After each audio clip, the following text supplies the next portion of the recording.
Yeah, I would hope not that, but Yikes. feels like you probably were able to avoid that. I would hope so. Or if you did, I hope you're just like Rich. But it is weird not to have. It is weird not to have any soccer today. It is. I mean, what this thing started? June 12th or 11th or something was the first that Mexico match. You just kind of get used to it being on every day, or finding a match, or choosing when it is. So yeah, I agree with you. There's like a part of it that just kind of makes it kind of bizarre to not have one. Mm-hmm. But then also, at least the Royals gave us something to talk about on the show today, so we can talk about that too. But I saw that Tom Brady was going to be on New Heights today for their episode. I saw some clips coming out today. Yeah, he got asked about like the Brady versus Belichick debate, and he obviously took the normal high road, which is, it turns out you need both in order to do it. We're like, yeah, but divvy up a percentage, That's what they were looking for. Sure. And obviously, players and coaches aren't going to do that. But it did make me think about the thing that they accomplished that no other team in NFL history has accomplished, because they are the single greatest run from any NFL franchise either. But what stood out, of course, in that case is they were the only team to do the dynasty thing twice. And so I guess I was thinking about, as it relates to the Chiefs, of like, first off, just like what percentage chance you give them to do that, like have a second dynasty. Or if we've all just settled into this case of, and maybe where I am is, I give them like a 10% chance at a second dynasty, because I know in NFL history, that doesn't happen. Teams don't do that twice. That's not a thing. So like, I've already personally settled into this notion of, I'm looking for the one-offs.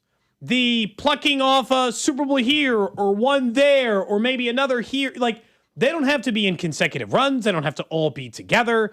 I look at it as, I've got 10, 12 years of Patrick Mahomes quarterbacking the Chiefs, and I don't care if it's one every 4 years and they never have a dynasty again.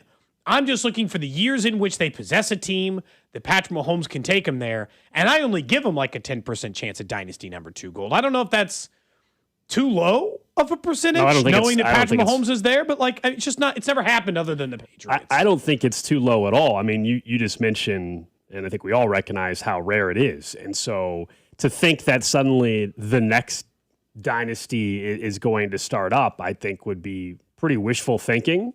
Now, we all know all the other comps of the Patriots. There's been some repeat in history, and what has happened during the Brady era and what in the early portion has happened with the Chiefs. In fact, they've done a bit more in the first stretch of Mahomes' career than Brady was able to do. But you've got 3 in your pocket, 3 rings in your pocket if you're Patrick Mahomes in this era of Chiefs football, this group of Chiefs football. And now we are all recognizing they're shifting towards kind of the next core group, and what is that going to look like, and building for that. Yeah, I mean, to think that they're going to go to 3 straight Super Bowls again, or 2 in 2 years again, would be mathematically lower than even 10%, Cody. You know what I mean? So I don't think you're way off on 10% chance of a dynasty starting. I think, if anything, it's probably like a 2% chance that another true dynasty run starts. But that does not mean that they can't win another 2 Super Bowls before 3 before Mahomes' career is over. So, yeah, I mean, if you told any Chiefs fan now, after already having 3, that, all right, fast forward 3 years from now, and they've got another ring, and then fast forward 7 years from now, and there's another ring, and so that's 2 in 7 years. That's not a dynasty, but that gets you to 5 with Mahomes. I think who's gonna be upset about that? That would be incredible still. Yeah, and I don't think anybody would complain, or I think they'd be kind of foolish to complain. It's just a question of, like, the Chiefs did do it the way the Patriots did their dynasty. And if you go through all the NFL dynasties in NFL history, I would say, like, the Chiefs are in a better quarterback position than some of those. Montana would be the only one at his era in which you could argue Bradshaw, that was just more of like a team and a factor of there was no free agency. Even the 90s Cowboys, I mean, it was still limited in some capacity to Troy Aikman. He's a very good quarterback, but those rosters were just loaded during that time. The other NFL dynasties don't possess the Andy Reid, Patrick Mahomes combo. That's why I even give them, genuinely. But how many years is that the combo, right? I mean, how many years? True. I mean, I hope it's a little bit longer, depending on how this year goes. I mean, if they bounce back and the offense is rolling again, I think people will once again say, well, I hope he coaches another 5 years. If the offense struggles and they miss the playoffs again, there'll be a lot of people saying it's time to have a true restart. All the way around. We'll see how this season goes, which will change people's mindset. But is Andy Reid coaching 5 years from now? Is there a new guy in charge? That has to play a role in this conversation. Anytime we're predicting, what might happen in the next 5 or 10 years, the final 10 years or whatever it's going to be of Patrick Mahomes' career. It's just hard because, like, I think if they're going to have a second dynasty, it has to start pretty quick. And it's because of the thing you're talking about. I like when Tom Brady was talking about Bill Belichick and him and the who takes more credit. His statement was Monday through Saturday, nobody matters more in the effort of getting a team a win than the coach. On Sunday, it's the quarterback. And he's like, and you kind of have to have both, otherwise these things don't compute. Now, the Patriots dynasty ended in 2004, and their next dynasty didn't start till 2014, a full 10 years after the last one. I don't think they can wait. They can't wait 10 years. Yeah. I totally agree. It's just not going to go down like that. And I think largely for what you Andy Reid's not going to be here in 10 years. So they're going to happen to get a coach on the up and up or as smart or as clever or as good of a fit with Mahomes as that? No. So if they're getting a second dynasty, I happen to think it has to start in the next 2 seasons. Like either this year or more realistically, next season. And then they go on a run of getting 3 and 5 years. And then Andy decides to hang on longer than I'm originally thinking. And that's why I don't give it 0% because Patrick Mahomes exists. Well, it can't be 0%. But it's not a high percentage. It can't be zero. It can't be 0. But it sounds like you're on the same page. Where it's like I doubt that there's going to be another 3 and 5 year run. I mean that's where we can't talk as much as we did about how ridiculous it was what the Chiefs did in this first what we'll call the dynasty that just closed. And then now act like, well, it's crazy that you don't think they can do that. No, that was ridiculous what they just did. It was a crazy run. That was like, I want to go out the Johnny Gomes speech. Do you know what these guys did? That's not supposed to happen. And so I think going forward, we can be realistic about it. Now, is it going to be viewed as a failure if the Chiefs don't get one more from Mahomes before his career is over? Absolutely. But to think that, oh my gosh, what do you mean they're not going to start another run where they go to 3 Super Bowls in 5 years? Like the odds of that happening are extremely, extremely low. And it's as much about the Chiefs as it is about everybody. I mean, that's just the Chiefs own in, let alone we can't predict what's the future hold for the rest of the AFC. There's going to be a quarterback that's playing in college next year or even in high school that ends up being a star in the middle of this that screws it all up possibly. Or does Josh Allen finally break through? I don't know, Lamar Jackson, Joe Burrow, et cetera. Like, who knows? There's just too many factors that go in. And look what happened last year. Nobody predicted this time last year. If I would have come on the show and told you, yeah, Cody, they're going to win 6 games. Mahomes is going to tear his ACL and LCL. You guys, you would have been like, why are you predicting that? But you also would have been like, what are you talking about? So there's just too many things that can change. Breaks happen. Breaks go against you. And Kansas City, their next 10 years, a lot of it will be predicated on who the head coach is at that point in time. I do see a couple of people, and it's like Sean McVay will be the next head coach. Nah, man, his contract doesn't line up in a way. You're more likely to get Kyle Shanahan in Kansas City than you are Sean McVay at this point. And I don't think either. I think it'll be a name that you're not thinking of yet as the next head coach, and we just don't know who's going to be available. My guess is that based on Clark Hunt choosing super established head coach who just ran out of time in his old spot, that's the route he's going to go again. And honestly, I'd be kind of surprised if he just handed the reins to some young up-and-coming, like what Chicago just did. I'd be surprised after the amount of success he had of, what about the guy who's just super successful and just giving him another crack at a good situation? I also see a couple people in the text line saying the dynasty's not over, it's just a little break. That's not how dynasties work. You only get so many years off or into the line. Look, the truth is, there are people, they're haters, who don't want to give the Chiefs 3 Super Bowls in 5 years as a dynasty. There were people who tried to argue, and I remember us doing these topics. Well, it's got to be 3 out of 4. It doesn't count. I'm like, shut up. That's just not true, and I'm not doing that. They had 3 Super Bowls in 5 years. I even count the lost Super Bowl as a part of this dynasty they've only had run. 1 year then.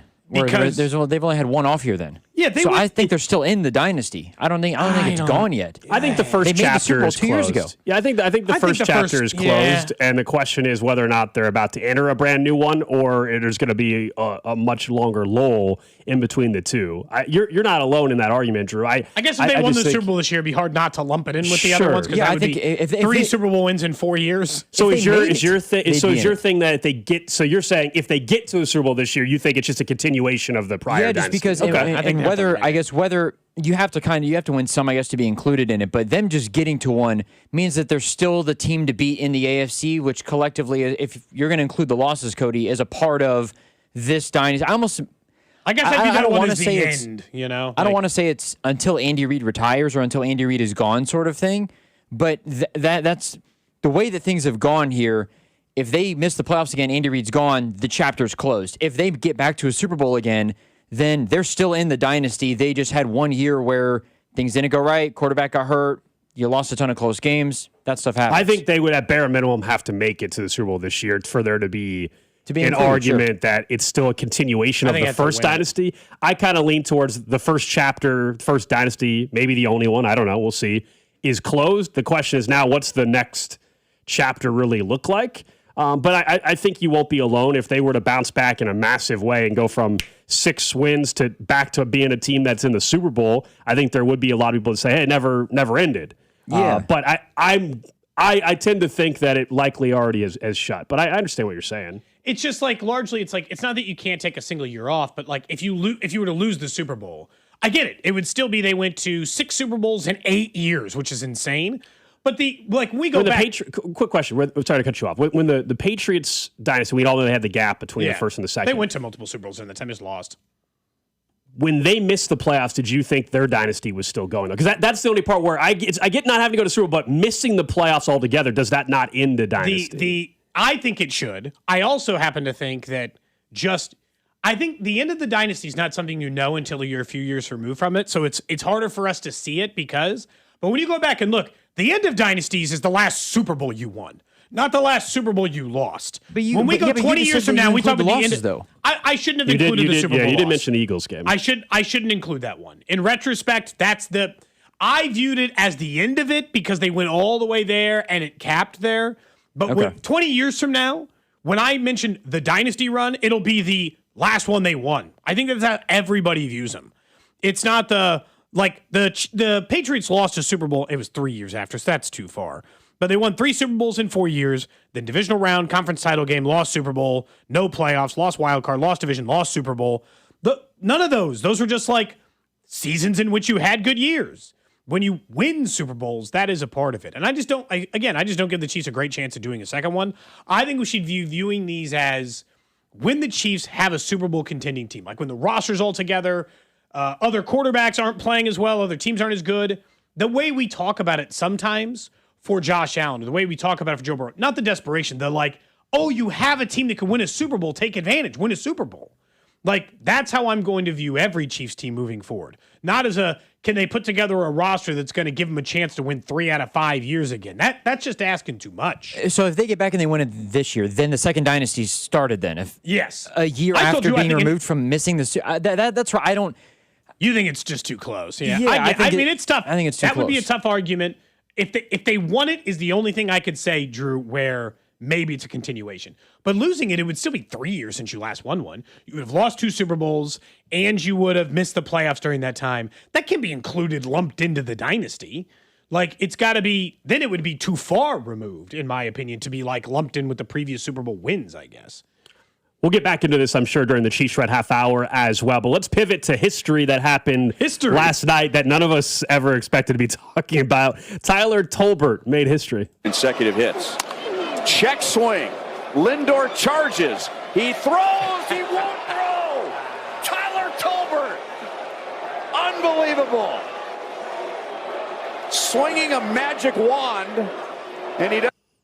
Ryan Lefevre, of course, on the call last night. That was Tyler Tolbert's 12th consecutive hit in his 12th consecutive plate appearance, tying a long MLB record. I'll be honest, I didn't even know it was a record. I didn't know that was a thing. 1952 or something was the last time someone did 12 straight at bats. Yeah, it was set originally in 1902. I'll be honest, Johnny Kling. I don't know if he's related to Kling. I'm not sure. But then, yes, 1952, Walt Dropo, I don't know. Tigers, 1952. And then last night, Tyler Tolbert of the Kansas City Royals ties it, his bat getting sent out to Cooperstown, New York. And you and I were texting about it last night as well.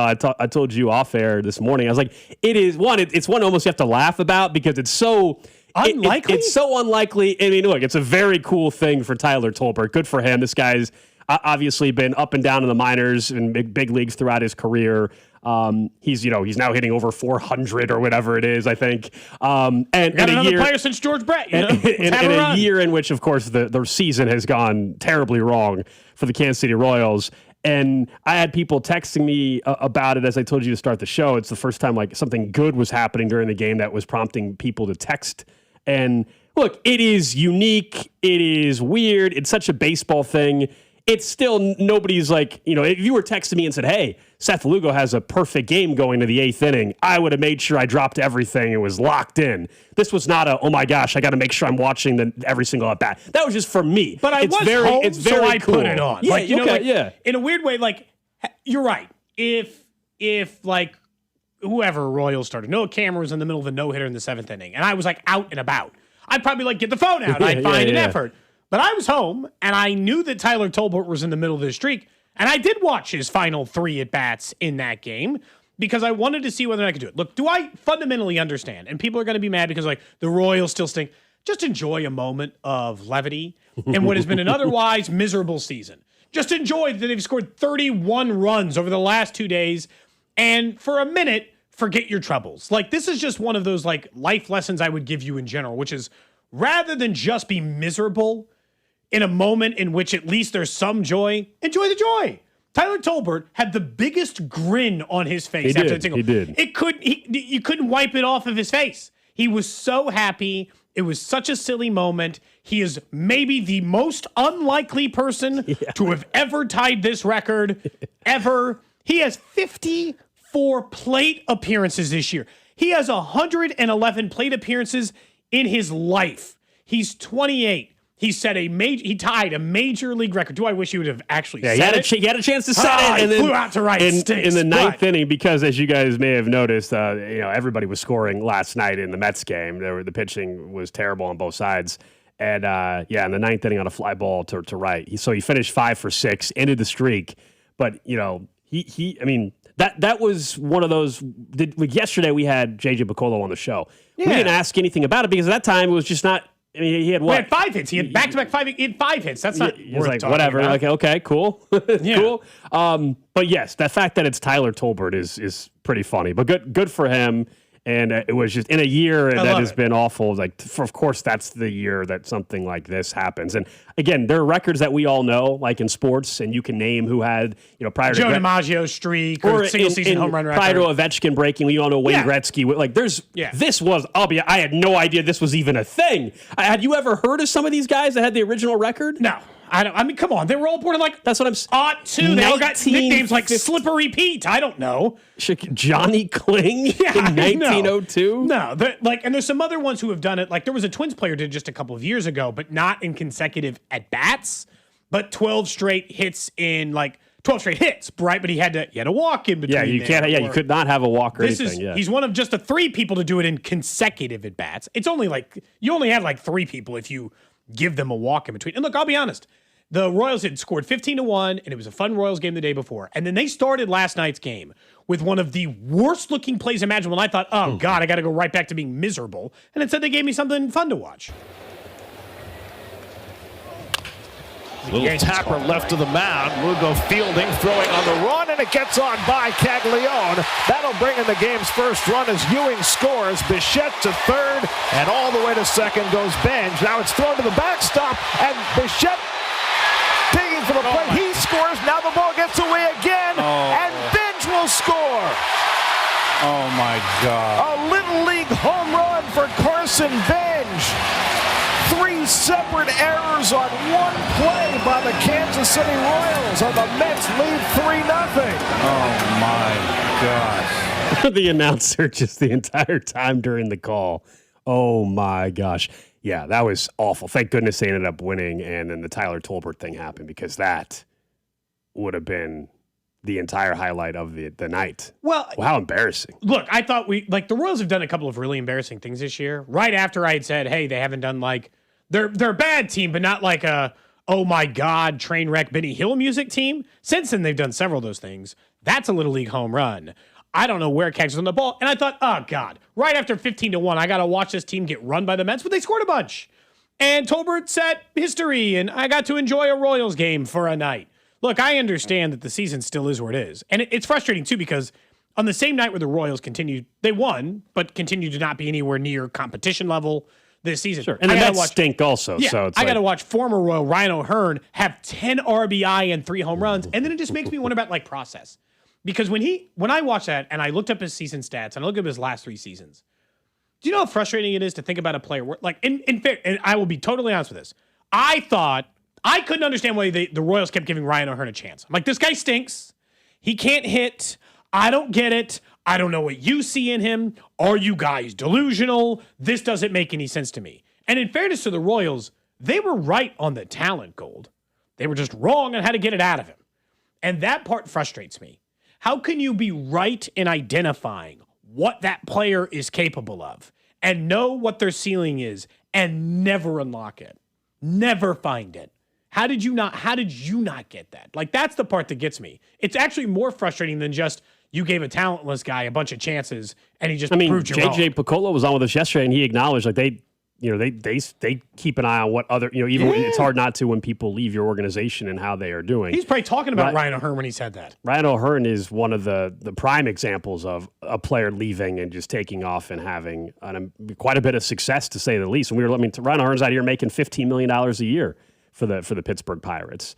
And when you have issues developing in your own organization, and then you see somebody leave and do that. Like, nobody's saying in sports history. O'Hearn, by the way, same thing. Oh, sure. Nobody's saying in sports history that a player can't leave and change the scenery. It happens. Sometimes you did nothing wrong. It is what it is. Yeah.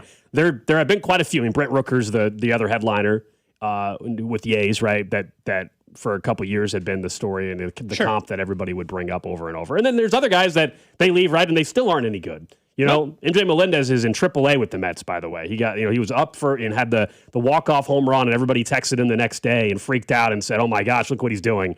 And he's not even in the big league club there. So there's some players that they don't have it. Yeah, and that's okay. And it's like, and it's not even that they're not deep at that position, right? First they got Vinny, they got Cags. It's like, it's not even that they don't have players who can play there. It's just they've let a couple of really good power hitters go in Rooker and O'Hearn. And it's just like, were you teaching them to hit wrong? Is really my question.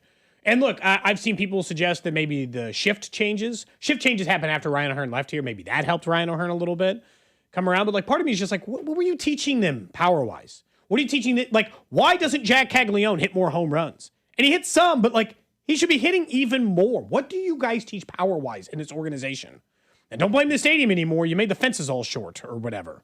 So, like, what is the hang up there really is a small thing. But this year, we have partnered with KCUC, who's donating $50 to the Prostate Cancer Foundation for every home run the boys in blue hit this season.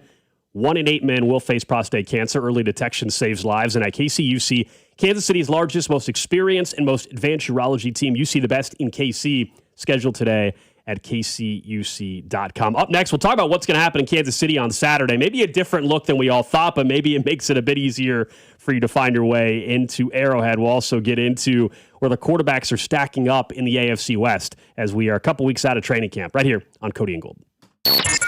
This is Cody and Gold on your new home for Chiefs football. 96.5, The Fan. Brought to you by Heartland Men's Health, the leader in men's sexual health. Thousands of men have been successfully treated for low T, ED, and more, all with discretion and compassion. Make your appointment at heartlandmenshealth.com. Kansas City Independent starts with direction here in the month of July. And this summer, people just like you are choosing freedom. Freedom to pursue a career with purpose. Yeah, that's because they can get you in that new career in as little as 4 months. And with the GI Bill, maybe, if you're a veteran who'd served, they can take care of you that way. But there's lots of ways to get into that new career. It is easy to constantly tell yourself, oh, I'll start it next month, or New Year's resolution. No, like, start your new career now so you can begin that pathway by talking to our guy, Russ. Yeah, over at Centric.com, that's CENTRIQ.com. They have the freedom, of course, to help you choose your tech career path. Get those real IT skills through hands-on, instructor-led training designed for today's workforce, not just the very first job. So start building momentum right here at home in Kansas City with Centric. Centric.com. Talk to our friend Russ. Here's a World Soccer Championship Team Spotlight, brought to you by the first ever Infiniti QX65 and by Lowe's. Members get more at Lowe's. The U.S. plays on home soil with a squad full of big stars and a new generation of attacking talent. Their youthful, high-pressing style and a gifted forward who thrives in big moments make them a genuine threat to advance deep.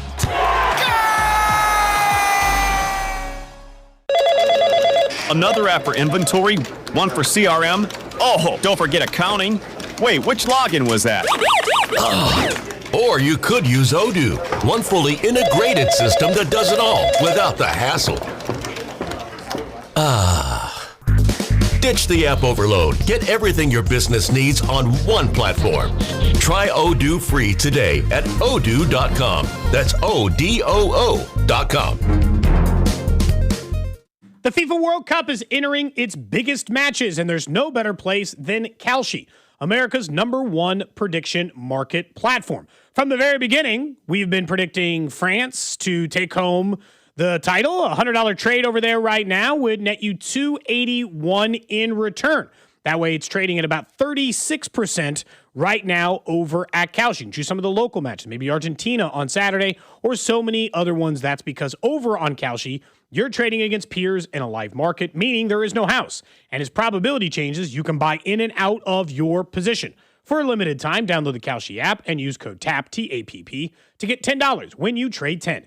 K-A-L-S-H-I, Kalshi. Trade the beautiful game. 18 plus only. Restrictions and eligibility requirements apply. Event contract trading involves risk and may not be suitable for all investors. Prices, values, and available markets may differ from those mentioned. For more information, visit kalshi.com/regulatory. Conservative, family man, author of The Bald Plan to Reduce Property Taxes. Listen to Scott Schwab. Property taxes are killing Kansans, but one day it hit me. BALD.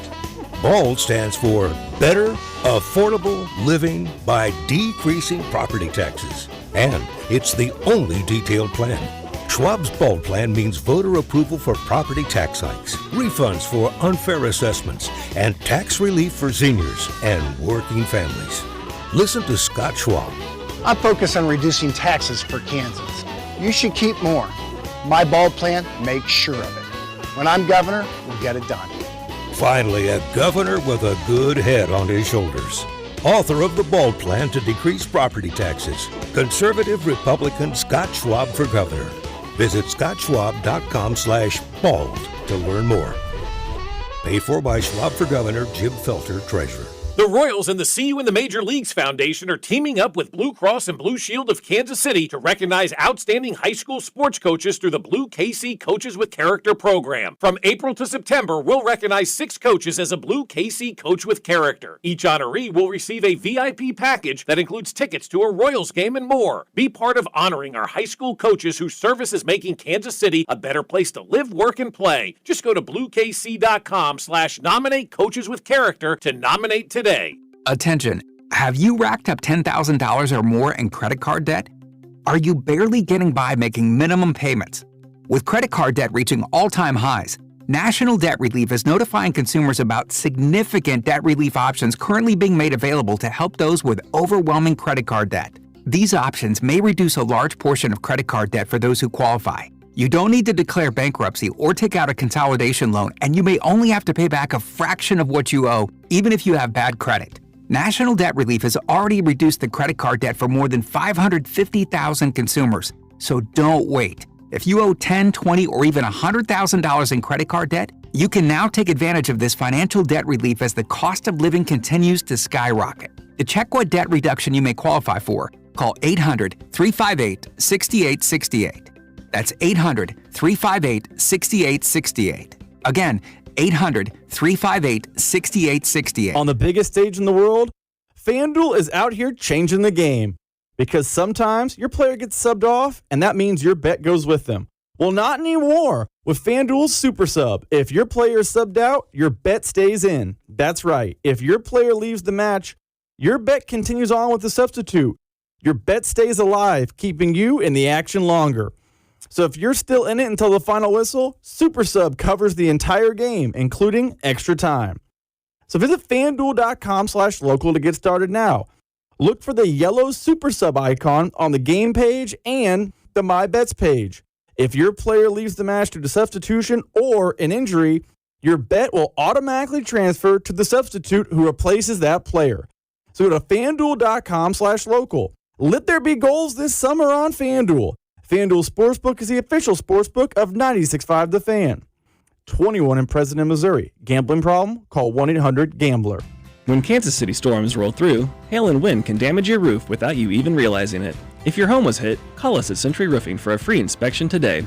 We handle every step with your insurance company, making the process stress-free and easy for you. For over 35 years and more than 35,000 roofs, we've been protecting Kansas City homes. Let us protect yours. Trust the Pillars of Strength with KC-based and female-owned. Century Roofing, KC.com. Century Roofing, trust the Pillars of Strength. Brought to you by Climate Control Heating, Cooling, and Plumbing. Visit ClimateControlKC.com. Climate Control has been serving KC homeowners for over 35 years and know how to get your cooling system ready to handle the scorching hot summer. Schedule your AC system tune-up for just $49. Don't wait. Visit ClimateControlKC.com today. Climate Control Heating, Cooling, and Plumbing. You're listening to 96.5 The Fan from the DM Injury Law Studios. Mike's got this. Car, truck, or motorcycle wreck? Remember, Mike's got this. 816-888-7500. Mike's got this. Everybody go. All right, we're just getting going here on a Wednesday and some fun news during the break. We had talked about it for a couple weeks, like, hey, maybe an all-star appearance isn't realistic this year, but you want to have fun during the home run derby. You want someone that might hit a 500-foot home run in Philadelphia, someone that can win the home run derby. How about Jack Caglione? Well, he and Carter Jensen were just on MLB Network, MLB Central, and moments ago it was announced that Jack Caglione will participate in the MLB home run derby. He said his dad is going to throw to him. How awesome is that? Look, in a year, and this team, of course, has been highly disappointing. We said it a week or two ago. Like, can you at least give Royals fans something fun at the Derby to watch Jack Caglione put on a show? And he's capable of winning this thing, too. This isn't just like, I don't know what he's very capable when the of betting winning markets come out or whatever, we'll see. He absolutely can win this home run derby. He's got 14 on the season. He had that stretch where he was hitting them every couple days, it seemed like. And he's cooled off here a little bit, but this is awesome. And please don't text in and say, oh, it's going to ruin his swing. Stop.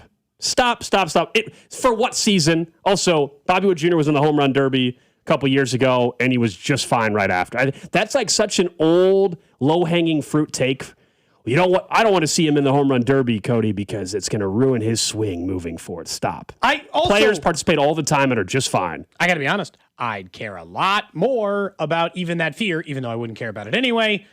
You could at least make that argument if the team was heading somewhere. You know, like, no offense, but even that's to me. It's just. But even then, I wouldn't. Yeah, even then, I wouldn't. But at least I'd hear out the complaint, I guess, is what I'm pointing out. But like the idea is like Jack Caglione in the home run derby. That's awesome.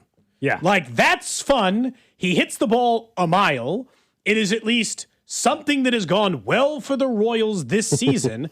And yeah, I want to see him try to win. And they announced today, did you see the chain they're giving away to the winner? I saw the truck thing they're doing with Netflix. Same thing. They got a giant blinged out like gold chain that says ring the bell. It's all jewel encrusted and stuff. It looks kind of nuts, but it does look awesome. And why not? Like for a Royals team that still has plenty of issues going forward, I'm going to enjoy the hell out of Jack Caglione playing in the home run derby next Tuesday. Is it Monday or Tuesday? Which day? Monday. The All-Star game's Tuesday. I'm going to enjoy it. And, like, I'm a little surprised that they didn't just, the second he got on that home run train out there, and look, he's a slightly lower than normal home run total guy to be in the home run derby. Like, Kyle Schwarber has double the number of home runs as him. Schwarber's got, like, 30 home runs this year right now. And so I'm not saying that, but everybody knows Jack has absolutely insane power. And so this was always obvious. I'm glad that he's in it. I'll be wearing my Meatballs Go Pasta La Vista shirt. I'll force Jay Binkley to listen to JAC on Monday. Save it for him next week when I'm gone. Please. Play it when I'm gone. Is that okay? Can we play JAC next Monday? You guys can play it, especially maybe if he even wins. Tuesday if he wins. Yeah, go for it. The home run derby, you know?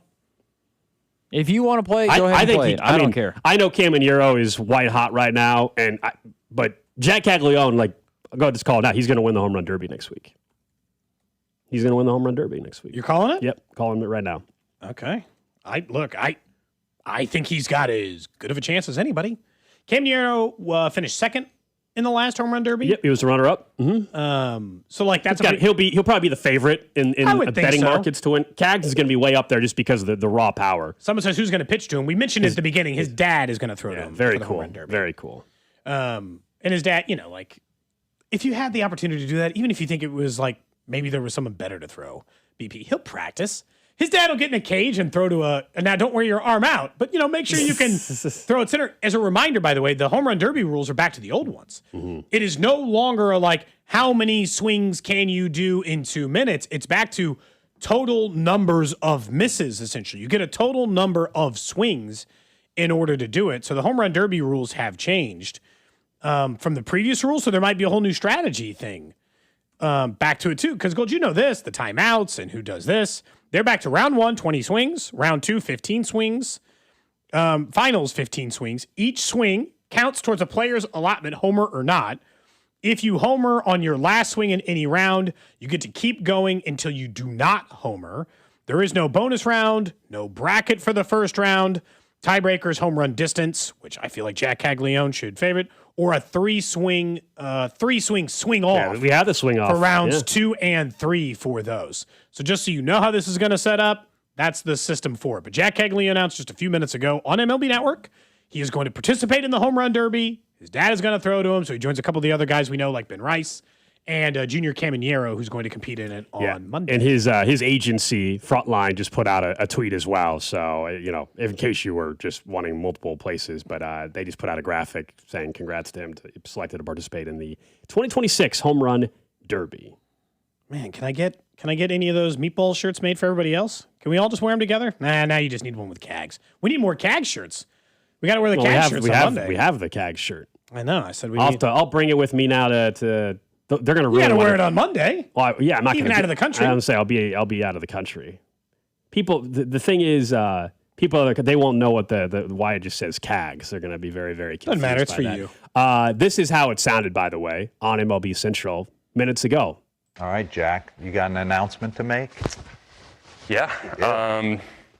I was approached, a couple days ago and got asked to do the home run derby, and I think I'm going to do it this year. Go. Hey, my dad throw to me. Who's going to throw to you? My pops. Yes, baby. Let's go. He's going to be more nervous than you. No, he's got ice in his veins. Does he really? Yeah. He threw in the Fall League home run derby to me. Now we're doing this one. It's going to be great. So we've got experience. He said Fall League home run derby as well. So, okay, we've got it. Because sometimes this. Sometimes whoever's pitching can screw the whole thing up. It gets the timing and everything. But they got experience together on this thing as well.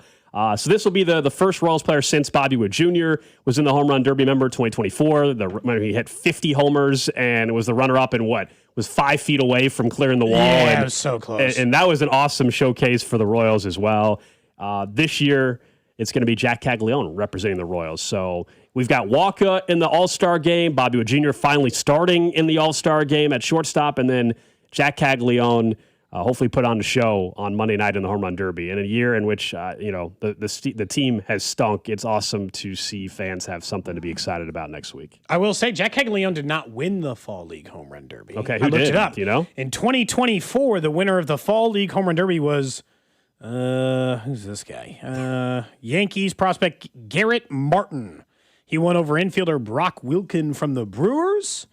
I will say a lot of these other guys, I don't even know if they've. Carter Jensen was also in that one, though, in fairness. Okay. Carter Jensen and Jack Caglione were in that Fall League home run derby together. The Garrett Martin kid is in AAA with the Yankees right now. He's got 24 home runs. Oh, so he can hit homers. Got it. Yeah. He's got 24 in AAA this year? Is he one of their top prospects or just a guy who can slug home runs and not do anything else?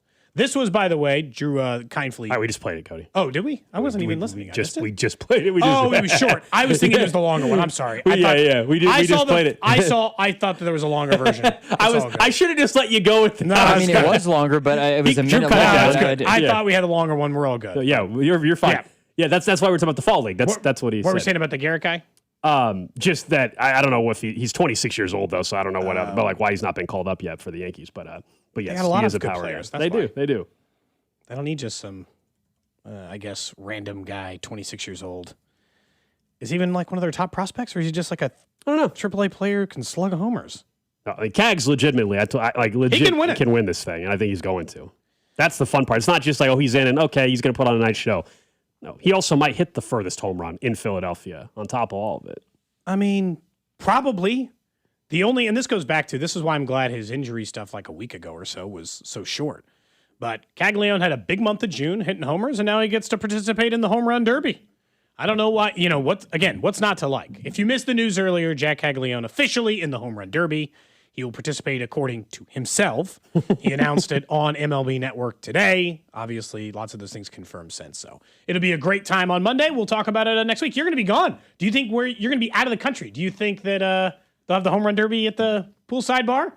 Yeah, there's also like a sports bar at the resort as okay. well. Like they have a separate sports bar that's open till like 3 or 4 o'clock in the morning or whatever. Now it's Eastern time, so Monday night at 8 o'clock or whatever. I get in Monday afternoon, so I'm sure we'll find a television to sit around at some point Monday night and watch the Derby. I was not planning on watching any of the All-Star Game or Home Run Derby. You're going to watch the Derby but now I'm sure the people I'm going with, by the way, are big sports fans too, so we will have no problem taking a little break and watching a little bit of the Home Run Derby, that's for sure. Yeah. Yeah, and it's on Netflix, and we're going to get... Ooh, that's the only part that might complicate it for me over there, actually. You didn't think about it. It's on Netflix. That part. Oh, well, I'll catch the highlights. It's going to be okay. Yeah. It's on Netflix, and... You're right. On Netflix, it's going to cause a problem. And who was it you said? There was like a weird... Michael Irvin. Oh, Michael Irvin's a part of it? Mm-hmm. It's going to be interesting. Yes, it is on Netflix for those who are asking. I think Reed was asking over on Twitch, but yeah. Slightly different energy going into it. Let's talk about, I guess, what I hadn't planned on talking about during this stretch until we got there, but we do know the World Cup match that we're getting in Kansas City, Switzerland versus Argentina, after PKs for Switzerland got them the win. Look, ticket prices are coming down. Down 18% at least. Which is not in the last 12 insignificant hours. to go with it, but I'll say Kansas City got very lucky that Argentina is one of the teams available for it. And I'm excited that for our final match, we do get one of the heavy hitters. But Argentina's only still alive in this World Cup because of Messi. They have fallen apart in a million other ways. He's just like single-handedly dragging them to the final 8 teams. I still don't. Do you like them a lot against Switzerland? I think that game's gonna be a lot. I think that match gonna be a lot closer than you think. I don't know. I feel like it might be crowd and everything wise, like the Australia or the Algeria, like a home match? Argentina Algeria game for the first one, where it's going to be 95% Argentina fans and a crazy atmosphere on Saturday night. And yeah, of course, I expect Argentina to win. Yeah, you do. Ticket prices now at $1,500 to get in, which I'm not saying that's cheap, but that's cheap compared to what it was just a week ago, where it was $6,000. So $1,500 upstairs is the cheapest ticket. Still a lot of money, but again, hopefully you did not buy tickets at $6,000 a week or so ago. I know you'll be go. What is the number in which you would go to this game Saturday? Yeah. What would have been the basement number for you when you've been okay, 800? At this point, it would have to be even lower than that. I got a bunch of other stuff going on, so I don't think that's even the dollar. It'll never get to the dollar amount that I would. It would have to be $500 or $600, and it's never going to get to that dollar. No, amount, it won't. Yeah. Even if the prices are sinking, I guess slightly on that end, I don't think it would ever go that low. I'm just curious whether or not What about you? You haven't. So it's easier for me to say a lower amount because I've gone to one at least. You haven't. So would you be willing to pay more? So I was gone for the first couple, as you know, and then I had plans to go to the Algeria match, but then the prices quadrupled, tripled before I got around to it. So that match got out of the range. 700. I mean, there's a number probably, Gold, but probably not a number it's getting to. Like we joked about in the air yesterday, I'm more likely What's more likely, the price goes to 700 or just some rich person? It's like, come on, Cody, come to the match. Neither is the answer. But the truth is that I don't think they're ever getting to 700 or a number that I would probably stomach for it. But that's probably it for me. I just can't. Downstairs tickets. I work in radio. I can't just justify dropping $1,700 for a sporting event. Downstairs cheapest looks like, with fees, just over $2,000. And that's behind the net. That's behind the goal. About $2,000, section 127. Yeah. I mean, it's just, I can't. With Colombia not showing up, that's what caused it to go down. Is there a number for you, Drew? It's like you went to a match and you're good. It wasn't just the Ronaldo thing. That was the initial dip when Ronaldo got eliminated with Portugal. But then yesterday, when Colombia wasn't coming, we saw their fans packed Arrowhead earlier. And so now it's just really going to be all Argentina fans. I don't know, probably like $200, but it's not going to get to that. Yeah. I can't. Yeah, I'm not able to go. Like, whatever the number is, it's like it's got to be so low that it's inside the budget. Again, we don't have one of those fancy jobs that some of our listeners do. We work in radio, And it's like a time thing, like it's gotta be worth the effort or time to get down there and do all that stuff and for the price. Like for me, it's just tough. I wanted to go to a World Cup match in Kansas City. Unfortunately for me, it just didn't align this time. I'll just have to hope that if the U.S. gets the World Cup again in 2038 or wherever they might bid, that Kansas City gets in it again. Sometimes it just doesn't line up that way, but at least we know. I'm excited. We can talk maybe tomorrow about the 8 teams that still remain and whether or not we think we're going to be there, because I am curious whether or not, like you and I both still have France winning, but how we see those other matches going, we can certainly get into tomorrow. I do want to ask you, I saw today, you're wearing your Jayhawk shirt? I am. And it was announced today they're going to slap a crypto brand on there. You good? You going to be okay? You okay that your team slapped a jersey on there? The Royals already have the QT patch. Mm-hmm. The Chiefs don't have one yet, which is surprising. Oh, don't worry. The NFL, when they run out of revenue stream, they'll get the easy, low-hanging fruit of jersey patch. So you're just saying they're not at the point yet that they require the revenue stream to allow those teams to do it? I don't know, man. These teams are starting to sell for like so many billions of dollars.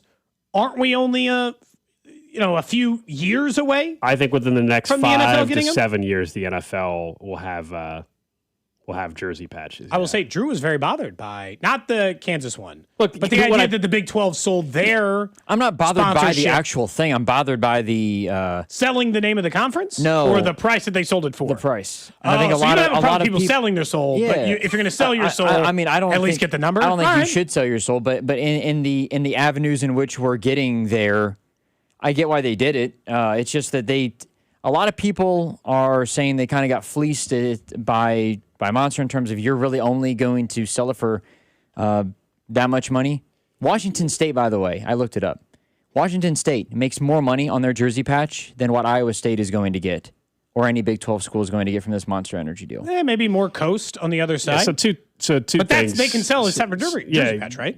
So the two different things. What Cody brought up the Ripple crypto deal. The KU, all their teams are going to have this XRP logo on it. There's some reports out there that perhaps they're getting over $6 million a year for that. They should. And then opposite that, where the Big 12 logo is now going to be this combination Monster Energy logo. That's the Big 12 one that was sold. Each school gets $1 million from that. The conference gets $4 million for the next couple of years as well. That's annual as well. I get what you're saying, Drew. It feels like it should be more, but it's very hard for me to say the Big 12 didn't get enough. It's very rich for everybody that's been saying that when it's the first of its kind deal. So you might be right, Drew, but how can anybody definitively say the Big 12 should have got way more when literally there's no other deal like this? So we don't have. I think they took the most money. I wasn't in the negotiation, so I have no idea. You might be correct that, of course, the Big 10, if they did the same deal, would get more money. Absolutely, it's the Big 10.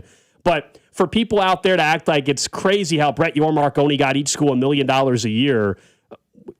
It's the first of its kind. You're like, why do we think that was crazy? I think he took the most money. You selling your soul for peanuts is essentially the they didn't comparison sell their that soul. it is. We're not going to say KU and K-State are facing off in a Monster Energy showdown this weekend. Believe me, we're going to say they're going to make you believe it.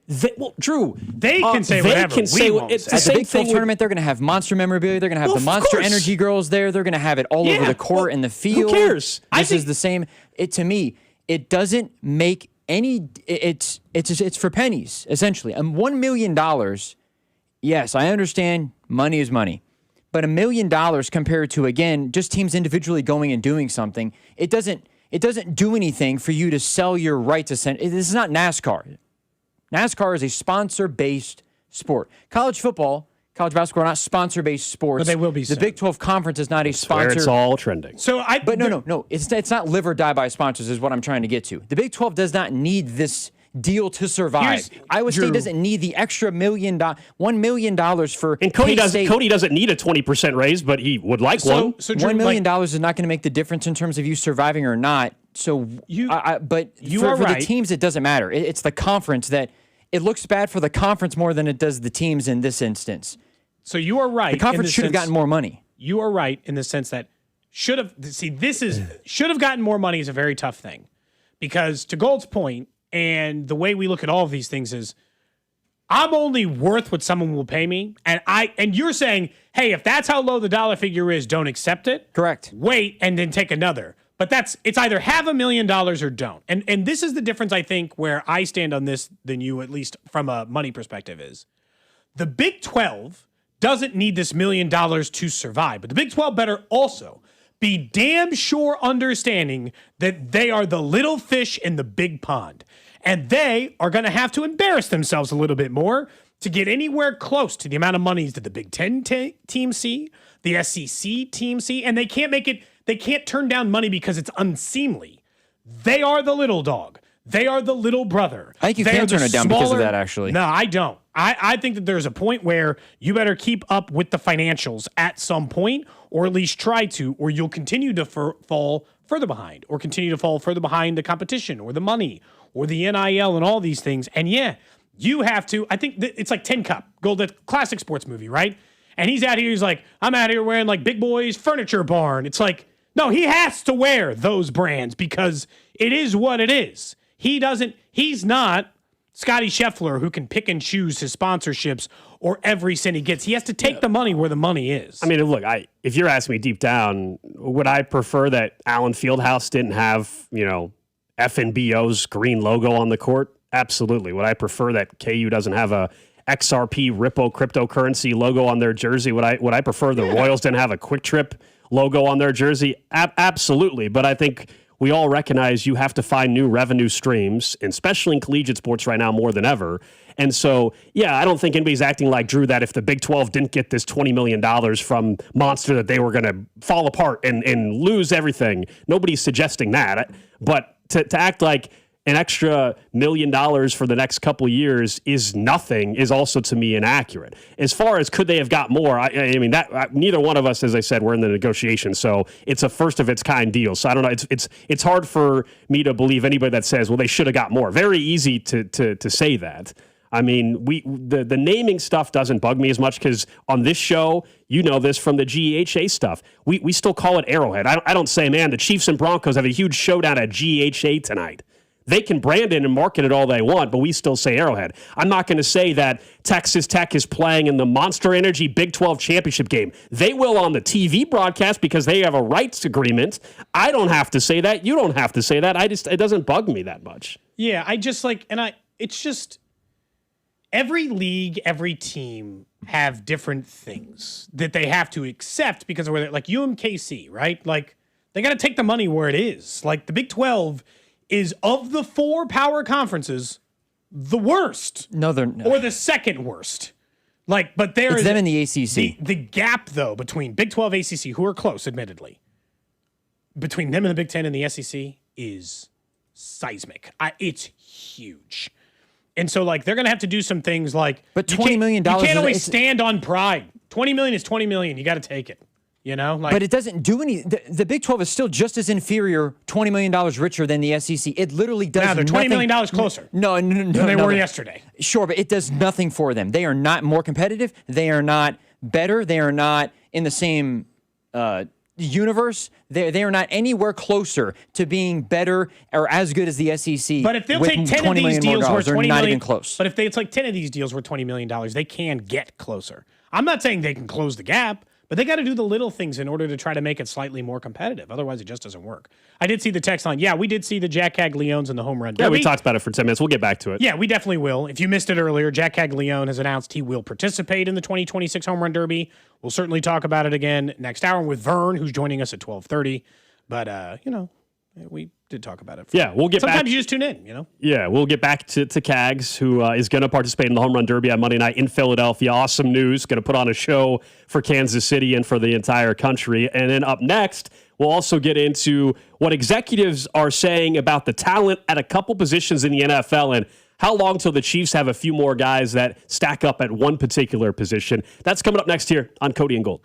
What's up, Kansas City? This is Bobby Witt Jr., and you're listening to Cody and Gold, weekdays starting at 10 on 96.5 The Fan. Brought to you by Heartland Men's Health, the leader in men's sexual health. Thousands of men have been successfully treated for low T, ED, and more, all with discretion and compassion. Make your appointment at heartlandmenshealth.com. On the biggest soccer stage in the world, FanDuel is changing the game because sometimes your player gets subbed off and, well, your bet goes with them. Not anymore with FanDuel Super Sub. If your player subbed out, your bet stays in. That's right. If your player leaves the match, maybe coming up this Saturday when the game between Argentina and Switzerland takes place. Well, your bet is going to continue on with the substitute. So you're still in it until that final whistle. Visit FanDuel.com/local to get started now with the FanDuel Super Sub. Go to FanDuel.com/local to get started with the FanDuel Super Sub. Let there be goals this summer on FanDuel. FanDuel Sportsbooks, the official sportsbook of 96.5 The Fan. 21 in President, Missouri. Gambling problem? Call 1-800-GAMBLER. Performance matters in intimate moments. Don't let ED ruin them. This is Jeff for Heartland Men's Health, and I want to assure you that if you're like the vast majority of guys, you don't have to suffer with ED anymore. In fact, you might be pleasantly surprised at how the right treatments could positively impact your love life. At Heartland Men's Health, our advanced medical therapies go far beyond pills. We have treatments that are effective in well over 90% of cases, and we offer specific and combinative treatments that can dramatically enhance both your performance and your stamina. You could even last up to an hour or more and bring a far greater level of intimacy to both you and the one you love, perhaps performing like you haven't in years. So call us today and find out why our advanced treatment strategies offer so much more. Your first visit is just $99 and gets you blood work, a medical consult, and if medically advised, a test dose. And if that test dose doesn't work in the office, your visit is free. Call 844-447-6600 or go to heartlandmenshealth.com. Heartland Men's Health, advanced medical science to improve men's lives. I know everyone is feeling the pinch of high gas prices right now, and that's why I love Hy-Vee. They have fuel saver discounts scattered throughout the store. I love going up and down the aisles trying to find those fuel saver discounts. And if you shop Hy-Vee this Saturday and Sunday, you're going to get a 30-cent per gallon fuel discount when you spend $60 on groceries. So you can stack up the savings with Hy-Vee fuel savers, and your next fill-up could be free. There's nothing better than saving money on gas and doing it only at Hy-Vee. It's Thirsty Thursday at Hy-Vee. Time to stock up the bar and fill up your tank. Earn 50 cents per gallon fuel savings on every $50 purchase of wine, beer, hard seltzer, and spirits. Mix and match all your favorite libations and get a 50-cent fuel saver with every $50 purchase. Stack up the savings and your next fill-up could be free. Don't miss Thirsty Thursday at your Kansas City, Missouri Hy-Vee. Product promotion differs by location. Offers valid where legal, available while supplies last. And Doug. Hot dog! Get your hot dog! Customize! Customize and save with Liberty Mutual. Hey, what are you doing? I like your method. Direct. To the point. A little loud, but... Listen, people don't buy car insurance the same way they do hot dogs. Not yet, but both are customizable. Popcorn! Get your popcorn! Babe, this is a hot dog area. And customize and save area. Get a quote at libertymutual.com or with your local agent. Liberty, liberty, liberty, liberty. Steve here with Connolly Plumbing Solutions, your neighborhood plumber. Over the summer, trees get hungry and the roots look for water and they break clay sewers. So this month, we are offering a camera inspection and diagnosis for only $129. Catch an issue before you get surprised. If it's bad, we can help. If it's good, we will help you have peace of mind. If you haven't used us yet, we would love to win you over. Visit ConnollyPlumbingSolutions.com to schedule. Hi, I'm Tom Shane, third-generation owner at Shane Company. As a family jeweler for almost 100 years, we're known for doing right by our customers. Our legacy of integrity depends on it.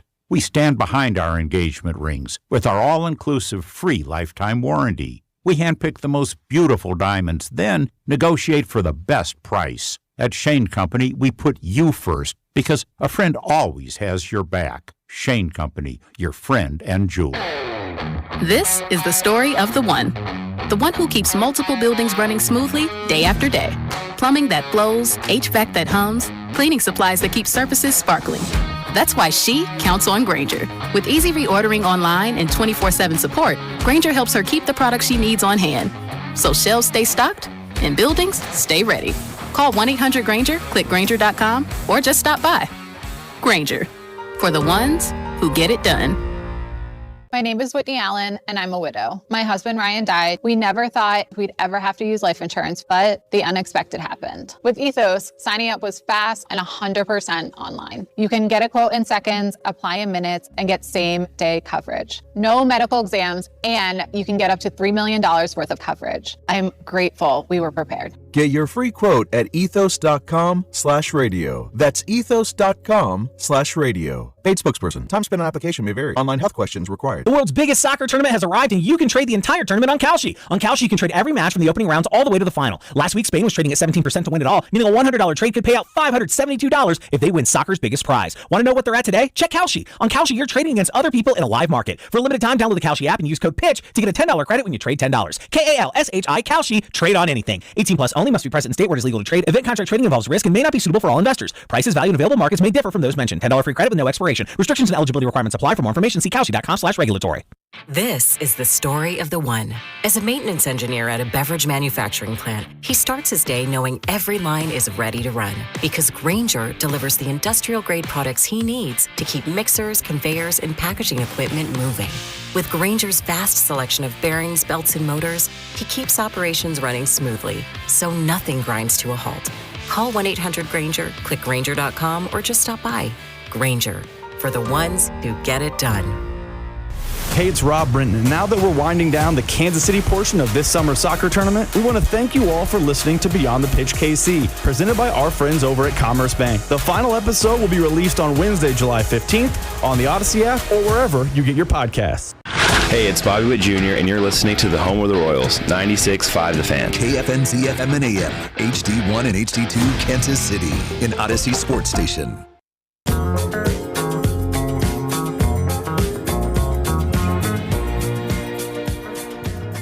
11 o'clock hour here on Cody and Gold. Alex Gold, Cody Tapp, Drew Nixon with you. We'll get to the trash of the day here in about 17 minutes or so. Also, Chiefs Red half hour away. If you're just tuning in for the first time today, fun news for Royals fans that have been part of a very disappointing season but want to have something to be excited about next week. Jack Caglione, it is now official, will participate in the 2026 MLB Home Run Derby next week in Philadelphia.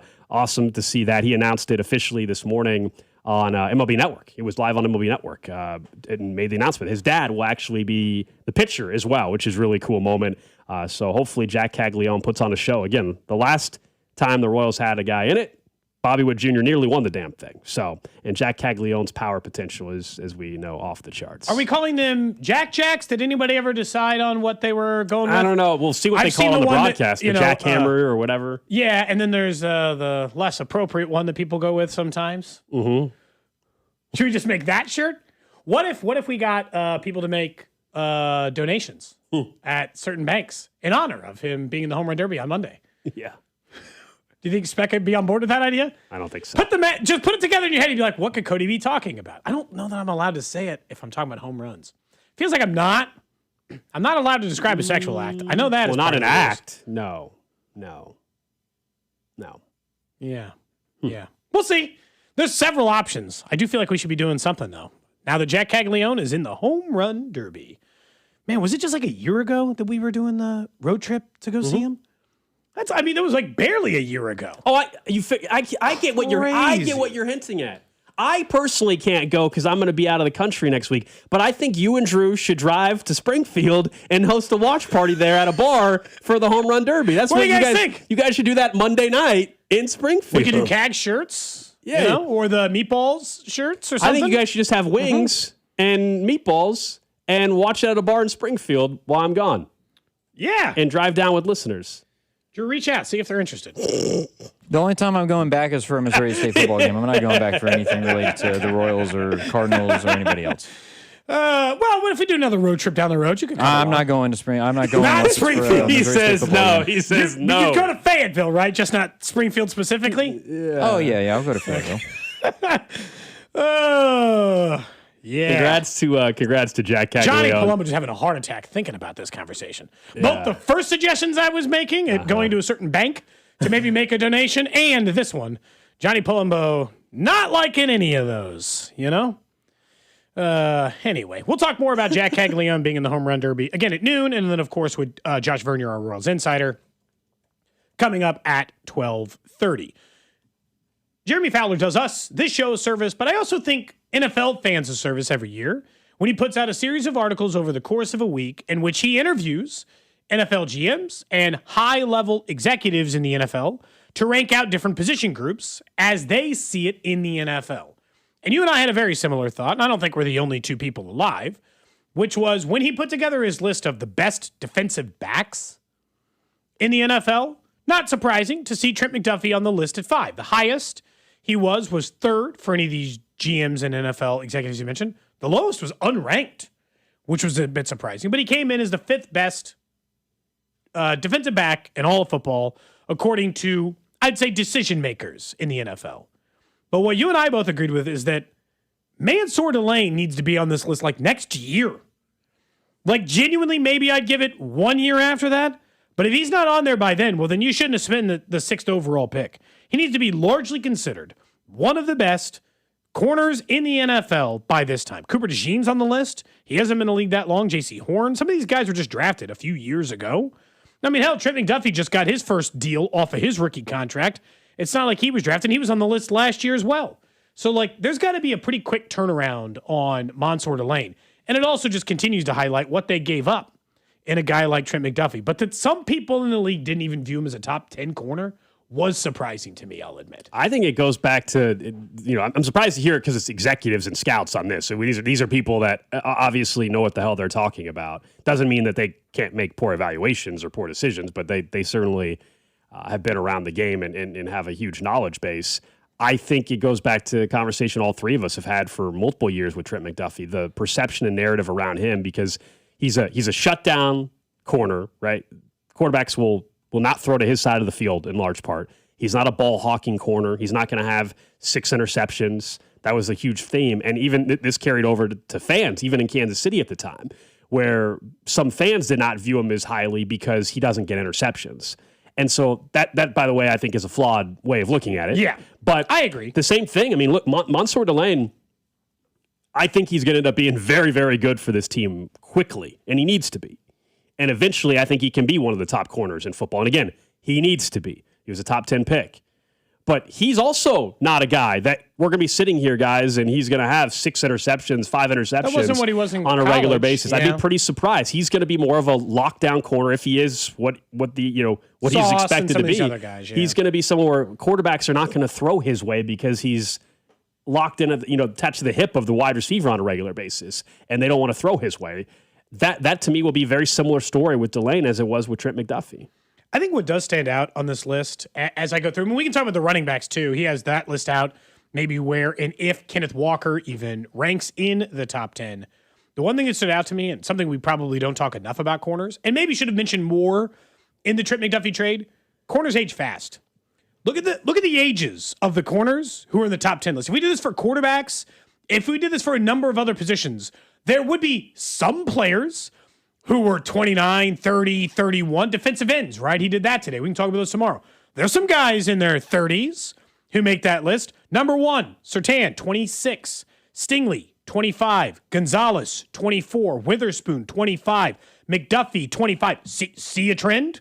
Mitchell, 24. I haven't named Denzel Ward's the only guy on the list who's 29. Everyone else is under the age of 25 years old. Corners fade fast in this league. But they also means that they matter immediately, Gold. Everybody on this list is under the age of 25. That's why I point out a guy like Mansour Delane needs to get on the list quick. They get to the top of the league fast, and they also fade from the top of the league fast. There aren't a lot of elite level corners who are 30 years old. That's probably what factors into some of the decision making for why the Chiefs typically don't like 30-year-old players anyway, but specifically at corner have run all of their corners out of town after their rookie deal. They don't sign any of them to a contract extension. 913-586-7965, the Jay Southland Tow Service text line. Someone says, you guys have unrealistic views on rookies. I'd like to know why. I don't know which part. I don't know which part would be unrealistic. Saying that by the end of the season, Mansour Delane needs to be one of the better corners in football. I don't think that's unrealistic. I think unrealistic would be saying, hey, he's got to be a top 3 corner in football immediately. That to me is unrealistic. But when you're the 6th overall pick, you should, by the end of the year, not week 1, but by the end of the year, you should be viewed as one of the better corners in football. I don't think that's crazy at all. He's a top 10 pick, guys. This isn't me having an unrealistic expectation of a 3rd round rookie wide receiver. He got picked 6th overall at a position that it's the same as running back. It wasn't unfair to say, hey, Ashton Jeanty, you should be a top 5 running back by the end of your rookie season. That's how it works. I mean, Jeremiah Love, even in Arizona, I know we spent a huge chunk of time talking about him leading up to the draft when at time there were rumors. He should be one of the 5 to 7 best running backs by the end of the season. At bare minimum, top 10.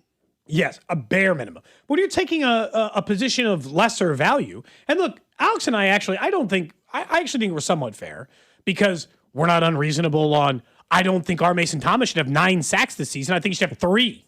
I don't think that we didn't think Xavier Worthy should have 1,200 yards his rookie season. We wanted 600, 700. There are expectations depending on the position and depending on which position develops at which rate. Corner doesn't develop slow. Corners immediately come to the league. Trent McDuffie, the second he stepped foot on an NFL football field, was one of the 10 best corners in football and has been since. Sauce Gardner, the second he stepped foot on an NFL football field, was one of the 10 best corners in football and has been ever since. It depends on the position that it's not unreasonable. I don't ask Fernando Mendoza to be one of the 10 best quarterbacks in the NFL the second he steps foot on a football field. But I do ask that of corner. I do ask that of running back because history tells us that if you don't get in those positions and start turning into that quick, well, then you're not going to develop into that ceiling of a player. And so, how do we view who's top 10 anyways? There's no criteria. If Montre Delane's playing great, but he's not viewed as a top 10 corner, I just think if he's the 15th best corner, thing, right? You know what I'm saying? I think that this is one of those, we take it at its consensus, right, Drew? We all, you just kind of know it when you see it. I understand that there's not some standard, with running back, it's a much easier thing to diagnose, like you're saying. From a stat perspective. Does the guy have 1,300 yards? Does he have 10 touchdowns? But I also, for corner, it's a little tougher. But I think we just agree on the consensus part. But I also think this was my point about the McDuffie interception thing. If we're sitting here week 12 and we're all with our eyes watching Delane shut down wide receivers, but he has no picks. There will be people that say, there'll be people that'll say, well, he doesn't have any interceptions. He can't be one of the top corners. And that to me is very flawed. I agree. 100% agreed. And I think it kind of creates this, and that's where corner is a tougher one to grade. And that's where Pro Football Focus or how they're paid. And sometimes it's simple, right? How you're paid dictates sometimes what people think of you. Trent McDuffie's a top 10 corner because everyone in the league would pay him the contract he got paid. But we know, what's funny is we say, how do we know? And yet none of us would disagree if I said, Derek Stingley's a top 10 corner. J.C. Horn, Pat Surtain, Trent McDuffie. We'd all agree, right? I mean, for the most part. Maybe we'd get 100 people in the room and 2 of them would be like, well, I don't know about Horn. But for the other 97 of us would. Or 90 of us would. It doesn't really matter what the ratio is. It's just, we'll know it when we see it. The truth is, he needs to be as good as Trent McDuffie was his rookie season. You want to know the actual standard? Forget setting it across everyone in the league. I remember how good Trent McDuffie was his rookie season. That's how good Mansour Delane needs to be. At least.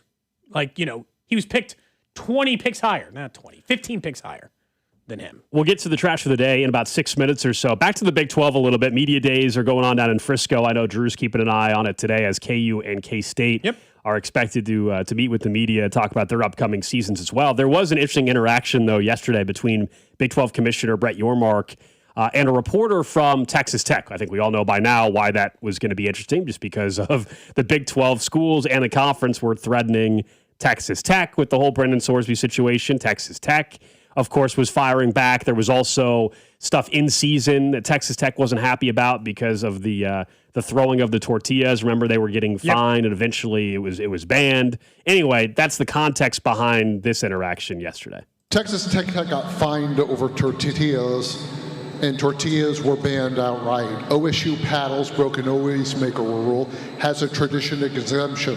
Sorsby never played a snap for the Red Raiders. Big 12 sued them anyway, while Cincinnati hasn't been yet touched. You're selling greater than 12. Why should Texas Tech fans believe it? Can you sit? Let me come closer to you. Stand up. Ask that question again, and I'm going to give you the answer I want to give you, so go ahead. You're selling greater than 12. Why should Texas Tech fans believe them? No, I didn't say greater than 12. You misquoted me. I said we're going forward as 16 strong, and that's my answer to your question.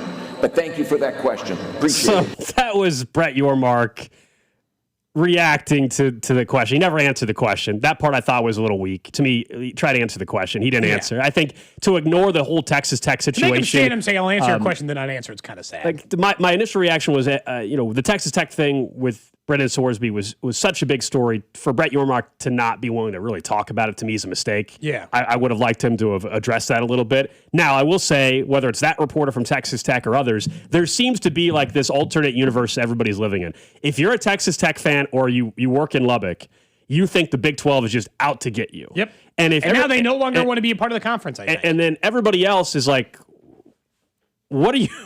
Texas Tech, what did you expect to have happen, considering what you guys were trying to have happen for collegiate sports with Brendan Sorsby and all this? And so it is a weird dynamic, and there's plenty of tension between Texas Tech fans, their university, and the Big 12 conference. Is this going to fade over time, or does the Big 12 have a problem? Because I think it's very evident right now. What is Texas Tech going to do? Leave? Tech and their successionist plan, and like they don't want to be a part of the Big 12 anymore. But yeah, I don't know where else they would go other than if the ACC took them in or the Pac-12. But you're not going to a lesser conference. Going to the Pac-12. I know. That's what I'm saying. You're not Pac-12 didn't even have media days this week, and they admitted because they're too cheap. They didn't have money for it. That's great. They want to be in the Big 12. I think it's just that they want more recognition for what they bring to the conference from a money perspective, from an eyeballs perspective. What do you want, like a big thanks or something? Their like, athletic department said 30,000 more fans this year than last year. You're welcome. And then they tagged the Big 12 as well. So it's very much we're in your conference, but we feel like we need more respect, I suppose, for what we do for it. How very Gen Z of Texas Tech here, This is delusional. Millennial, very always wanting to be patted on the back constantly and reassured. Did you guys? I assume you guys all, Gold, at least you watched Mad Men? Yeah. And she's yelling, she's like, you never say thanks. That's what the money is for! Like, what Texas Tech, somehow, after a couple of years, Drew, you're describing, thinks they deserve the Texas-Oklahoma treatment that they got in this conference for like a decade. You're not holding this whole thing together, Tech. You don't get like special treatment. You're in Lubbock. You're not like maintaining every single avenue of revenue for this thing. They have other, and I'm not saying they aren't an important school to the Big 12. They are. At this point, almost every school in the Big 12 is important to them because of their size and of the thing. Like, they could probably, Cincinnati probably survive or whatever. They still brought them in, so they still do this. This idea of, they want to be the big dog in the conference. And I think that they're still upset that everybody didn't bend to their will over the Sorsby stuff because they think that if it was Texas 15 years ago in the Big 12, they might have let Texas get away with it because they let them get away with everything. And you're like, that's not how this works. We can't just let you let this guy who gambled on the sport play. In fairness to Tech, they are the big dog in the conference, hands down. I don't know who's debating that, but there's levels to it. You also can't let a player who violated every NCAA protocol and just bet on the team that he was with play for you. Well, you also just became the big dog. Can you relax for a little bit? You don't get that title after being top dog for 2 years. Earn it a little bit. No offense. It's just like Gold said, it's like wanting the recognition without earning the college football press for it. Their program barely mattered for 100 years, and they've been relevant for 3, and they want top billing all the time. It feels a little rich. That's going to be very awkward when they might win the Big 12 this year, and Brett Yormark's handing over Drew's favorite Monster Energy Football Conference Championship trophy. They will be very loud, the Red Raiders fans, if that happens. They will be very, very loud. Genuinely, how long has Texas Tech been relevant in football? Since Patrick Mahomes made it to the NFL. Since they beat Texas. They weren't even good when Mahomes was there. No, I'm saying when Mahomes burst on the scene. So they've been relevant since they beat Texas. Back in whatever year that was, when Michael Crabtree beat them on College Game Day, and they were top 5 in the country. That's when they 2007. Look, I understand that's longer than West Virginia's been relevant in football or whatever. West Virginia's been relevant in football about the same time in terms of Pat White and Steve Slayton in terms of what they did. Yeah. And West Virginia wasn't saying, we'd like to be the top dog, please. And I understand that there were other things. They were also in the Big East at that point, I believe. I think Cody's just saying, since when not just that, they had their moment. I think he's just saying, since when have they been, championship caliber? I mean, Texas Tech since 2006 has 2 double-digit win seasons. Championship caliber? Texas Tech still isn't there. Yeah.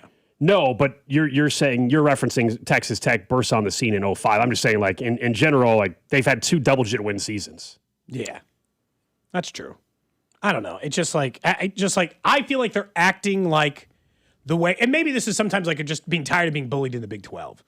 They're and like I mean, at they have time, the most money, and they're the best situated athletic program out of the bunch. So, for a blip, I understand that, but I think just the same as you try to get ahead of everything else and try to be, put some respect on my name, if you will. That's where things are at in the Big 12 right now. They have the most money. They've got the best facilities in terms of situation status within the other programs in the Big 12. I get why they feel I get why they feel some type of way, they think they can I buy will say it's themselves into surprising. respect, though. You can't buy yourself respect. Like that's what it is. I mean, I actually think people do that all the time, unfortunately. Try to buy respect. That happens all the time, actually. Just in life. I mean, it's the same way with Cody Campbell and everything that he's saying and being the loudest guy in the room. I mean, that's kind of how it goes. All right, guys, let's get to the trash of the day. Trash of the day. All right, this one relates somewhat local. I don't know where in Missouri, but it's in Missouri, so it's local enough for us. There was a man that was arrested back on July 6th, so just a couple days ago. And the mugshot's the story here. Okay. Because this guy got arrested, and when he was arrested, he was wearing a T-shirt in the mugshot. And the T-shirt was given to him from a prior arrest. So the shirt he was wearing, I don't know if it's Jesus or Jesus, but it's Jesus BB Bail Bonds. Okay. Is what I believe. Based on the font and everything, I believe that's the correct way to say it. Okay. And he's wearing a bail bond shirt. He doesn't work for them. That shirt... I should give him a discount. That shirt was a parting gift the business gave him from his other arrest that resulted in him needing to be bailed out. So in 2024, he had a conviction. He was placed on 2 years probation, which prohibited him from committing any new offenses as well as weapons. Investigators allege that he violated probation earlier this year with new arrests for driving while intoxicated and domestic assault. As a result, he was arrested in mid-May after prosecutors filed a motion seeking his probation be revoked. When a judge set his bond at $3,000, the defendant turned to this bail bonds company in Columbia, a firm that operates in several Missouri counties. They posted his bond. He got the shirt, and now here we are. He's wearing said shirt behind bars again. He now has to come up with $6,000 to again get out of jail on bond. Though I assume he'll call that he's same a bond loyal company. customer, right? The company will soon have to go to court to argue why its $3,000 bond should not be forfeited, though, due to his failure to appear. Well, if he fails to appear and they have to forfeit the $3,000, well, then he's not going to be a repeat customer at this bail bonds place. As you know, T-shirt marketing is a real thing. People love a free T-shirt. We're rated. We know people love a free T-shirt. If for some reason you put yourself in the situation where you had to make bail and you didn't have the money and you went to a bail bond shirt, you would probably never. You would like maybe when mowing. That feels like an exercise T-shirt, maybe? I don't think you would want the shirt unless you own a bail bonds place or you're doing commercials for them. And if you had to use them, are you publicly out there wanting to wear a shirt from the place that you needed to use to get bailed out of jail? What if it was like a yard sign, like when they're like, hey, we'll give you 5% off your thing today if you put the, whatever lawn care company takes care of your if that's what you need to get out of jail. If they would say, hey, we'll front this bond this time, but you got to promise me you'll wear this shirt once a week. You got to send me a photo of you out in public rocking the bail bonds if that t-shirt. bail bonds place, now that we've talked about the story, sends me a shirt, I'll wear it during the show, just because now it's part of a trash of the day. But that's about it. Yeah, if they send us a shirt, I'll wear it for the stream for one show. Yeah.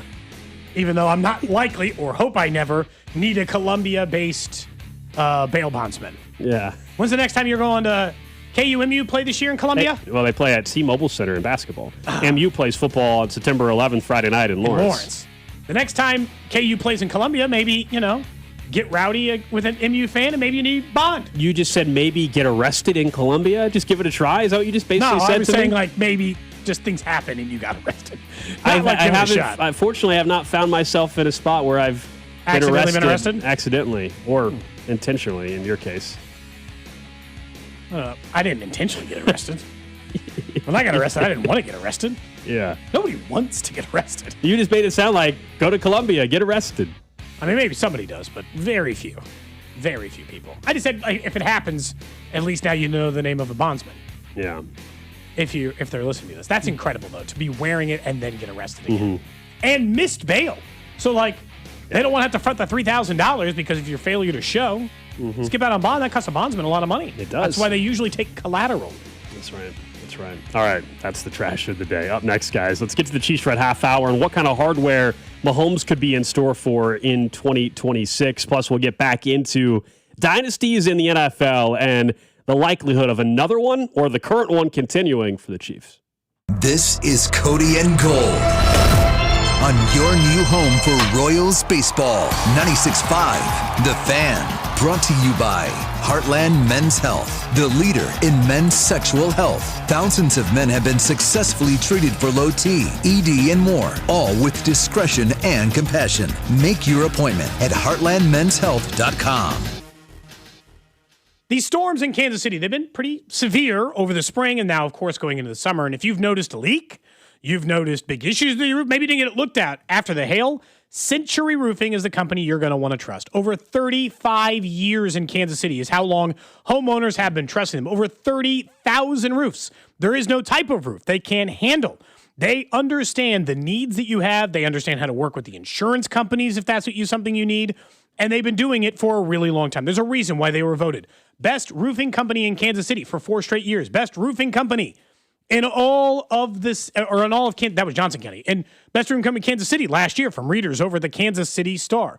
If you need more information, go to centuryroofingkc.com. See why they are trusted locally, recognized experts, and know what they're doing over there. They've done multiple roof repairs on mine over storms. I thought, maybe I need a roof replacement yet. They said, not yet. Just give it time, and when the time is right, we'll tell you when if you need to work with your insurance company. That's the kind of trusted effort I like from my roofing company. Give them a call, 913-422-0099 or centuryroofingkc.com.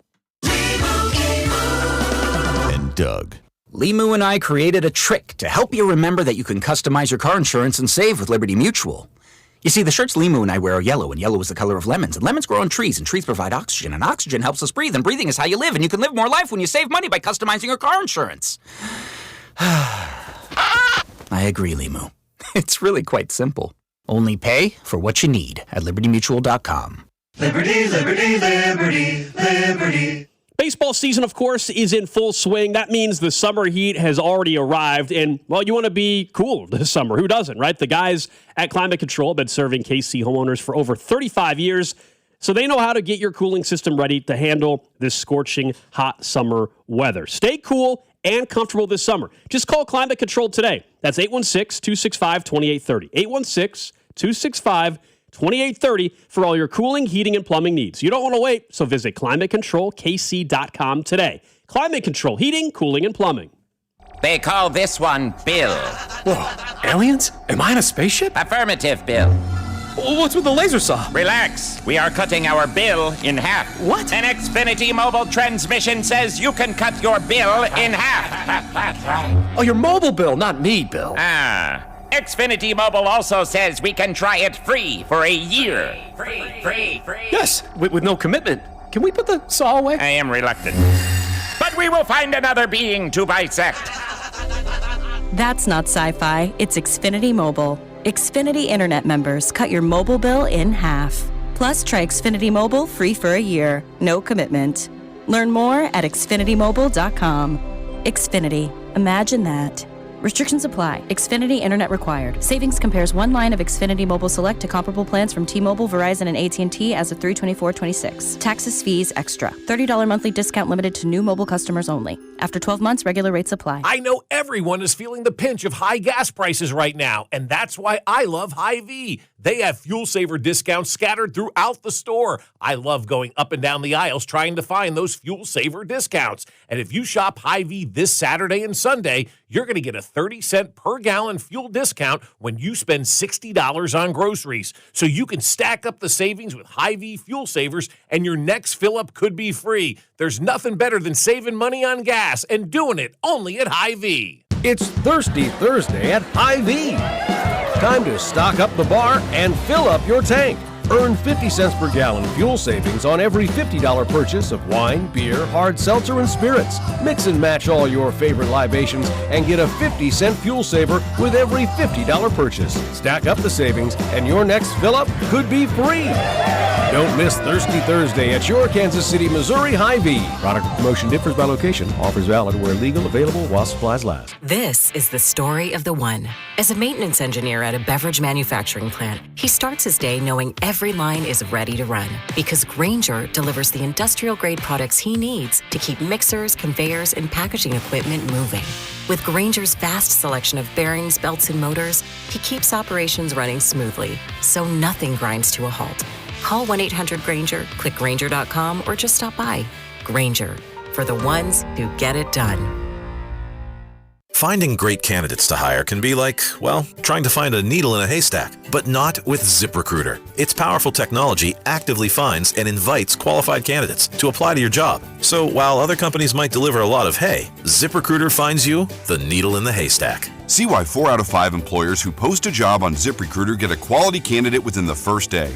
Try ZipRecruiter for free at ZipRecruiter.com/team. That's ZipRecruiter.com/team. ZipRecruiter. If you're looking for new work, Gann Asphalt and Concrete is seeking motivated candidates to add value to their business and, of course, their clients. They give top pay in the industry. They have health, vision, dental insurance, paid time off, and, of course, advancement opportunities. Work with a great local company who wants to see you grow with them. Go to GannAsphalt.com and find out how this new career opportunity can work out for you. Gann Asphalt, one contractor, all things parking lot. Post Malone presents the Big Ass Stadium Tour returns for part 2 with special guests Jelly Roll and Carter Faith. 9-time Diamond Certified Phenomenon, Post Malone. Live at Kauffman Stadium, July 15th. Get tickets now at postmalone.com. The Big Ass Stadium Tour Part 2. This time, it's even bigger. This summer, the Honey Pepper Pimento Chicken Sandwich and Pineapple Dragon Fruit and Sprite are back at Chick-fil-A. Girl, it's back. We've been waiting. I love that honey pepper pimento sandwich. And that pineapple dragon fruit and Sprite is everything. It's got that razzle-dazzle that makes you stop and say, okay, wait a minute. I love the creaminess of the pimento cheese. It's savory, it's bold, it's flavorful. Our faves are back. High five, girl. Which fan favorite will you choose? Real customers paid for their testimonials. Royals coverage is brought to you by Blue Cross and Blue Shield of Kansas City. Brought to you by Blue KC is the Coaches with Character program. Do you know a rock star high school coach in your district? Nominate them for the Blue KC Coaches with Character program at bluekc.com/nominate coaches with character. Let's make our coaches feel special and make our community a better place to live, work, and play. You're listening to 96.5 The Fan from the DM Injury Law Studios. Mike's got this. Car, truck, or motorcycle wreck? Remember, Mike's got this. 816-888-7500. Mike's got this. Welcome in to the Chiefs Red Half Hour. Every day at 11:30 with Cody and Gold on your new home for Chiefs football. 96.5 The Fan. Chiefs Red Half Hour here on Cody and Gold. Alex Gold, Cody Tapp, Drew Nixon with you. We'll get back into Jack Caglione's announcement. He will be in the Home Run Derby next week in Philadelphia, just the 6th Royal ever to be in the Derby, the second in the last couple of years. Of course, Bobby Wood Jr. was runner-up in 2024. No Royal has ever won the Home Run Derby. Feels like this could be the year that they finally break through on that. We'll get to that in the noon hour. You guys can interact with us on the Jay Southlands Host Service text line, 913-586-7965. Also, video stream up and running on YouTube, Twitch, X, and Facebook. Let's talk a little Chiefs football, though. We'll also get back into dynasties and whether or not this is the beginning of a new dynasty if they were to get to Super Bowl again, if it's the continuation, and just how unlikely is it, frankly, for them to do so. That's coming up in a little bit. But Ryan Fitzpatrick, not only was he perhaps at Taylor Swift and Travis Kelce's wedding over the weekend, as the entire Amazon Prime crew, I guess, was there, Carissa Thompson and Richard Sherman, et cetera. But he was talking about Patrick Mahomes coming off of an ACL, LCL injury and what he expects here in 2026. I kind of think that he's the favorite in my mind to win MVP this year because, the injury and how much he's had to put into getting healthy this offseason, obviously the level that we've seen him play at. But the last few years, doubt's starting to creep in a little bit people talking about him. Maybe he's not the top quarterback anymore. Yes, he has the rings, but look at these guys who have maybe outplayed him the last few years. I think there's enough of a narrative there that's going to drive him even more. And I do think sometimes having to hit reset, the focus that he has put on rehabbing his body and getting ready, I see him as my favorite for MVP this season. So that was Fitzpatrick on his podcast a week or so ago. If you were wondering just about the odds themselves, then we can get into the narrative stuff, because I think narrative, as you know, is so much a part of any of these awards, especially MVP award. But Josh Allen's the favorite right now to win, 6-1 to open up the season. Lamar Jackson, Drake May have the same odds at 8.5-1. Joe Burrow right behind him, 9-1. Matthew Stafford, 9-1. Herbert, 11-1. Then Patrick Mahomes. So there are 6 quarterbacks, and Mahomes is 13-1 to win it, over at FanDuel at least. So 6 quarterbacks have better odds. So that's the betting market thing. Okay, that's one thing. Maybe you don't care about that. The narrative part that Fitzpatrick's talking about, I do think is massive for this. Yes, it helps. There are certain baseline stats you kind of have to get to within reason. Yeah, 35 touchdowns, 4,500 yards. And there's certain benchmarks you get to and it almost assures you're going to win. 50 touchdowns, 5,000 yards, for example. So that's the balance. But I do think narrative helps. Now, this is not the Comeback Player of the Year award. That's different. But coming off an injury, if the Chiefs are able to get right back on the throne, as in one of the best, if not the best teams in the AFC, if that were to happen, and Mahomes is anywhere near the top in a couple of the key categories, yards, touchdowns, interceptions being low, then absolutely I think the narrative could be what breaks a tie, if you will. Let's say it's him and Lamar Jackson again, or Joe Burrow. But the tricky part with Drake May and Burrow would always be they haven't won yet, so that's their narrative that helps them. Drake May's never won it. Joe Burrow's never won it. That will help them if there's a tie. Whereas Matthew Stafford, it'll be very difficult for him to win it again because he's just coming off a year in which he won it. I think especially because of the injury and the time, not even that removed, but removed from like MVP stuff. Like he was still winning Super Bowls. He just wasn't winning the league MVP during that time. He's only got the 2 MVPs to his name right now. The one he got in the second year as an NFL player, and the one he got back in 2022. In 2022, he has had to put up massive numbers both time he won it, by the way. 5,000 yards, 50 touchdowns won. 5,200 yards and 41 touchdowns, both of which led the NFL in the other year he won it in 2022. So, like, he's had to, like, earn it. Each of the 2 times that they were able to, he was able to get the award. Now, in the last 2 seasons, he hasn't even reached 4,000 yards. Now, he would have gotten to 4,000 yards last year. He got hurt. He only played in 14 games. He was on pace to go well above that based on the number of games in there. But in a 17-game schedule, 4,000, man, that's low barrel. And in the year that he only finished with 39-28, they were 15-1. It was like he didn't have to throw for that amount of yardage, so they just, like, didn't. But I think if he gets anywhere near those, like, MVP-ish numbers, they're going to be looking to hand him this kind of award, especially if he does it coming off of the injury. And because I get the sense that nationally, people aren't blown away with the Chiefs. Like I saw someone's composite offensive line rankings had the Chiefs like 18th amongst all like NFL experts, right? For the people who write for these who write for all these different sites. And I think people are like, I don't know if the Chiefs' weapons are good enough. So like I think that they are being undervalued a little bit for offensive line and for offensive weapons.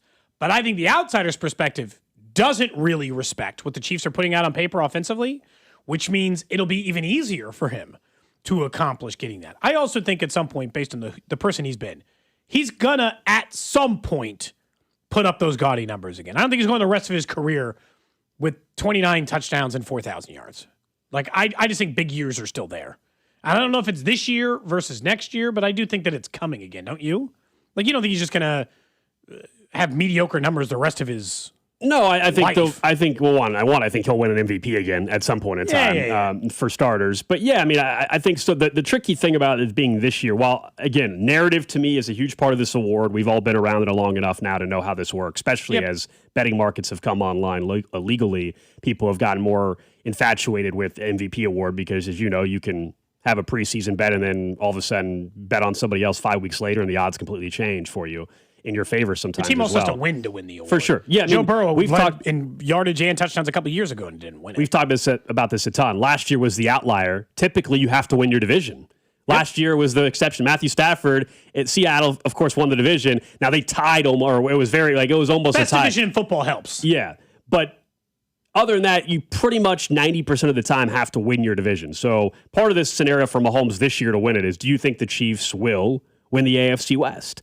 And if you think that's one benchmark along the way, I just think, though, the benefit that he has this year that he hasn't had for a couple years is what you're saying, that maybe, just maybe, people are sleeping on him a little bit as a team, on him, but then he'll have the narrative, oh, he's coming off an injury. We can agree or disagree whether or not that kind of stuff should factor into the awards. The MVP award is a very flawed award. There are other ways to determine who the best quarterback is in football than just simply who threw for the most yards. But we just know that a player that has almost identical numbers to you but has never won it, the voters are going to give the player that's never won it the edge over you. So is he really the best quarterback, or best quarterback with the best story that also has never won it before? But also, who's on the better team? Like, if Joe Burrow had slightly more yards and slightly more touchdowns. Let's say they're close, but Joe Burrow had more. But his team is 10-7 and Mahomes is 13-4. They're going to give it to the 13-4 team. Like, it just is. Most of the time. Burrow's interesting in this hypothetical because, again, he hasn't won it. And I do think you can sense, especially with whenever he's come back from injury and then they've gotten hot at the end of seasons, even if they didn't make the playoffs, the national media has been, like, begging, like, for Joe Burrow, I feel like, to, one, get back to the postseason, but for them to get a defense for him. And also, I think the national media will be advocating strongly for Joe Burrow. There were people making a case, was it last year or 2 years ago, guys? I forgot which one it was. When they were going on their run late. They dug themselves a huge hole. They were going on their run late. Burrow was putting up crazy numbers. There were some national media members saying, if they make the playoffs, he should be the MVP. So people have been wanting him to win MVP for a while. I think he's one of the quarterbacks on this list that, even if his numbers weren't quite as good as Allen or Mahomes or Drake May, that he could win because he has a strong case based on national media perception and people thinking he should already have one. Josh Allen last year. His numbers were not good. And he was really not good last year and still won it. And the media likes Josh Allen, right? It's the same. Look, I don't think the media hates Patrick Mahomes. That's unfair. But I think we all recognize for a little bit. We recognize how media nationally talks about Joe Burrow and talks about Josh Allen recently, in the last 2 years, we'll call it. And there are just some quarterbacks that, whether it's just wanting fresh blood in there or not, that sometimes they get a little bit of an edge in this kind of stuff. Well, Josh Allen, it's like, and this is the tough part about like some of these quarterbacks, because if you look at his passing numbers aren't there, but obviously he's one of the best runners in football, and he gets the advantage of, and this is the part where, like, I think an overvalued stat from is rushing touchdowns as a quarterback. I think is a grossly overvalued stat because it is all so heavily geared in your favor to get it. And so, like, and that's fine. He's better at it than most, so I don't want to make it seem like they're nothing because I don't think it's a nothing stat. But, like, if you just ignored, like, 579 yards rushing, that's probably what Patrick Mahomes would have had last year based on how much he was running. But he didn't have 14 touchdowns because they don't do that. And then the passing stats would have favored Mahomes. Who would you, like, if I gave each of you just $100 right now, it's July, so it's super early. There's so much can change. If I just gave each of you $100, you had to make a bet on the MVP award. I'll list off some other odds too. I don't know if you have it in front of you. I bet it on Mahomes. Who would you actually put your money on? Remember, some of this is you're also trying to bank on who you can get the best value of now and who you think will have their odds cut in half. I'll probably get Mahomes at 10-1. Mahomes is 13-1 right now. The chance of him still being 13-1 after 3 weeks into the season is very slim. I think he'll fall back down to 7 or 8-1.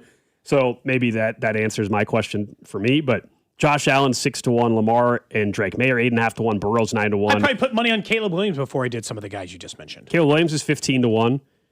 But your guy Trevor Lawrence is 16-1. That's wasting money. That's your guy. Wasting money. Throw it down the drain. There are only two quarterbacks. Like, and here's the problem though, is that if you tell me I get Patrick Mahomes at 13-1 or I get Caleb Williams at 15-1, go, come on. You know who I'm going to choose in that scenario. I get it. He's a 2-time MVP award winner and a 3-time Super Bowl champion. If I'm just banking on who's going to have a big season and can win an MVP, because Caleb Williams would be the player they want to give it to. I think more than Drake May, because that could have been last year, more than even like the Justin Herbert part. I think Caleb Williams, because he's a bit of a darling right now, is the like gold. The one you were talking about, like just the media wants to give it to because they like the player, they like the story right now. I think that player would be Caleb Williams. But if I'm getting pretty much equal odds between him and Mahomes, is there Is there anybody, Drew? What's your answer? Then I have another question because I think it's awfully difficult to pick any of these other ones. But is there a name that comes to mind for you? If I were to put money on somebody, I mean, Joe Burrow would be the first guy. But he still has the offensive weapons. But I can't blame you there. I think Caleb Williams is a good pull. I think Dak Prescott might be a good pull. Yeah, Dak 14-1. Dallas. I think either of those guys I would go with. I don't think his team's going to be good enough. Dak's team's good enough. You know my feeling about like how underrated I still think Dak is, but can the Cowboys win that division? I think the division's there for the taking for anybody in that division this year. Like the Giants a little bit. But I was going to ask just further down the list as I'm looking at it. There's always a surprise name that bumps up into the race. But man, after Caleb Williams at 15-1. You can't really talk me into putting money on anybody. I mean, no. Trevor Lawrence 16-1. No Brock chance. Purdy 20-1. Can't stay healthy. Jordan Love, we've had that conversation before. I don't think so. 22-1. No. Jalen Hurts 25-1. Is not out. Jaden Daniels coming off an injury 25-1. You can name them all. There's not a single Darnold, one. Baker, Goff, Nix, Kyler Murray, Stroud, Cam Ward, Jackson Dart. That's it. Those are the quarterbacks, obviously, and that's the quarterback award. Doesn't mean the odds won't get better. Like Kyler Murray's 50-1 preseason. I could see a scenario at some point this year where he's 20-1 or 15-1 because he gets off to a good start. But is he winning MVP? No. The only way I would put $10 on him is because he's 50-1. I'd say, let's see what happens. The only reason I consider my biggest issue is the teams I don't know will win a lot. Like for instance, like Joe Burrow, I think is actually not a bad bet at 8-1, knowing that he will once again with T. Higgins and Jamar Chase and a good run. He'll put up huge numbers again. I don't doubt that. I don't think they fixed their defense. And so they did spend free agency money, but it's like I don't think they're going to win their division still. And if I don't think they're going to win their division, I don't even put the money down on it. He's not a bad bet, but it's like I got to think their defense got significantly better with one defensive line or two defensive line additions, but the loss of Hendrickson. They added 4 people on defensive line. Yeah. But yeah. I meant two that matter, I guess, in my head. Sure. I'm not saying two that make a real impact. They definitely added more than because the Chiefs probably added 4 people on their defensive line, but half I don't care about or whatever. Someone's saying, so then Cody, would you Mahomes or the field? The field. Yeah, you have to take the field. Field. For an award, me 13-1 for an award, yeah. But I mean, the field, you would be honestly, you'd be stupid not to take the field for an MVP award. So you just would in the NFL. Mahomes would be 1 for me. Caleb Williams would be 2. Third, you might surprise me, would actually be Herbert. I don't dislike their roster. I do think that they got a better offensive system now that is more likely to put up real numbers. See the weapons though? I mean, are they even going to throw the ball enough for him to? That's it's some of it's just like I almost in a MVP situation. I'm not getting good enough odds to bet Josh Allen 5.5-1 in my opinion. To me, Drake May is going to. That whole team won't be nearly as good this year. Lamar's tricky, new head coach. I don't know what to make of it. I wouldn't take that chance because of that. No, I think if I had 3 players that I could sprinkle money on for this bet way early, July 8th, Joe Burrow, Patrick Mahomes, and then I would, you guys keep saying Caleb Williams. I get the thought there. I probably would still put it on Lamar Jackson at 8.5-1. All right. So they're not it would be Burrow, Mahomes, Lamar probably would be the 3 quarterbacks I'd sprinkle money on. The only thing that gets me on Burrow again is is the team good enough? Yeah. And look, it's been a couple of years since they've been, and I think a good quarterback can propel even mediocre teams. So, I don't think that that's out of the question. I just, are they going to get enough wins to, I guess, make the difference? They are a winning team when he starts at quarterback. He has either a 500 or winning record every single game, every single season he started for them. But they were 9-8 2 years ago. They were only 5-3 with him last year. And it's just defenses to me can't go from 3rd worst in the NFL to 11th best. They can go to 20th best. That's all they need. And if 20th best enough to get them to 11 or 12 wins is the question I have, Drew. That always, and Alex, we've had this conversation with other teams. This isn't a Cincinnati thing. That is where I made this same argument about the Chargers 2 years ago. Yeah. They were they're going to be so much better. They were 29th. It's hard to make that kind of gap up. Someone says Mahomes will win comeback player of the year. Well, he's the favorite for that. He's the favorite. Yeah, he's going to He's got I would be fairly shocked if he doesn't. Mm-hmm. He's 2-1. Who else is in the running? Jaden Daniels, because he missed all year. Kyler, just coming back. He was hurt, but it's more coming back from being crappy. 5.5-1, and then Aaron Donald's on the list just in case they have him there at 14-1, just in case he joins the Rams. If he after does join sitting the on Rams, the couch. then all of a sudden that number is going to jump high. Some people will bet on Aaron Donald now just in case he returns, and then Micah Parsons sits there in the conversation as well because he's coming off an injury. Although he's not going to be available, isn't it? Have you guys seen that? Micah Parsons might be available in the beginning of the season. Yes. So, but Mahomes, understandably so, has an unbelievable chance to win Comeback Player of the Year, and that's also a flawed award too.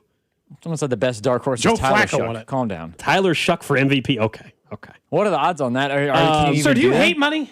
You want the odds on Tyler Shuck to win MVP? Hold on. He's below. Is he? What are the odds I can get to just spin 0 at the roulette wheel? Because I feel like I below- feel better about that. Like, okay, he's got worse odds than Jahmyr Gibbs, Bijan, Miles. He's got the same. He's got the same odds as Myles Garrett, Jamar Chase, Derrick Henry, Daniel Jones, Puka, Bryce Young, JSN, and Aaron Rodgers. So, like, what is he? 100 to 1? I mean, I'd rather bet that some miracle way Aaron Rodgers wins MVP at 100 to 1 than Tyler Shuck. Like, what is 100 to 1? You're throwing away your money. You're throwing away your money. I'm sure that texter's joking, but you're throwing away your money. Like, we all know it's a quarterback award, so I wouldn't want to bet. I wouldn't put money on Puka or Jamar Chase either. But nah, I'm not kidding. I'd rather put money on Myles Garrett. Honestly, somehow winning is going ridiculous in LA with the Rams. Like 100 to 1. Like, so if you bet $100, you win 10,000. I would rather. I think it is more likely. Okay. If I took $100 to the roulette wheel and just guessed red or black and just doubled the bet until it got to 10,000. How many times would I have to do that in a row in order to do it? So I won $100 and then I bet 200. Like, how many times would I have to double $100 to get to 10,000? I think I have better chances than Tyler Shuck winning the MVP. Like, how many times in a row do you think it's even money? Right? It's even money. Let's see, how many times would I have to double 100 to get to 10,000? 100, right? No. No. So you're saying $100 bet, and then you win 100, and $100 bet you win. No, and then I bet 200. And then I bet 7 times. You're saying you're just I gotta get the rolling color over your winnings. You're rolling over your winnings. Yes. Tell me what's more likely. I take $100 and I bet it on Tyler Shuck to win the MVP, or I take $100 to the casino right now and just put everything and get the color right 7 times in a row. It's got to be 7 times in a row. If I made you choose between the two, Gold, which would you choose? Yeah, I would choose that. I also don't want to wait 8 months to find out about Tyler Shuck not winning. Even if I made you make the bet once every month. When we go to Vegas in August, will you do that? Just put a $100 bill down at the table at Circa and see if I can. And just see if you can roll. And I got to get to 7 times, or I can't quit until I get to 7. I'll tell you right now, it'd be pretty hard not to quit it. If I got it 5 times. There's no way you'd. I'm not making it to 7 times. You wouldn't let it roll either, or let it ride. I'll let it ride 5 times in a row. How about that? I'm willing to go up to that many times. You won't. You won't do that while we're there. You call me a coward? You won't do that while we're there. You won't put $100. You won't put $100 and if I on just the lose, table I lose. It is what and it get is. $100 in chips. Put it on black or red, and then just keep riding on the. You bringing this up now requires you actually doing. And it are you saying you're keeping it on the same color the whole time, or are you going to? I just get to choose the color. You get to still choose the color. Yeah. Knowing I get that to choose between red or black. And there's a third option where you get screwed, right? Yeah, I am aware. That's the lowest probability. That's why I get the house edge. There's actually more than that. It's 0 and 00. Some casinos have a 000. Yeah, that's a ripoff. Don't ever play that table. 0, 00, black and red. So you actually are still getting way worse odds than you think. It's not 50-50. I'll do it up to 5 times. That's as far as I'm willing to go. Because I'll tell you right now, if it went from 1 to 2, 2 to 4, 4 to 8, 8 to 16, I'd be like, Gold, let me just get out now. I don't want to, All right, do it when we go to Vegas, end of August. We'll be there for Ultimate Contest Weekend. Weekend. Won't be long. Pay for a whole entry. Someone said some casino they went to in Vegas had 3 greens. BS. Yeah, it is. Don't ever play at a table that has 3 zeros or 3 greens. Everyone agrees, though, that the text line all agrees that if they had to choose between those two, even if I made you do it once a month, Gold, like I had to hold it in escrow, and it was still going to take you the same amount of time to cash it out, you'd still choose the roulette one. Once a month, you take your little trip to the casino and find out whether or not you get red or black right. But that's better than Tyler Shuck to win MVP. Just go there, get one spin. All right, I'm going to cash out, and then just walk out. It's like, what is this guy doing? Like, what is? Oh, I've done that. Alex was with me one time. One game and then leave. Alex was with me in Vegas when I sat down. I had just won, and I put $100 of red or black in one, and then walked away from the table. He did. Yeah. I've absolutely done what you're describing, but I wasn't coming back in a month to bet it again. Yeah. Someone says they'll give me the $100 from the 816. Now we're talking. Well, there you go. If that's Hit the me case. Up. Email me. Let's now I got. Cody's just taking money from listeners now. Now I got nothing to lose. Alex will sit by the table with me. Split the winnings. Okay, let's do it. They'll give us a choice between that or betting on Tyler Shuck. We can do that end of next month. All right, up next, let's get to what's trending. Let's get back into the news of the day. Jack Caglione will participate in the Home Run Derby next week. So what is his chance of winning the whole thing? We'll talk about it next. What's up, Kansas City? This is Vinny Pasquantino, and you're listening to Cody and Gold, weekdays starting at 10 on 96.5 The Fan. Brought to you by Heartland Men's Health, the leader in men's sexual health. Thousands of men have been successfully treated for low T, ED, and more, all with discretion and compassion. Make your appointment at heartlandmenshealth.com. Hi, I'm Michaela, your friend and jeweler at Shane Company. You found your dream engagement ring. As a jewelry consultant, I recommend to start shopping for your wedding band 6 months before your big day.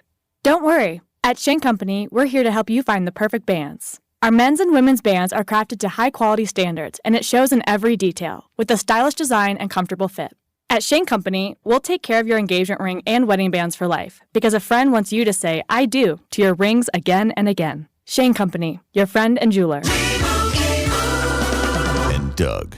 Limu and I created a trick to help you remember that you can customize your car insurance and save with Liberty Mutual. You see, the shirts Limu and I wear are yellow, and yellow is the color of lemons. And lemons grow on trees, and trees provide oxygen. And oxygen helps us breathe, and breathing is how you live. And you can live more life when you save money by customizing your car insurance. I agree, Limu. It's really quite simple.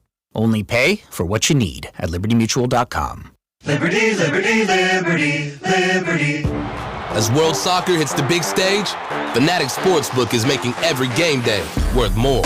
Earn up to 10% fan cash on your soccer bets, win or lose. That's real extra value you can unlock every match, all tournament long. And fan cash isn't just for betting. You can use it anywhere in the world of Fanatics. On game tickets, merchandise, collectibles, profit boosts, and more. One ecosystem, endless ways to spend. Plus, new customers get up to $1,000 in fan cash. That's $100 bet matched every day for your first 10 days. The world is ready. Are you? Fanatics Sportsbook. Winning hits different here. Must be 21 plus. Gambling problem? Call 1-800-GAMBLER or 1-800-MY-RESET. CT, call 888-789-7777. MA, call 800-327-5050. NY, call 877-8-HOPE-NY. MD, visit mdgamblinghelp.org. Not available in all states. Terms apply. See Fanatics Sportsbook app. Conservative, family man, author of The Bald Plan to Reduce Property Taxes. Listen to Scott Schwab. Property taxes are killing Kansans, but one day it hit me. BALD. BALD stands for Better Affordable Living by Decreasing Property Taxes. And it's the only detailed plan. Schwab's BALD plan means voter approval for property tax hikes, refunds for unfair assessments, and tax relief for seniors and working families. Listen to Scott Schwab.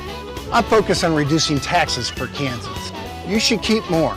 My BALD plan makes sure of it. When I'm governor, we'll get it done. Finally, a governor with a good head on his shoulders. Author of the BALD Plan to Decrease Property Taxes. Conservative Republican Scott Schwab for governor. Visit scottschwab.com/bald to learn more. Paid for by Schwab for Governor, Jim Felter, Treasurer.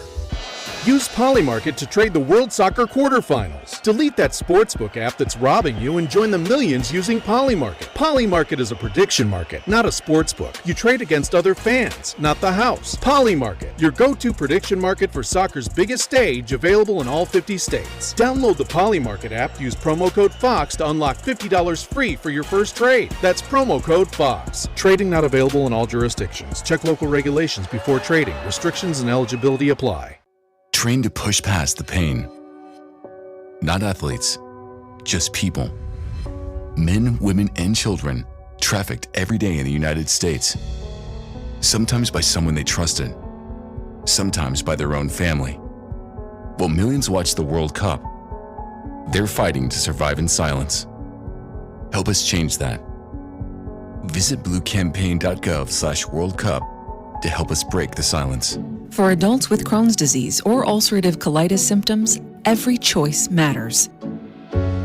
Tremfya offers self-injection or intravenous infusion from the start. Tremfya is administered as injections under the skin or infusions through a vein every 4 weeks, followed by injections under the skin every 4 or 8 weeks. If your doctor decides that you can self-inject Tremfya, proper training is required. Tremfya is a prescription medicine used to treat adults with moderately to severely active Crohn's disease and adults with moderately to severely active ulcerative colitis. Serious allergic reactions, increased risk of infections or lower ability to fight them, and liver problems may occur. Before treatment, get checked for infections and tuberculosis. Tell your doctor if you have an infection, flu-like symptoms, or need a vaccine.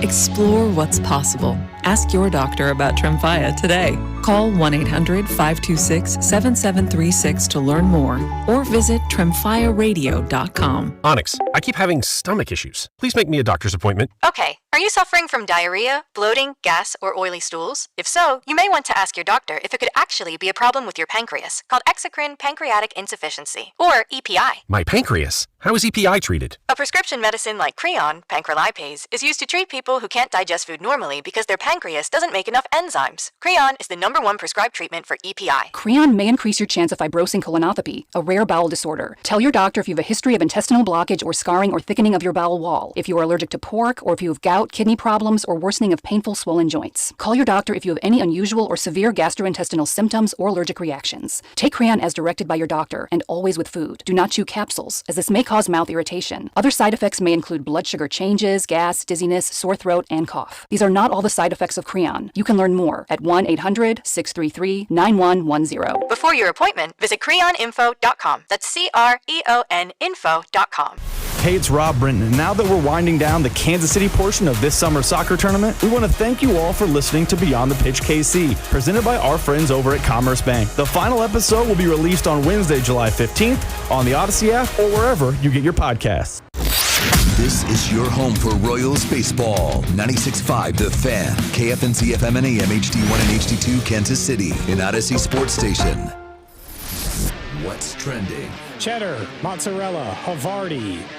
Number one on What's Trending, the exciting news today. Jack Caglione will participate in the 2026 Home Run Derby. That was announced this morning on MLB Network. He also said his dad is going to go with him to Philadelphia and throw out the pitches to him, which is really cool. He is the 6th Royal to participate in the Home Run Derby. The last, we all know, was Bobby Wood Jr. in 2024, where he nearly won the damn thing down in Texas. He hit 50 home runs in total, including 13 in the final round. He was one shy of Teoscar Hernandez and like maybe 5 feet shy of actually tying him and getting to the next I don't know, tiebreaker. At that time, they didn't have the swing off, I don't think. But first full season in the majors for Cags, 14 home runs. Yeah, it's not the highest home run total by any means, but everybody in baseball recognizes the show that he could put on next week in Philly, and I think he's going to do it. We'll talk more about this after What's Trending. Next up on What's Trending, there are 8 teams officially remaining for the 2026 FIFA World Cup.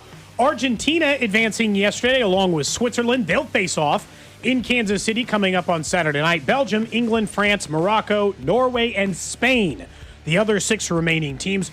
No soccer today for the first time in like 3 weeks. Yeah. Everything will kick off tomorrow as we'll get started with France and Morocco, which might be the best of the 4 matches we have. Could be. Right? France and Morocco, that one's going to be a really good one. Although France has looked like a juggernaut. They have looked so unstoppable to me.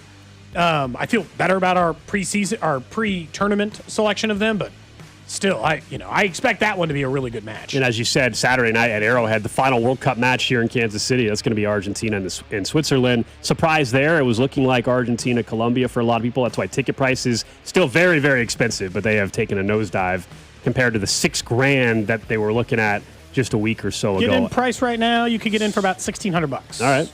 There you go, Cody. You know what? You just do your scenario you talked about in the last segment, and your tickets are taken care of. Let's go to the casino now. It's way more fun to do in Vegas, though. Yeah. All right. Elsewhere, the Royals did win 16-12 over the Mets yesterday, a wild game that featured history. How about Tyler Tolbert? He tied a long-standing MLB record that I don't think any of us really recognized to begin with that knew existed. He with hits in 12 straight plate appearances. He had a chance to break the record, did fly out in the 9th inning, unfortunately, but he tied a long-standing record that originally was set back in 1902 from Chicago's Johnny Kling and then tied in 1952. And so now Tolbert's name etched in Cooperstown. His bat is sent now to Cooperstown, New York as well. In a weird year, a weird thing that also happened. last night there against the Mets. He's the last hitter to have back-to-back 5-hit games since Roberto Clemente. Yeah, that's another name for you. In the 70s.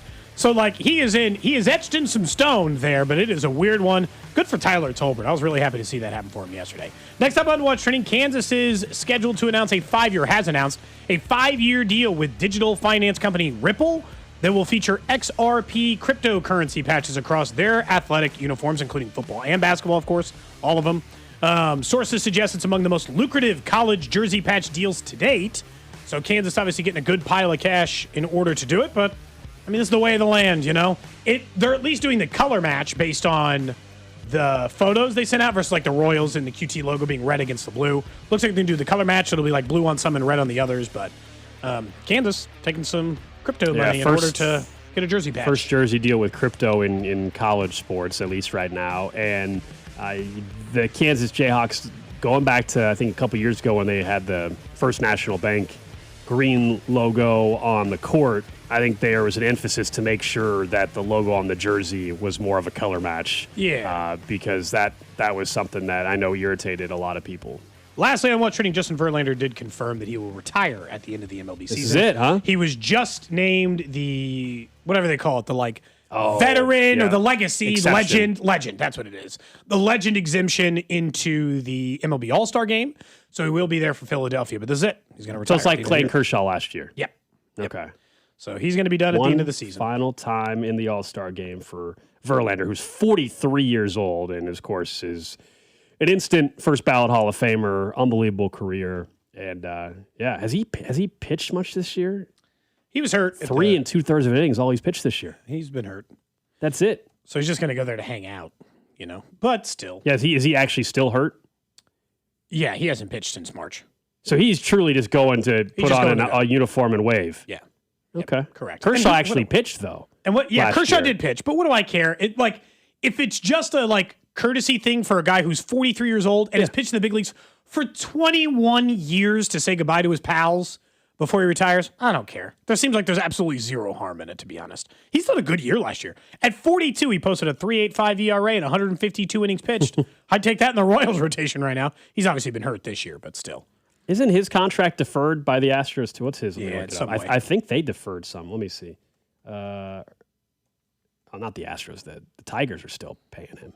Then he'll just go home and make $500 and $600 million and be married to Kate Upton. He's got so from 2030 to 2039, Cody. So until he's 56 years old, $1.1 million every year from the Tigers.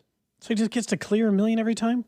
Yeah. Ooh, now we get to play the game. Guess the career earnings. I'm on the page, so I can't play the game. I'm already on the page. Oh, have you seen it? I've already seen it because I'm on it right now. Okay. What do you think? He is just, the hint would be that he was a former number 2 overall pick back in 2004. He's now 43 years old. He's played 20 years in the big leagues. So in fairness, I remember one of his contracts being like $150 or $200 million. 350? 350 million? Justin Verlander. $411 million through 2026. 4 different teams, and again, he's got years of deferred money still on the way, it looks like. Impressive. I mean, hell of a life. No doubt about it. Hell of a career. This guy's been unbelievable. Truly one of the greats. Yeah, he is. He's one of the, 20 years in the big leagues is an accomplishment in its own right, but he was multiple time Cy Young Award winner. He's an all-time great. That's probably the best way to put it. You'd mentioned in the What's Trending though, Jack Caglione is heading to the Home Run Derby.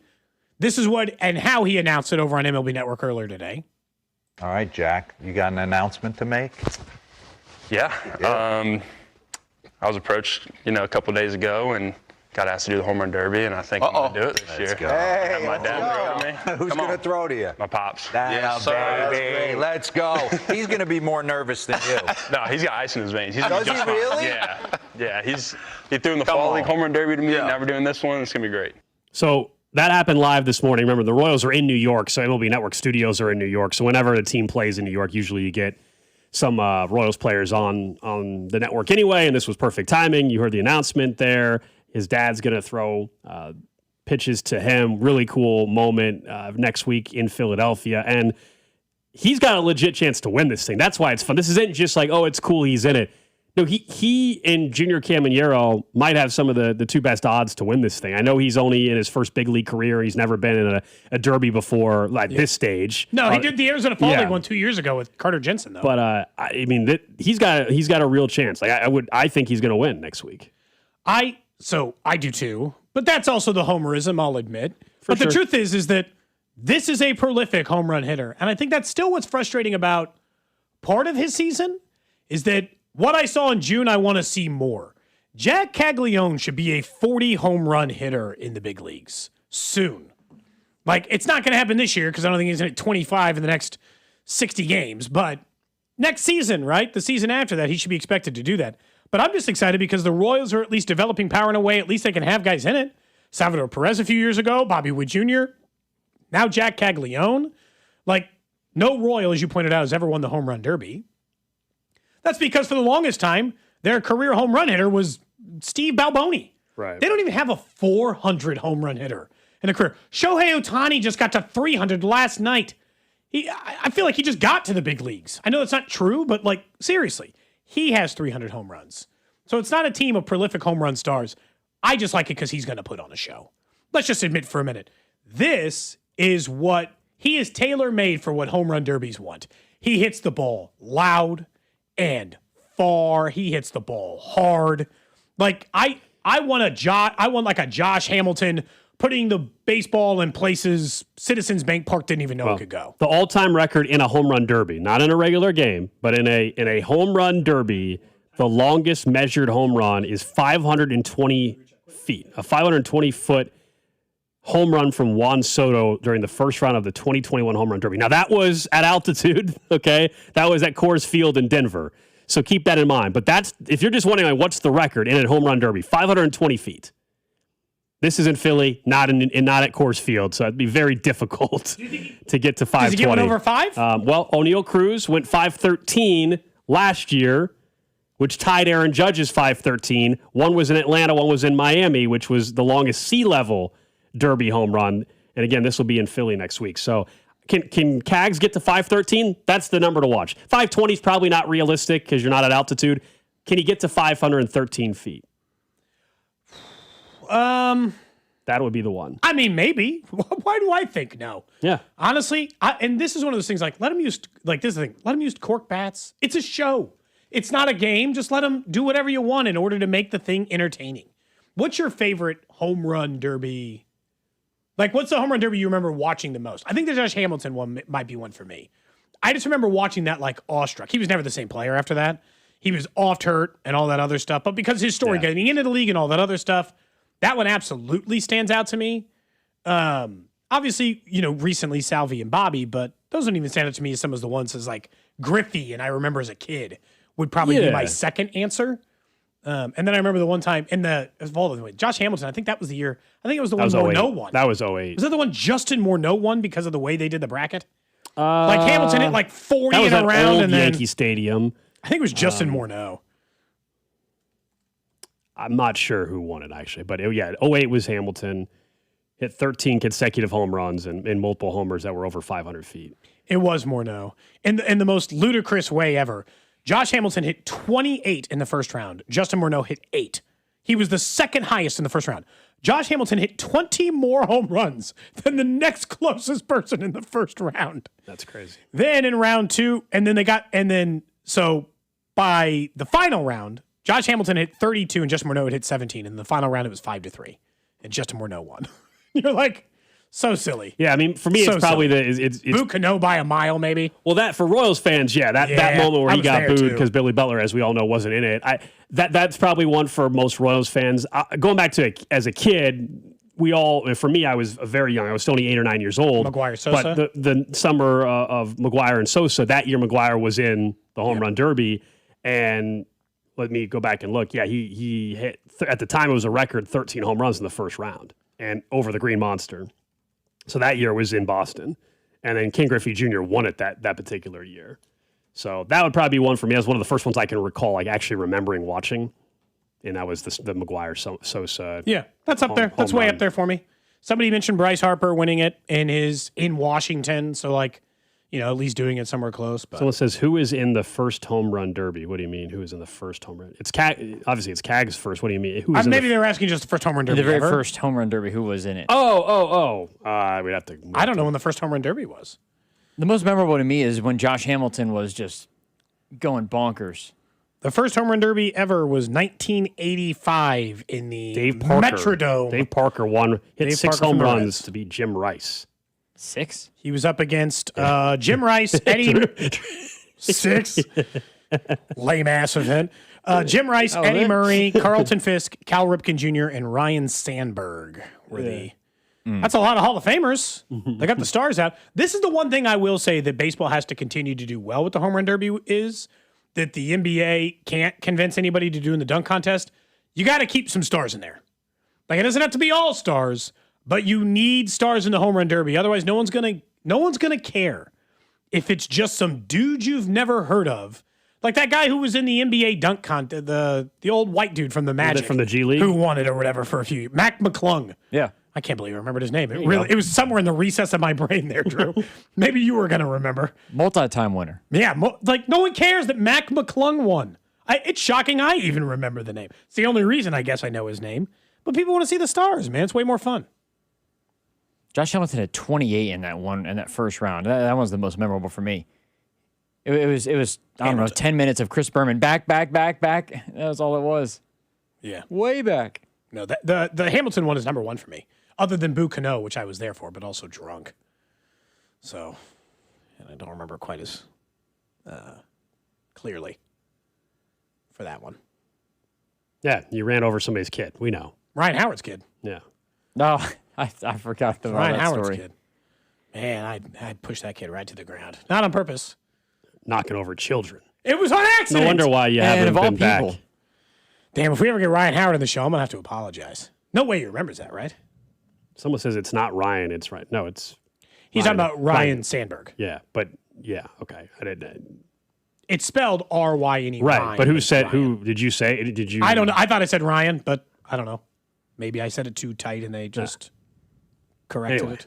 I was confused by that text. They just want to be right. Drew was so disappointed in the six home runs. Well, you said that was the winning number. I was like, dang. I don't know if that was the final round or that has to be the final It round. basically is like saying, the dunk contest was won by a dunk that was graded a 41 or something like that. Like the dunk was attempted 5 times, finally made it. Oh, yeah, I guess this guy won. Man. I don't know what to say. What park were they playing? That'd be the question. Were they trying to hit the center field at the Polo Grounds? Is that what they were trying to do? Well, someone said, remember last year when Boone picked Jonathan Aranda for the swing off? I forgot about that. What were they doing in that? Why did he choose him? In 1985 through 1990, the home run derby was just, it says, a 2-inning event with each participant getting 5 outs per inning. Oh, so that's why it was only 7. They only got 5 outs, not 20 swings. The rules were different. Okay. Yeah. Okay. Like that just I changes. take back my 6 question mark exclamation point. Thinking of history, so did you guys see today? Reaction. 16 years ago today was the decision from LeBron. 16 years ago today. Now here we are, iconic moment. 16 years later, waiting to see what his decision is if he's going to go back to Cleveland. That's Full the circle. Offshore odds, right? Cleveland's the favorite. Is that, yeah, and that he's the favorite to land there? I actually think it seems even more likely, you want to know the truth, just because of the idea that they gave Donovan Mitchell the deal. Feels like they're trying to clear the decks in order to make sure that LeBron can go there. He should go back The to decision was still, it was just one of those, it feels like a social media moment.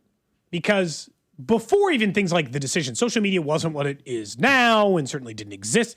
Like before that, it didn't exist in that facet, and free agency was different in some of these sports. It feels like one of those very early moments in social media that I remember being. We would have known before he actually announced it where he was going. If we had Shams and Woj. Yeah, that show wouldn't have worked. That show wouldn't have worked. There would have been no point in having the decision. Yeah, Jim Gray would not have had the sit-down interview that way. Jim Gray, good for him, good get.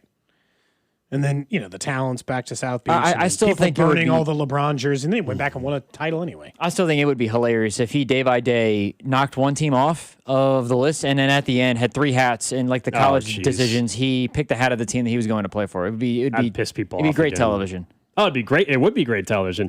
It would just upset people again. Oh yeah, it would really bother people. Yeah. If he did, he knows he can't do that again. It was a misstep. It was a misstep to sit down at a TV interview and be like, I'm taking my talents to South Beach. Well, and it was the beginning of the super team era in the NBA, so everyone made him look like he was a coward. Chris Bosh and Dwayne Wade signed either earlier that day or the day before, so the signs were already kind of there. So all of a sudden it was like, oh, and you're just gonna like form a mega corporation? Got it. So like it was just like the common, and now that's not uncommon, right? This happens all the time in the NBA now. Stars pair up with stars. Really, he started a complete trend in the NBA that began under that. Not that there were no super teams before, but that was like pre-free agency, right? When the super teams were just together. Like the Michael Jordan, Scottie Pippen, they didn't like leave to be together. They were just a super team because and then, they were on the same team. The KG, Ray Allen, Paul Pierce Celtics are the first two. Really, that really... You mentioned Scottie Pippen. You and I off air were talking about him yesterday. Did you guys see? There's some photos were leaking out yesterday. His girlfriend? He's got a 23-year-old girlfriend. He's 59 years old, 60 years old. 20 what year old? She's 23 years old. 23, 37-year age difference. I can't. I mean, was she even alive Scottie the last Pippen. time he won a title? Of course not. She's 23, so no. No. When was her last title? No. Like that? Scottie Pippen, no. She was not born in the 90s at all. She was not. No. She was born in the 2000s. She was born in the 2000s, and he last won a title in 1998, I guess, right? Would have been the last year. I think that's correct. I was, you guys, I was 3 and I'm like, 30, so I was 27. Dead serious. What do you guys talk about? Like, what are you talking about? She grew up in a time in which social media existed every single second of your life. You remember black and white television. Like, what are we doing here? He's 60? I'm guessing it's an understand, like there's an agreement, there's an understanding between the two. I'm sure there's a financial what are you talking agreement about, that's worked in there as well. Yeah. You're born in 65. You were alive for the moon landing. I mean, there's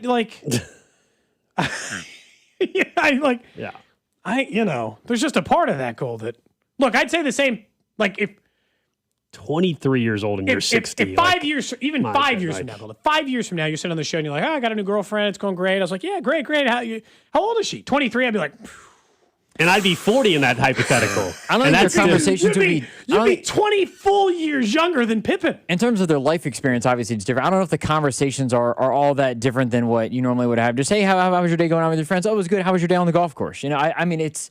I'm sure there's a number of parallels that are there. You and your wife don't just talk about like how was your day.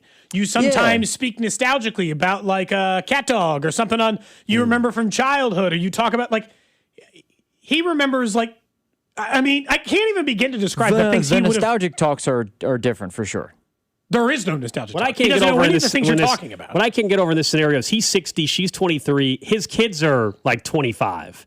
Yeah. His kids are like 27. That's weird. Your kids are the same age as the person you're dating. Yeah. That's where, to me, it's other than the other stuff. It's like, that's weird. My parents were the same age, but when they remarried, they both remarried someone 10 years younger than them. Yeah, and I told you, my parents are over 10 years apart. So, like, yeah. And my sister has married someone who's like, you know, like I've got one sibling that maybe dated someone a little bit, was like maybe 10. Mm-hmm. I feel like there's a big difference between 10 and 40. There is, yes. You know, there is a massive difference. You know, like, massive difference. I feel like there's plenty of people that their spouse is 10, 12 years difference or whatever in age. 40 is a completely different conversation. Someone says, you're giving Pippen a hard time. What about Bill Belichick? We talked about that one? We haven't talked about Jordan or whatever? We've talked about that plenty. I don't know. Their age difference is even worse. I think Bill's criticism is... They have an age gap of 49. Yeah, Belichick's 74 years old. It's worse. He's 14 years older than Pippen. Yes, and, it's worse. And Jordan or whatever is 20 what? You said... it just said 49. Jordan 24. Hudson's 24. She's 24. Yeah, she's 24. I forgot her last name, yeah. Hudson, yeah. And I think the crazier part about the whole thing is that Larsa Pippen... Okay. His ex? Is that his ex? Yes. Dated MJ's son. That's right.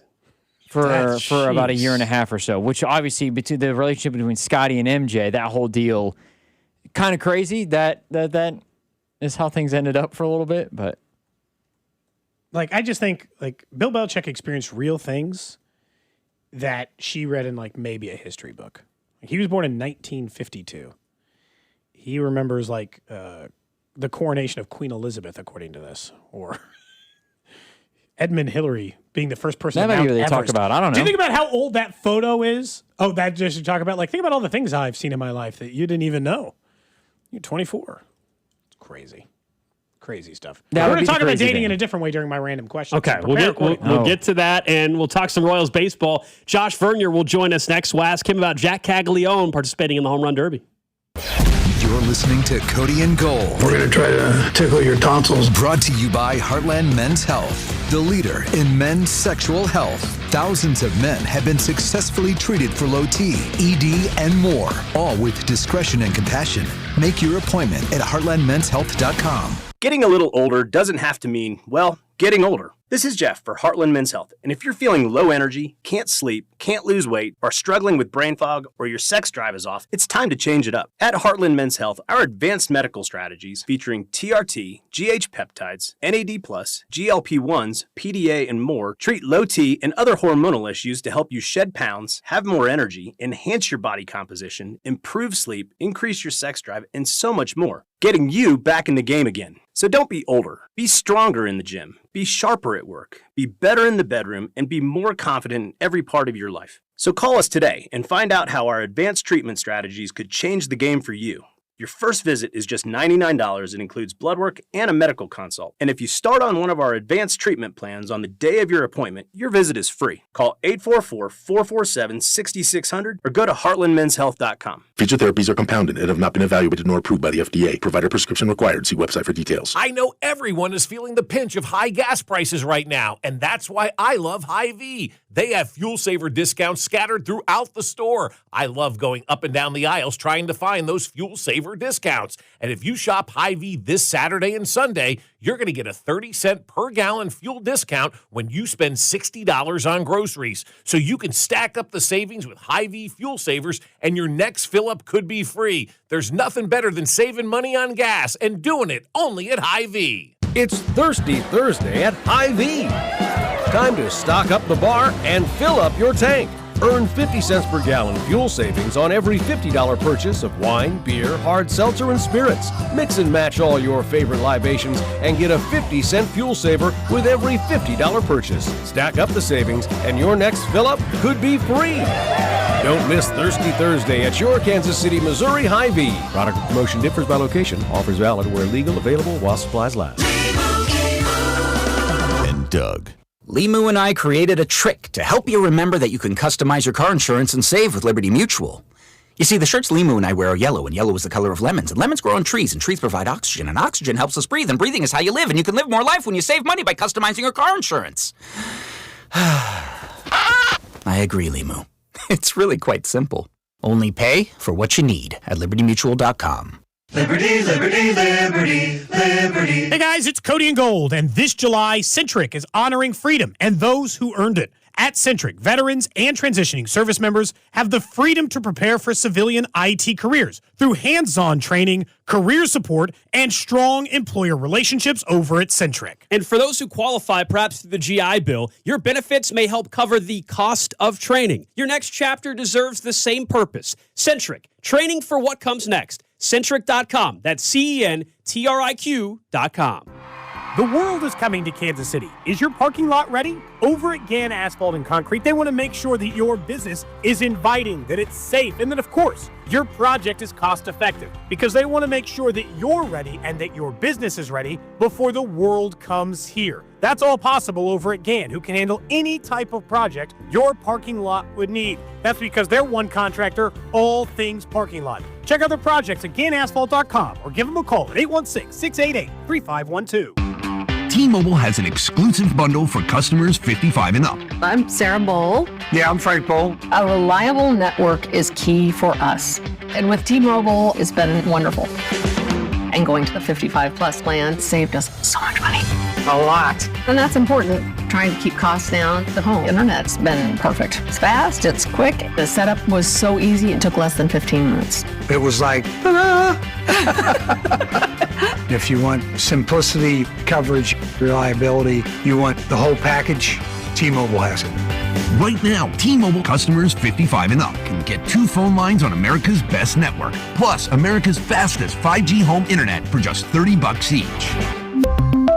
$30 per month each line with autopay plus taxes and fees. Minimum age 55. Pricing for home internet rely on 2 lines of Essentials Choice 55. $35 connection charge per line required. Best mobile network and fastest 5G home internet based on analysis by Ookla of Speed Test Intelligence data 2H 2025. All rights reserved. Fresh paint inside, fresh flowers outside. Summer at your house is looking good. During July 4th deals at Lowe's, buy one, get one free. Select interior paint via mail-in rebate. Plus, get 2 1.5-gallon red, white, and blue annual hanging baskets for just $15. Our best lineup is here at Lowe's. Valid through 7/8. Selection varies by location. While supplies last. See store at Lowe's.com for details and requirements. Excludes Alaska and Hawaii. Skechers elite athlete OG Anunoby has been making history on the basketball court. Anunoby tips it in. Unbelievable. What a shot. He's been balling out in Skechers high-performance basketball sneakers, and the world is noticed. But how does OG train off the court to keep in peak physical condition? Hands-free Skechers Slip-ins Aeroburst. They help prepare OG for the physical demands of playing at a championship level. Get your pair of Aeroburst for only $165 at a Skechers store, Skechers.com, or wherever high-performance running shoes are sold. This report is brought to you by CM Mosen Son, HVAC, Plumbing, and Electrical Services, cmmosenson.com. Dispatch, this is Mindy at CM Mosen Son. Putting off fixing electrical problems in your home can be a real hazard. Visit cmmosenson.com to take care of your electrical problems today. CM Mosen Son, license 202058. You're listening to 96.5 The Fan from the DM Injury Law Studios. Mike's got this. Car, truck, or motorcycle wreck? Remember, Mike's got this. 816-888-7500. Mike's got this.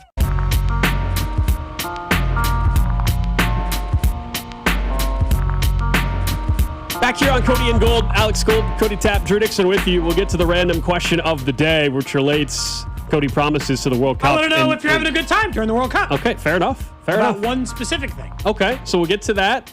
I think I know where you're headed on that. That's coming up in just a few minutes. Don't forget, baseball coverage here on 96.5 The Fan is presented by Xfinity. Score the most reliable Wi-Fi. One price, 5 years, guaranteed. Xfinity. Imagine that as we welcome in our Royals insider, Josh Vernier. His On Deck show coming up a little bit later on as the Royals get set to take on the Mets again and perhaps continue the offense. We'll talk about Tyler Tolbert and history being made last night in a second. But Vern, Jack Caglione headed to the Home Run Derby next week in Philadelphia. I know we've asked you about this for a couple weeks, and now it's confirmed. He can win this thing, though, right? This isn't just like, oh, it's cool he's there. Like, he might win this damn thing. Yeah, certainly anyone that's watched Cags understands the power that the 23-year-old possesses. To me, the takeaway is this is clearly Major League Baseball, understandably so, as we've talked about, and you guys talked about as you made the trip down to watch him a few years ago, last year, I guess, at the AA ranks. When you're that big, you're that strong, and that beautiful, man, this is the type of guy that Major League Baseball wants to promote, that they want to be one of the faces of the game because, I mean, look at the – yeah, listen, again, very talented, a top 6 pick, pitch and hit at Florida. So the name was known in certain baseball circles when he came out, but – man, you look at the numbers this season, there are 49 guys that have more home runs than Jack Caglione, and yet, even though he might not be an all-star when it's all said and done, they want him to be a part of the festivities. That shows you that, like Bobby Witt Jr., this is a guy that Major League Baseball is going to put their full force behind. And I think that's what, it makes a ton of sense from their end. And I give baseball credit for this, Vern, in the sense that other leagues do challenge with this, but baseball still gets their stars to do the Derby. And I know Cags isn't a star yet, but it's one of those guys they just hope becomes a star, right? It's, like you said, for all the reasons outside of it. But also, I guess I'm just assuming he should be a 40 home run hitter at some point of his career. That doesn't seem out of the question, that it should start happening sooner rather than later. Yeah, hopefully. No question about it. And I agree, baseball, and really the players, want to be a part of the home run derby. Although the All-Star game this season, to me, has been as sullied as I can remember. The fact that there's going to be no Shohei on the mound, and the fact that the Miz is not going to start for the National League. You're not going to get 105 in the first inning going up against Bobby and the best in the American League. To me, I find that incredibly... and you guys know how much I love baseball. I love the All-Star game, man, almost more than anything. I've never been this down on the All-Star game as I am going into this one, but now the Home Run Derby certainly got a huge boost with the news of Cags. For Royals fans, I feel like it's a nice little gift because this has been a brutal season, as we all know. I don't have to tell you. But now I feel like Royals fans have a chance to maybe see something positive happen for not only for Cags, but for Kansas City once again to be in the spotlight. Yeah, certainly. So, oh, man. See, I've been beaten down by this season. My mind immediately went to Robinson Cano. Oh, yeah. I mean, it could go bad, but I don't think it will, of course, for Cags. I did enjoy booing Robinson Cano. That was a thing that I looked forward to in that season. Yeah. Come on. No, there's no way Cags is going to get blanked. No, it's going to be good. It'll be exciting. But it's happening. Bo Jackson only hit one home run in his home run derby, so it is possible. Stop. What are we doing, Vern? Let's not put that energy into the world, you know? We don't need that. They did this to me. I view it, Vern, that's what's so funny, because like Alex and I got on the show today, and we both fundamentally know what Tyler Tolbert accomplished last night is not something that means something to the team. But I said to open the show the same thing, which is I'm choosing not to be miserable and just be happy for the guy and enjoy, and for that I had something to enjoy. The Royals had a Little League home run given up in the first, and I thought, gross, and this is going to be a miserable night. And instead, they score 16 runs, and Tyler Tolbert makes history, and I got to enjoy a night of Royals baseball. I'm viewing Tyler Tolbert's night that way. Yeah. I'm with you. I enjoyed Tyler Tolbert. That first inning, error inside the park, mess. I mean, it was just so very Royals that you guys grew up with, where, you know, I thought the Daniel Lynch spiking a fastball off of Nick Lofton's nuts was going to be the memory of this season, but now we have another contribution to this disaster of a 2026. Yeah. You especially if you're watching, you know, if you're paying attention, you have to enjoy the small victories. And Tyler Tolbert achieving baseball history is certainly one of them. But, man, again, as I opened up the postgame show last night, I apologize to everyone. Now, we got to Tolbert and we celebrated what Lofton and Massey and Collins in the bottom of the lineup did. But that game yesterday, that's what it looks like when two of the worst teams in Major League Baseball square off now with identical records, 16 games below 500. That was an awful game. Even though the Royals, yes, they put up 16 runs, 5 of them against that Austin Warren dude who had just nothing. And then the 31-year-old making his Major League debut comes out and gives up 7 runs. So nice job, Royals, but let's all take into account that was some awful baseball last night. You've been around baseball a long time. When I was watching Seelinger pitch last night, 31-year-old making his Major League debut, 10 years in the minor leagues, finally gets his chance to do it, and he's got to wear it. If Juan Soto didn't take him out to the nicest dinner of his entire life after that, I guarantee what a he jerk. Juan Soto couldn't care less about being a teammate. Remember when he was banged up, they asked him, hey, are you keeping in touch with the boys? He's like, no, I'm not really talking to anybody. Like, someone Juan Soto treat only the man cares to a about meal. hitting. You know? No, I agree, but again, not Soto, yeah. The reason why the Mets stink is somewhat no, they don't have the same amount of injuries, but that clubhouse, that vibe never felt right with the Mets. I don't know what's going on with that. I don't know what's going on with Lindor. He can't get along with anybody. That clubhouse on paper, that team should be good. A lot like this Royals team. On paper, it should be good, but there's something missing. And to me, what's missing in that clubhouse for both organizations at the beginning of the season was that glue guy.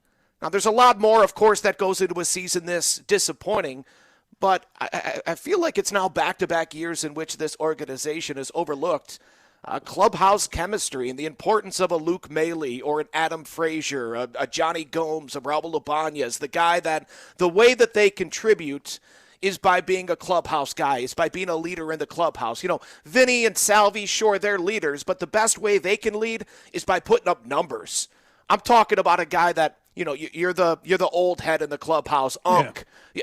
You're the guy that people lean on, and I feel like they've overlooked and underappreciated that role for the past few seasons. We're talking to Josh Vernier, our Royals insider. I don't have to tell you, you see the text line, you take phone calls every single night. So fans booing Q at the game over the weekend at Kauffman was probably not surprising to you. But I guess, do you think it has reached a point, or in sports in general, it reaches a point where it's very difficult for a manager in this case, or a head coach, if we're talking about football or whatever, for that manager to win fans back? We've referenced Ned Yost. We all know the history. You were around for that too, where everybody wanted him fired at the All-Star break, and then they, of course, go on a run of the World Series, and now he's beloved and he's going to get a statue one day.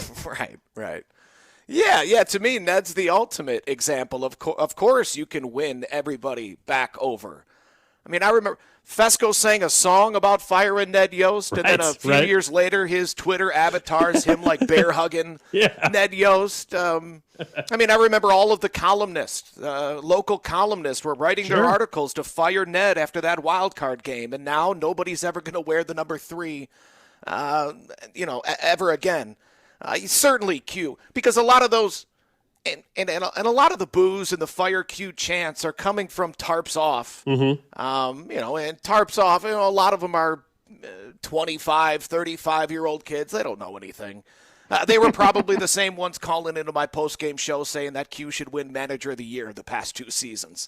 I think Q can win. No, managers only win any fan base over when they win the entire thing. If Ned didn't finish it off in 2015, if they would have lost to the Mets, Ned's not beloved, even if he would have delivered back-to-back American League pennants. Either you win the whole thing, or most people in the stands feel like they could do their job, or do your job just as well as you do. I guess in looking back at the organizational stuff, since we're talking about it, at the same time Tolbert was doing history, former Royal Ryan O'Hearn had a 10 RBI, 3 home run game. Is it more, for me sometimes, Vern, it's more frustrating when, I admitted earlier in the show, when O'Hearn was here, I thought he stunk. And I didn't understand why the Royals kept giving him a chance, and it didn't make any sense to me. And it turns out they were right on the talent and wrong on the development. I wonder how much those decisions keep them up at night to be like, how didn't we unlock this, Because we knew the talent was there, but we couldn't find it. Yeah. I think there are others that would stick in my craw more, because even the Orioles DFA'd Ryan O'Hearn and then brought him back, and he figured it out. To me, that was more of a him thing than it was a development thing. That was, guys mature, guys grow at different paces, and I think O'Hearn needed to go through 2 DFAs before finally locking it in and, doing something that no Pittsburgh Pirate has ever done, driving in 10 runs last night. Brent Rooker kind of locked it in a lot quicker than Ryan O'Hearn did. That's the one that I would point to. That's the one that would keep me up at night. Sure. But, Ryan O'Hearn, man, and I mentioned Jack Caglione with 14 home runs. Ryan O'Hearn has more home runs than Cags, and O'Hearn's one of the faces of a team that's better than the Royals in the Pittsburgh Pirates, right? He's a great clubhouse guy, helped turn things around there. Why not have O'Hearn in the home run derby? No, they choose Cags because, and Bro Hearn knows I love him. We had a great relationship while he was here, but you ain't as pretty as Jack. So Jack's getting that call to go to Philly. Josh Vernier, one of the better looking people as well. My man. Thanks you, Gold. That means a lot coming from you. Yeah, thanks for joining us today, Vern. Thank you. Get off the phone line. Josh Vernier, our Royals insider. What an annoying year for the Royals. They could be like above 500 and Jack Caglione in the home run derby. Mm-hmm. We could have it all. Not in this case, unfortunately. Although I am excited about Jack Caglione in the home run derby, but yeah, it's just like last night I just decided to enjoy the parts of it that were enjoyable. I know you weren't watching the game live at the time. I assume you saw the highlight of the Little League home run they gave up? Uh-huh. That would have been the entire story last night. Of course it would have been. And then it was Tyler embarrassing. Tolbert bailed them out, basically, by doing what he did. I know they won the game. That also helped. But, even if they would have won, but we didn't have the Tolbert stuff, the yakety sacks would have been all over the play-by-play call. I mean, we can play it again. I mean, this is the Mets call of it. And you can just listen to the Mets announcer as this is going on.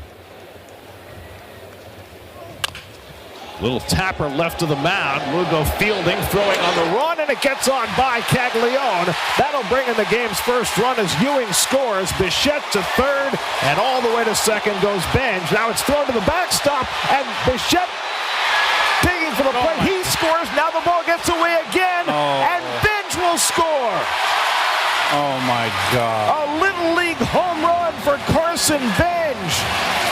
3 separate errors on one play by the Kansas City Royals, and the Mets lead 3-0. Oh, my gosh. That guy's talking about it like he just watched the Titanic. I believe that's Keith Hernandez, isn't it? I think so. I think that's Keith Hernandez throughout that clip.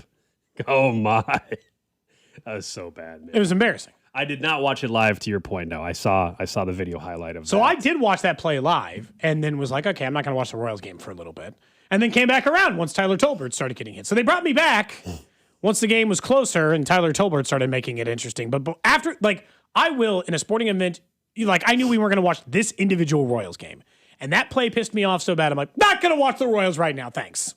Like I'm good for it because I didn't have anything I was watching at that moment. I was like doing some other stuff, so it was like background TV, and I'm like, yeah. And they gave it that home run, and I'm like, I'll put on an old show. I'm not sticking it out if you're going to give up Little League home runs, but at least there was something worth cheering about. Let's do it, Drew. Random question. For you, Gold. For you, Drew, over on the text line, 913-586-7965. We always tell you, YouTube, Twitter, Twitch, and Facebook. You can live stream the show if you want to see us on video. Colin Vern Hansen, we don't have a... he's not up on the camera, at least during this time of year, but you can at least see Alex and I or Carrington in the afternoons or the morning show. So everyone's available over on YouTube, Twitter, Twitch, and Facebook. Like and subscribe. Pop to the top of your feed. Never a reason to miss the show is essentially what I'm giving you for. The random question I have today is about dating in Kansas City. As the Kansas City Star headline yesterday, because I want to ask you a question after I give you the headline, it says Kansas City leads the U.S. World Cup host sites in hookups with visitors. Survey says. Okay, survey says. So the question I have, first off, is, has everyone been having more sex during the World Cup and I didn't realize it? Or has anyone experienced this firsthand? Alex, have you been getting more lucky, per se, during the World Cup because of the incoming visitors? I want to know what everyone's personal experience is with what the Kansas City Star is claiming, and that we lead all host sites in hookups with visitors. No, I have not been matching Midwest with nice. international visitors, if that's what you're asking. No? I have not. Is this a missed opportunity? It sounds like it. It sounds like it. Man, it feels like you... I looked into it more. This chance. When I saw this headline as well. The survey came from a site called Dating Advice, and they had a bunch of different metrics, I guess, where it said nearly half of all U.S. singles surveyed said they have gone on a date or hooked up with a World Cup visitor. 80% used a dating app to match with someone. 1 in 5 singles said a World Cup visitor's accent is the main attraction. I did see. Well, I mean, if they're just in town for a couple of weeks, it's got to be looks or something else. I don't remember who it was, but somebody who covers soccer in the area said they were at one of the fan fests, and they said, overheard at KC Fan Fest, I will take this jersey off and learn Spanish to be with you. Is essentially, if that's not romance, what is? Someone saying who's tracking it. Someone said who's tracking it. Site. This site surveyed people. This site just surveyed people, and then they have data from certain apps, I think, where it said that they even rate like the hottest World Cup visitors. 12% said Brazilians, then Argentina, then Australia were the top 3. Oh, they actually asked them the people they were who they thought were the hottest World Cup visitors. Yeah. Kansas City, the reason why they were number one, cities, the way they phrased the question or the stat you're referencing was they surveyed 1,000 singles in 11 U.S. World Cup cities. So it's a small sample size. But there were also 4 teams here. Right. Cities that benefited most romantically is how the category they put in. So Kansas City had an 86% increase. Boom. Because of the World Cup of their dating activity. Houston, 74%. Miami, 69%. Boston and Atlanta, 67%. I gotta say though, that this is yet another feather in the cap of Kansas City as it true. relates to hosting the World Cup. We're so nice that we're the ones having the most sex with visitors too. I mean, we already were making it a nice time to be here. Mm-hmm. Now we've just made it doubly nice. I mean, they do say that like we're very friendly in the Midwest. Apparently more friendly than some other areas. But I gotta say, leading this is just a whole nother category of hospitality. I got to say, I think this might be a missed opportunity for you on the dating site then. It sounds like. I mean, most people texting in are saying, "Where was this for me as well?" Text line. This is weird. Because you're not on the apps right now. No, but I have other friends that are single and they have not. They've not experienced this boom? No, and then look at the first 5 texts we've gotten in. People are saying, "What? Someone says they haven't found me, and I'm looking." Someone says, "Well, my Tinder is still dry." You ain't as pretty as Jack. Well, maybe you gotta maybe that's part of the problem. Look, if there's an 83% boom and the Tinder's still dry, maybe we gotta revamp the profile. That's maybe it's time. Maybe it's time to change some things up. Someone said on the text line they saw a 0% increase sexually on a personal note. Are you married or are you single? We got to know. Have you noticed you guys are married? Has your sex increased during the World Cup? I think it's been about the same. I don't feel Has like everybody been in a better mood? It's summertime. The vibes are good. I don't feel like there's been a boom in that category. I The feel like US it's is about winning. I feel like it's, is that anything to? Well, there was a real part of that during like the Royals teams winning. If you don't think that more people having sex, like Royals are winning the World Series or Chiefs are winning the Super Bowl, there were kids named after. People are just in a good mood. Yeah, there were kids in Kansas City named after a few of the players that were part of the 2015 World Series. So maybe the team. World Cup is just putting Just people wait in till a a better bunch mood. of kids are named Lionel here in Casey out of nowhere because of the performances that he's putting on. Someone said, "So we're proud of sexual tourism." Yes. Yeah. We're number 1, baby. Let's go. I like being the best at everything in this city. I like to make sure that our city is well known for doing things the right way. This feels like just another thing that we're the best at. We were the best host city before I even knew this information. I thought that we were doing better than all the other host cities at hosting World Cup matches, at hosting the teams who are staying here. And now we're also better at this, making sure the guests feel welcome. And there's 2 of the remaining teams who called Kansas City home? Argentina and England. Left in the tournament. So there's still time. Is that what you're saying? There's still time till Saturday. Then they're all gone basically at that point in time. You might have a tiny window of opportunity left. What's most attractive about a World Cup visitor, according to this survey? Said accent was one. Number one was learning about another culture, 35%. Shared love of soccer was 25%. Their accent was having sex because you both like soccer. That's like the bottom. People have had sex for dumber reasons. Well, that's how they're meeting. What a low threshold. Their accent, 21%. I could see that. Physical attraction, 11%. Sense of adventure, 8%. Some people just doing it because they're like, That actually makes more sense to me than like. Some of it is just like the idea that, and this is never how the interaction would go. It's just the idea that, Alex, you'd be down at Fan Fest and there'd be a girl next to you, be like, I really do love soccer. She's like, I love soccer too. You're like, want to come back to my apartment? Like, it just feels like they're here for that reason. So I mean, they're here for that reason. From the 316, this person was in Wichita and thought about coming up to Kansas City just for this reason, guys. Oh man, for the Netherlands in particular, they say. Well, so they have a type. Someone says their woman has shut them completely down since the World Cup started. I'm too sorry. distracted? Sorry to hear that. Dang, that's tough, man. The World Cup started like weeks ago. Someone says, "What's the breakdown of people here, male versus female, for the visitors?" That does not say. That's a good question. That is an interesting question. That is a good question. It doesn't say that. It does not give a gender breakdown. No, it does not. It just says dating apps. Let's see, 80% matched with someone on a dating app after the tournament arrived. Tinder saw a 47% increase in activity across the 16 host cities in U.S., Mexico, Canada. It says, how many people did you match with? One person, 32% said. 2 to 3 people, 37%. 10 or more people, 5% of people. Yeah, okay. Interesting. You never know something about your city until you... Kansas City, we're just crushing it. We're just crushing it. Yeah. We're good at this, man. We know how to host. Show people a good time. Go ahead and flex the muscles there for Kansas City, I guess. I have civic pride for a lot of reasons. What's funny is I tweeted about this article last night, and the mayor quote tweeted it for some reason. I did see Mayor Lucas. I did see Mayor Lucas embracing Kansas City in that way as well. The interesting part is there were 2 categories that said cities that saw the most dates or hookups: New York, 47%, Atlanta, 46%, LA, 45%, and Dallas. But the actual dating activity is where Kansas City came in number 1. Got it. Some more. You could have found the love of your life from Argentina. That could have been it. That'd be that's long distance in the longest of distances, Gold. I don't know that you could handle she's all the way in Argentina. To say that, to say that though, I mean, talk about a flex. That would be like beyond anything else that anybody that I know has.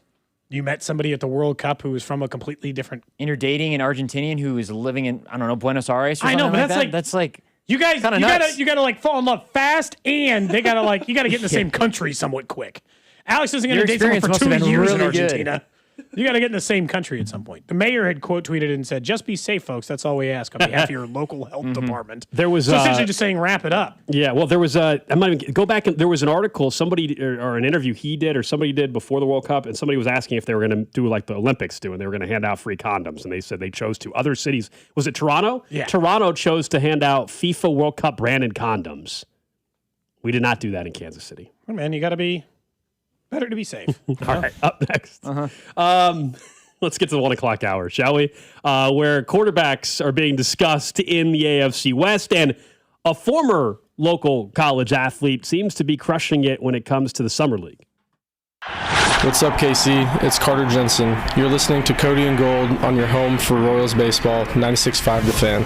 Brought to you by Heartland Men's Health, the leader in men's sexual health. Thousands of men have been successfully treated for low T, ED, and more, all with discretion and compassion. Make your appointment at heartlandmenshealth.com.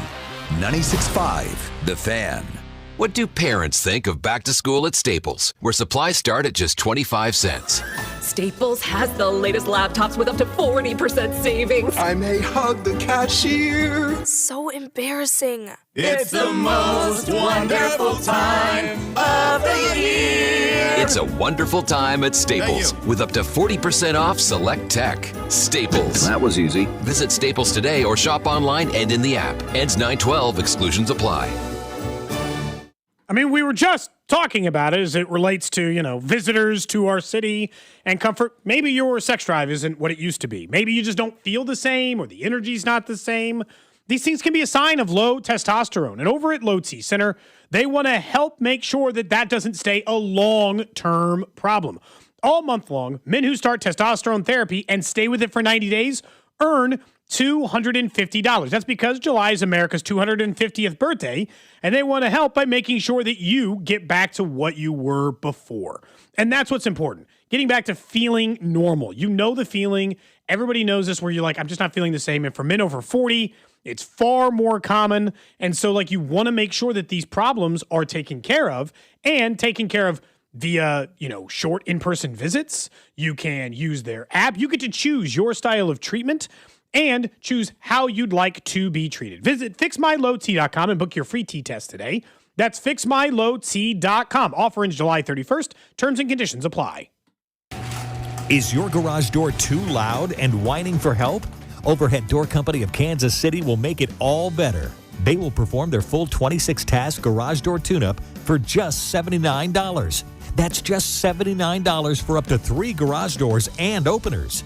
You need this done once a year, so why not now? And for just $79. Call Overhead Door Company of Kansas City at 816-221-0072 or schedule online at overheaddoorkc.com. You know that weird smell your AC makes when you turn it on? Ooh, you really shouldn't. Luckily, you can just take it to Telly. Schedule your service at tellytire.com. You know how avoiding eye contact with people when your brakes screech makes it less awkward? It doesn't. But you can just take it to Telly. Schedule your service at tellytire.com. Yo, it's Jay Uso from WWE, and I'm Jimmy Uso. Chumba Casino and WWE are hyped for the biggest event of the summer, SummerSlam. I know, I can't wait. There's nothing better to do while we're waiting than playing Chumba Casino. Sign up today, and you could win a VIP experience with Chumba Casino and WWE for SummerSlam. So what are you waiting for? Play Chumba Casino and enter for your chance to win. Let's Chumba. Yeah. Sponsored by VGW Group. No purchase necessary. See terms at ChumbaCasino.com. Must be over 21 and present in a state where it's legal to play. Wendy's new Biggie Deals lets you choose whatever you're in the mood for. It's like a music mixing board of deals, and you're the producer. Go with some chill folk music with a JBC in the $4 Biggie Bite snack. Try the drum and bass of deals with a double stack in the $6 Biggie Bag. Or go full-on sandwich symphony with an $8 Biggie Bundle, the grand finale of snacking. And the best part? They all come with napkins. $4, $6, and $8 Biggie Deals how you want them at Wendy's. Price and participation may vary. Single items at regular price. Prices may be higher in Alaska, California, and Hawaii. As World Soccer hits the big stage, Fanatics Sportsbook is making every game day worth more. Earn up to 10% fan cash on your soccer bets, win or lose. That's real extra value you can unlock every match, all tournament long. And fan cash isn't just for betting. You can use it anywhere in the world of Fanatics. On game tickets, merchandise, collectibles, profit boosts, and more. One ecosystem, endless ways to spend. Plus, new customers get up to $1,000 in fan cash. That's $100 bet matched every day for your first 10 days. The world is ready. Are you? Fanatics Sportsbook. Winning hits different here. Must be 21 plus. Gambling problem? Call 1-800-GAMBLER or 1-800-MY-RESET. CT, call 888-789-7777. MA, call 800-327-5050. NY, call 877-8-HOPE-NY. MD, visit mdgamblinghelp.org. Not available in all states. Terms apply. See Fanatics Sportsbook app. This is the story of the one who keeps multiple buildings running smoothly day after day. Plumbing that flows, HVAC that hums, cleaning supplies that keep surfaces sparkling. That's why she counts on Grainger. With easy reordering online and 24/7 support, Grainger helps her keep the products she needs on hand. So shelves stay stocked and buildings stay ready. Call 1-800-GRAINGER, click Grainger.com, or just stop by.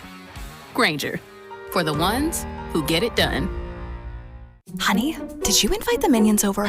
Well, you know how we talked about getting Wi-Fi from Xfinity? Yeah. I ordered it this morning, was online in minutes, then they showed up. So they just came over to use the Wi-Fi? For what? Better not to know. Get online in minutes with same-day Wi-Fi from Xfinity. Plus, lock in your price for 5 years and see Minions and Monsters only in theaters. Xfinity. Imagine that. Restrictions apply. Not available in all areas. Learn more at xfinity.com/same-day Wi-Fi. Hey, it's Rob Brinton, and now that we're winding down the Kansas City portion of this summer soccer tournament, we want to thank you all for listening to Beyond the Pitch KC, presented by our friends over at Commerce Bank. The final episode will be released on Wednesday, July 15th, on the Odyssey app or wherever you get your podcasts. Hey, it's Carter Jensen, and this is your home for Royals baseball, 96.5 The Fan. KFNC FM and AM, HD1 and HD2 Kansas City, an Odyssey sports station.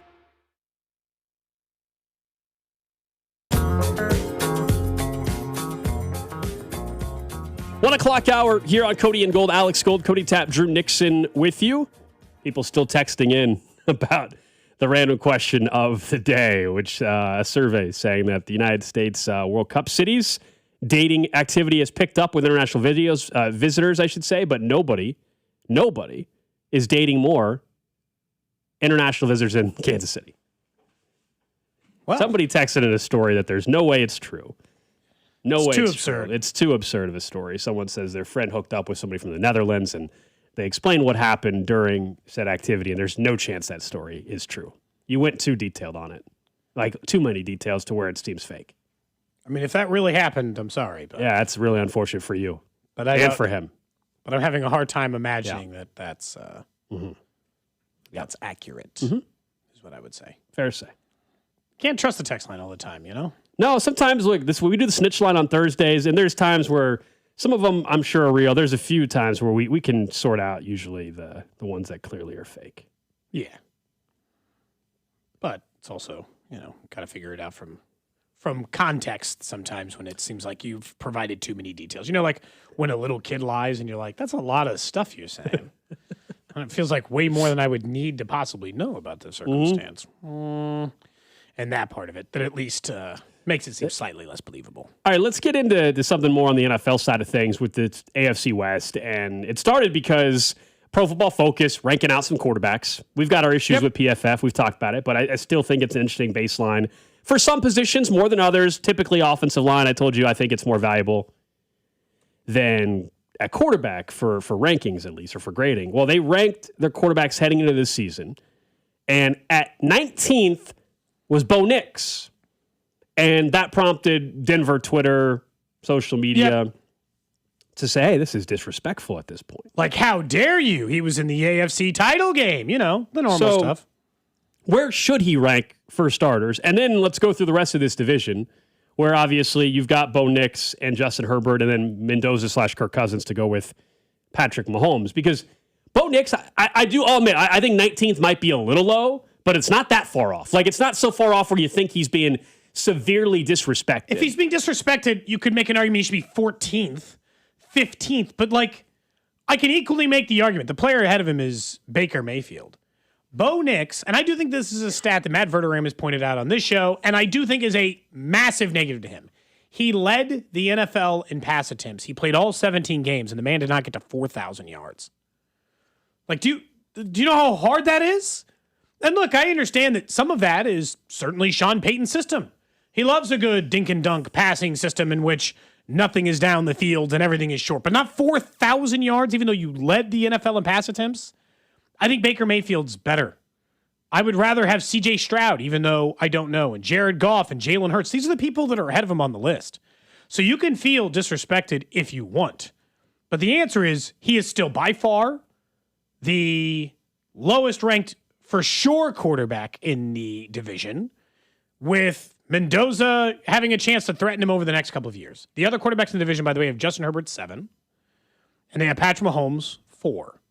They have him behind Josh Allen, Joe Burrow, and Lamar Jackson. The only three you'd think if you're going to put him behind anybody, you and I have one.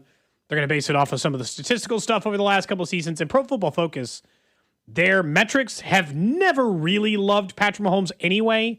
The way that they measure it and grade certain things have never come back on Patrick Mahomes particularly well.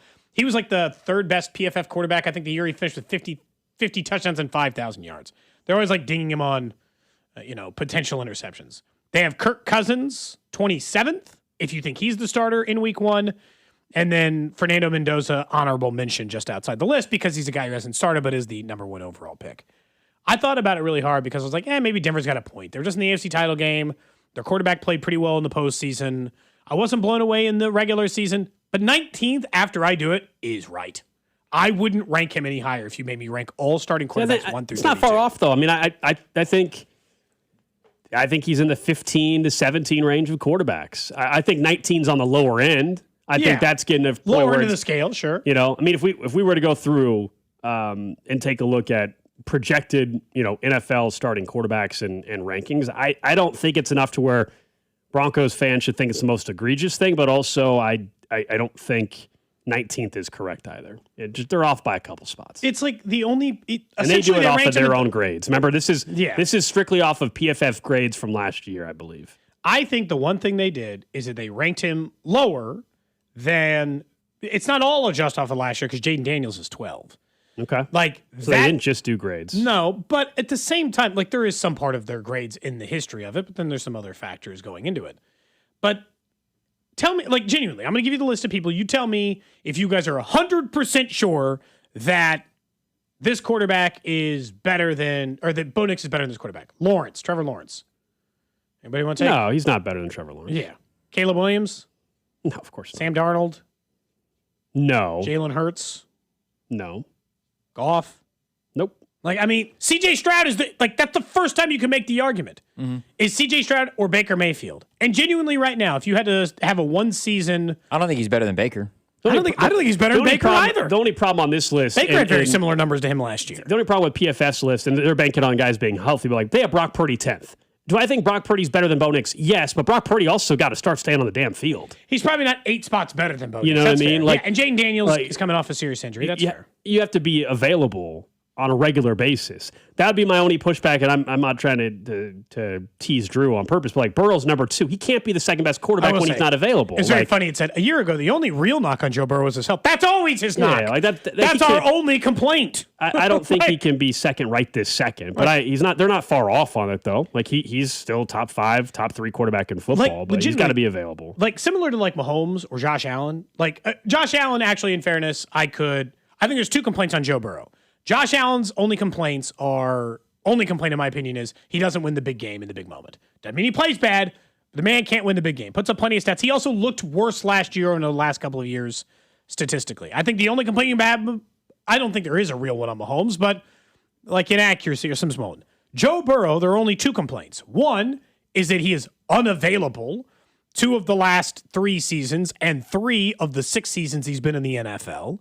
And his teams aren't regular season good enough. And I can't explain. It doesn't have to be on Joe Burrow, but this is a quarterback league. And it's not his fault, though, that they're bad, which is the That's what I don't know how that's disagree a with. part of the complaint, though. I think it is because I disagree, and that doesn't mean like lots of people are on your side of this, Drew. I think we have officially gotten too far, and we undervalue quarterback wins. I think even decent, like well-playing quarterbacks find a way to at least have mediocre teams, I guess, is my point. And Joe Burrow in his last 3 seasons of starting is a 500 football team. They are 5-3, 5-5, and 9-8 in the games he started.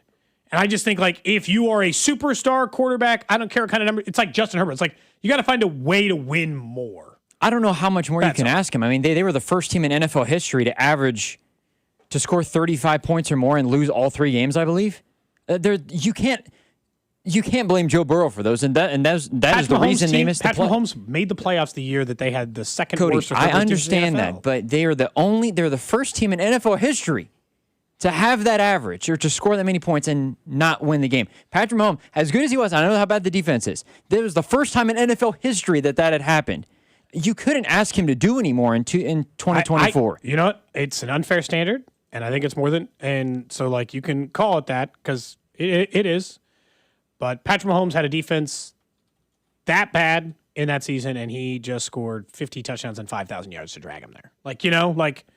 Joe Burrow had 4,943 touchdowns and 9 picks that year. He destroyed every other quarterback that year in terms of stats, and they didn't make it. But they didn't win. I think you got to win some of those games. I know, I understand, but how, Cody? They scored 38 points in a game and lost. Yeah. He scored 51 in a game and lost. I get it. It happens. Scored every single time. So for me, I would not blame Patrick Mahomes if he would have lost any of those games. You did what you were supposed to do. You were the best quarterback in the NFL that year, and yeah, you had a bad defense. I don't get how it changes because it's not your quarterback; it's somebody else's quarterback. I think that's where it changes. I told you it's unfair with what you're saying. I would have blamed Mahomes for that. I would not have blamed Mahomes for that. I think that's crazy to blame Patrick Mahomes for that. Can I point out in their 3 losses in the regular season 3 of their 4 losses in the regular season that year, the Chiefs scored 40 and lost, 51 and lost, and 31 and lost. They still won the division and lost the divisional round eventually to the Patriots.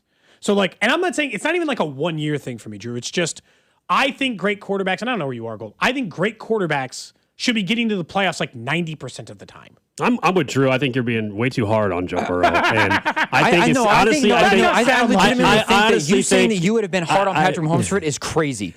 I think that's insane. Yeah, Cody, I think Drew's correct on this. I think you're being ridiculous, actually. And Joe Burrow missing the playoffs 3 straight years has nothing to do with him. So you need to stop, and we need to break up the conversation with some cadences and get on to a different topic away from Joe Burrow for a little bit. Someone says that's the only problem with Bo Nix. He's got to work on the quarterback cadence. I actually don't know if his quarterback cadence is any good or not. Oh, you haven't studied up? No. You haven't studied up. Not actually aware of that. I actually saw somebody. Did you see on the bottom, real quick, on the bottom of this list, though? I don't normally don't care about the bottom 5 quarterbacks, but going back to our conversation we've had numerous times, all 3 of us, I think, do agree on this, which is Cam Ward for being a former number 1 overall pick. Just like nobody talks about him. He's in Tennessee. That's part of it.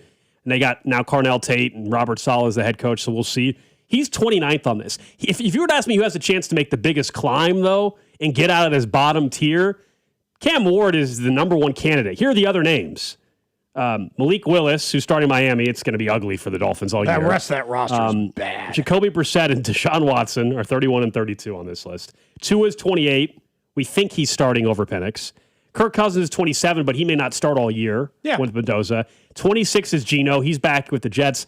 Jackson Dart's 25. So I would say, Dart and Ward, because of their age, and it's only their second year and stuff in the league, those are the 2 guys that could shift the narrative the most. I think there's a real chance Cam Ward gets out of that bottom 3 spot. Their roster is quite a bit better offensively this year, and I would look, I'm not, I'm not like some big defender of Bryce Young, but Bryce Young at least got to like some mediocrity of play last year. His second year stats, 15 passing touchdowns, 9 interceptions, 2,400 yards. Cam Ward was better in his first year than Bryce Young was in either his first 2. And so, like, it's not crazy to think he can at least take the Bryce Young leap, which was 3,000 yards, 23 touchdowns, 11 interceptions, passable. I don't see why that's out of the question. Already had more passing yards than that last year. Mm-hmm. So I think just because they have an actual weapon or 2 around him, I kind of expect Cam Ward to be a little bit better. I think the don't Titans think he's going to could jump win up to the echelon or anything. in that division. Like I don't know what their win total is. I haven't looked. If you told me the Titans found a way to win 8 games this year, I don't think that is like that. That'd be a huge bit of improvement for them. Still don't know. Like, I don't think they can score against Houston's beaten them twice. But other than that, they can compete in the divisional games. I just think CJ Stroud's play. I know. Cam Ward's going to suffocate in those games. And this isn't even like a knock on him. It's just that defense is going to be. I think the Titans defense is going to give them a shot. Give them a shot to win a lot of games. I just think the Texans are going to be like the 2000s Ravens. I think that is the best defense in football by a pretty wide margin. I think that they are elite. And so that part of it just maybe makes a change. Again, I pointed out earlier, this Jayhawk stuff's going to bring us stuff all day. Earlier, I pointed out the jersey patch stuff because they're going to throw on they've got a partnership with Ripple or whatever. XRP, so they're going to throw a jersey patch on there. I also, and I was talking to a different Kansas fan, so that's part of what was making me think about it.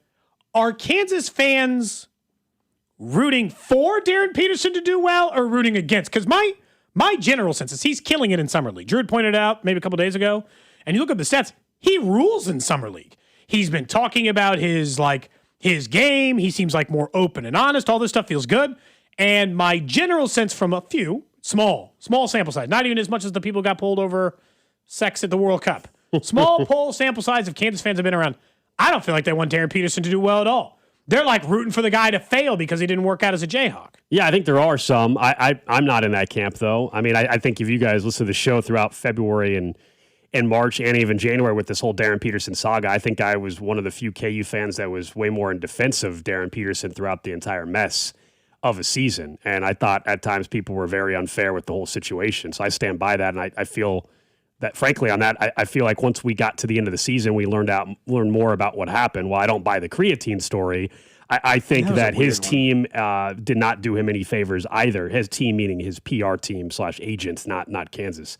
So to answer your question, like, no, there will always be the what if. Like, that will be it for me more. When he goes and I think crushes it in the NBA and is one of the best players in the league one day, I think that will always be like, man, what the hell happened? Why didn't we see this pan out for Kansas? But no, I'm not rooting against him. I know you're right. I know there are KU fans rooting against him. Yeah. I'm just telling you, I'm not. Why would I want him to fail? That does no good for the future prospects of getting a number 1 recruit to Kansas. That's no good for the program long term. Like, none of that matters. And even if Darren Peterson never sets foot back in Lawrence, Kansas ever again, I don't know why you'd be rooting against him, though. I think Drew had maybe said this, I'll give him credit, maybe a month or two ago. We were just talking about general college athletics and one of his complaints about college athletics.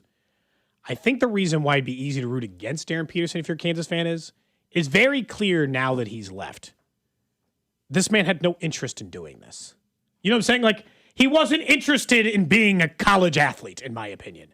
He didn't want to go through this dog and pony show. He just wanted to go to the NBA. He was ready to go, and this was just a pastime. He didn't care about. Signed up for that, though. We knew that. Oh, I know that. He didn't care about the legacy of Kansas or any of this other stuff. I'm not saying you should just generally not root against people. It's just kind of a terrible way to live life. But like, I think that's how Kansas fans are getting there. Is that when it all shakes out, it might just turn out that Darren Peterson didn't care about being a Jayhawk at all and put some kind of effort into playing because you have to, but he cared more about his draft stock than he did being a Jayhawk. I think what happened again was he had the health scare that we didn't learn. I think that was real. That we didn't learn enough about until the season was over for his own sake. And that when I say that, I'm talking about for his own good, we didn't learn enough about because I think it would have helped the PR angle for him all year and the conversation around him if he would have said some of this earlier. But I think he and, again, his team were terrified about it getting out there that he had this severe cramp problem that led him to go into the hospital and all that kind of stuff. Yep. Now, again, I don't buy that creatine was the cause. I think there were other reasons, but that would have done himself favors. And I think at that point in time, he was terrified that any information would get out. He was worried for his own, he got freaked out about his own health and whether or not playing basketball would cause something more severe, which would jeopardize his NBA career. I think that's what ultimately happened here. And now he's free. He's been drafted. Sounds like the health stuff's under control, and I'm sure he's playing free and he's not worried about saying anything because he's made it. He's the number 2 overall pick in the draft. The draft there's nowhere to go. Yeah, in the sense that you don't have to prove anything to anyone. Now you just have to perform. That's all that. But if you're a KU fan, I really like. Even if he was only here for 1 year, even if it was not what we all wanted it to be, and that he may never step foot in Lawrence again. I don't know. I think it still is good for Kansas basketball if he goes on and becomes a star. I really believe that. It's always good for the brand. If you got a guy who, it doesn't matter who it is. It doesn't matter if it's Embiid or Wiggins or anything. Because you get to go on these recruiting trips and say, he played here. You see him? That guy? He played at Kansas. Yeah, one of the 5 best, because, I don't know what it is, but he's one of the 15 best players in the league. Do you know where he played? Here. Claiming that will always, in my opinion, do at least some good for your university. So, if you're just a Kansas fan and want Kansas to succeed, that's a logical one. But I think how they ended up getting there was because immediately, the second he gets to Summer League, he looks like the Darren Peterson that was promised. And he's talking a whole lot more. He's talking. The prince that was promised, and he's talking, and he looks happy and comfortable, and he just seemed like he was miserable the entire time he was a Jayhawk.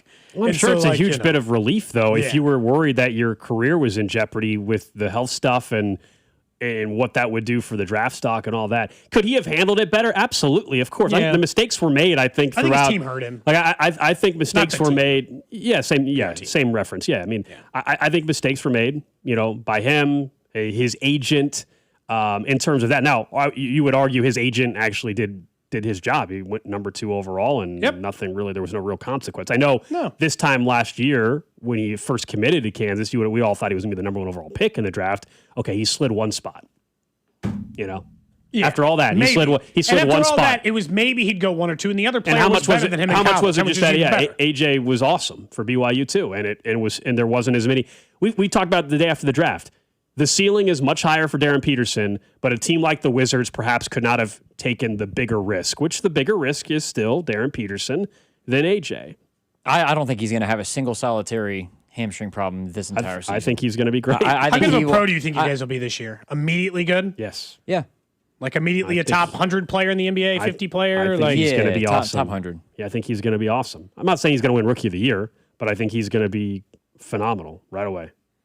He looks comfortable. I'll give him that. And look, it is Summer League. People, it's the competition looking level good in Summer League than looking in, the actual. And he also isn't playing with the guys he's going to play with, so his numbers might be a little inflated right now. But he's also it's some of this stuff is you're not punished for looking good, because if you're up against a bunch of dudes who aren't as good as the guys you go up against, well, then I expect you to look dominant, and he's looked dominant. Yeah. He's doing what you're expecting him to do. Exactly. Sure. Do what you're supposed to do against inferior competition. Look way better than them. Funny enough, tomorrow, Summer League, Wizards playing? Wizards and Jazz. And that's fun. There you go. 8 p.m. So it'll be Devonta and they're going to televise it? It's on ESPN. I can watch a Summer League basketball game. Every single Summer League game has been televised to this point. I like sports. I don't know if I like sports enough to watch Summer League on June 9th. Every single Summer League game has been on. I've been watching a few of them. You're just watching random Summer League? Yeah. Someone says, I like the NBA. Someone says, this is easy. Someone says, Gold, in one word, how would you describe Darren Peterson's time at KU? Disappointing? Yeah. That's. I think that's how most. Underwhelming. Yeah. If you would prefer a softer language, but honestly, in the end, you're going to feel like somebody pointed out. It doesn't feel terribly different than Andrew Wiggins' time. Andrew Wiggins was on a team that was expected to go further. He was a one and done. It just felt like Wiggins cared more about it during that time. But Wiggins didn't have some storied Kansas career even in the one season he was there. He also wasn't as hyped as Darren Peterson was. No, but Wiggins wasn't. I don't want to make it seem like he wasn't not hyped either. Yeah, sure. Maybe not to the level of Peterson, but he was still a top 3 pick. He was he was second overall too, wasn't he? In the NBA draft? Let's not downplay. He was still a consensus All-American his college season at Kansas. Yes. I don't know if I like the comp. He was he was an All-American and he played in all 35 games. But it still felt like nobody was ever happy with quite what. Well, because they didn't win it. They didn't win a national championship. If that's what you're saying with him, right? Well, or they didn't get that. They get even to the second weekend. 2013, 2012, they were in the Final Four and lost. 2013, I'd have to go back and look. It wasn't as bad as Joel Embiid, but it wasn't as good as some of the others. Yeah, and Wiggins isn't an NBA star, but he's a 12-year pro. He's a really nice Andrew player. Wiggins has had a really good career. Yeah. He's just one of those guys. And I guess I wonder for Peterson, will it be you're Andrew Wiggins? You just have a really nice career, or are you a superstar in the league? We'll see. There's a big gap between those two. Wiggins has had, like you said, Drew, a really nice career. He's had a really good career. He's probably made a ton of money. He's been a solid role player. I think he has a ring, too. He's averaged 18 points a game. Yeah, he won a ring with the Warriors. He's rookie of the year. Andrew Wiggins has had a really good career. $250 million. Not bad. I know it's NBA money, but still, 12 years, $250 million. What's that in Canadian? He's Canadian, right? Yep. Okay. It's worth more in I Canada. made that joke, and then I buried it that by money trying to... That money goes further in Canada. He is. Not as much as it used to, but it does go... I want to know what that is in CAD. It does go a little bit further, just not as much as it used to, that's all. All right, up next, guys, let's get to what's trending. Then back into what executives and scouts are saying about a couple positions in the NFL and how quickly do the Chiefs need to have one of their rookies land on this list. Cody and Gold, brought to you by Heartland Men's Health, the leader in men's sexual health. Thousands of men have been successfully treated for low T, ED, and more, all with discretion and compassion. Make your appointment at heartlandmenshealth.com. Follow the station on Instagram for ticket giveaways and behind-the-scenes content from the show at The Fan 965. And Doug. Hot dog! Get your hot dog! Customize and save with Liberty Mutual. Hey, what are you doing? I like your method. Direct. To the point. A little loud, but... Listen, people don't buy car insurance the same way they do hot dogs. Not yet, but both are customizable. Popcorn! Get your popcorn! Hey, this is a hot dog area. And customize and save area. Get a quote at libertymutual.com or with your local agent. Liberty, liberty, liberty, liberty. Honey, did you invite the minions over? Well, you know how we talked about getting Wi-Fi from Xfinity? Yeah. I ordered it this morning, was online in minutes, then they showed up. So they just came over to use the Wi-Fi? They even brought their own devices and spell book. You didn't give them the new Wi-Fi password, right? No. That's good. I gave them our old one. Because Xfinity lets us keep the same network name and password so devices connect instantly. What do they want Wi-Fi for anyways?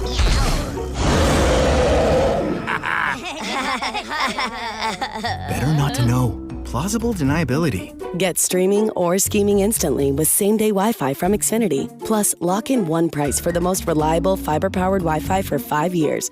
Guaranteed. And see Minions and Monsters only in theaters. Xfinity. Imagine that. Restrictions apply. Not available in all areas. Use of fiber coaxial cable. Learn more at xfinity.com/same-day Wi-Fi. America is turning 250 this year, and Circus Sports is celebrating by offering all users in Missouri $250. Dane Hughes here, and for everyone in Missouri, all you have to do is deposit $250 on your Circus Sports app. Then play through that deposit. Once you do, Circus Sports will reward you with $250 right in your account. This is available for everyone in Missouri, new and existing users. Celebrate 250 years and find out more at circusports.com today. Must be 21 or older in Missouri. Gambling problem? Call 1-800-GAMBLER. I know everyone is feeling the pinch of high gas prices right now, and that's why I love Hy-Vee. They have fuel saver discounts scattered throughout the store. I love going up and down the aisles trying to find those fuel saver discounts. And if you shop Hy-Vee this Saturday and Sunday, you're going to get a 30-cent per gallon fuel discount when you spend $60 on groceries. So you can stack up the savings with Hy-Vee fuel savers, and your next fill-up could be free. There's nothing better than saving money on gas and doing it only at Hy-Vee. It's Thirsty Thursday at Hy-Vee. Time to stock up the bar and fill up your tank. Earn 50 cents per gallon fuel savings on every $50 purchase of wine, beer, hard seltzer, and spirits. Mix and match all your favorite libations and get a 50-cent fuel saver with every $50 purchase. Stack up the savings and your next fill-up could be free. Don't miss Thirsty Thursday at your Kansas City, Missouri Hy-Vee. Product and promotion differs by location. Offers valid where legal, available while supplies last. This is the story of the one. As a maintenance engineer at a beverage manufacturing plant, he starts his day knowing every line is ready to run because Grainger delivers the industrial-grade products he needs to keep mixers, conveyors, and packaging equipment moving.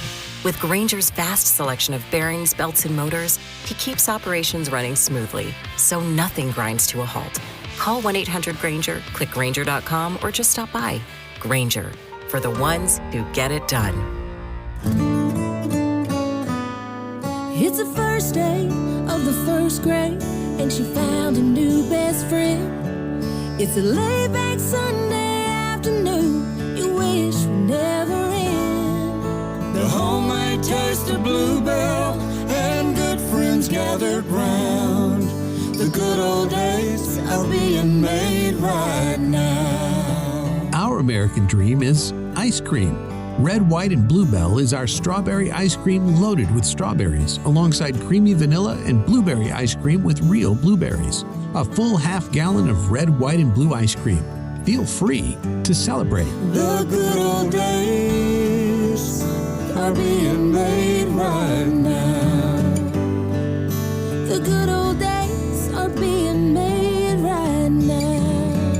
Look for Bluebell ice cream at all Hen House markets and select Sunfresh locations. This is the story of the one. As a maintenance engineer at a beverage manufacturing plant, he starts his day knowing every line is ready to run because Grainger delivers the industrial-grade products he needs to keep mixers, conveyors, and packaging equipment moving. With Grainger's vast selection of bearings, belts, and motors, he keeps operations running smoothly, so nothing grinds to a halt. Call 1-800-GRAINGER, click Grainger.com, or just stop by. Grainger, for the ones who get it done.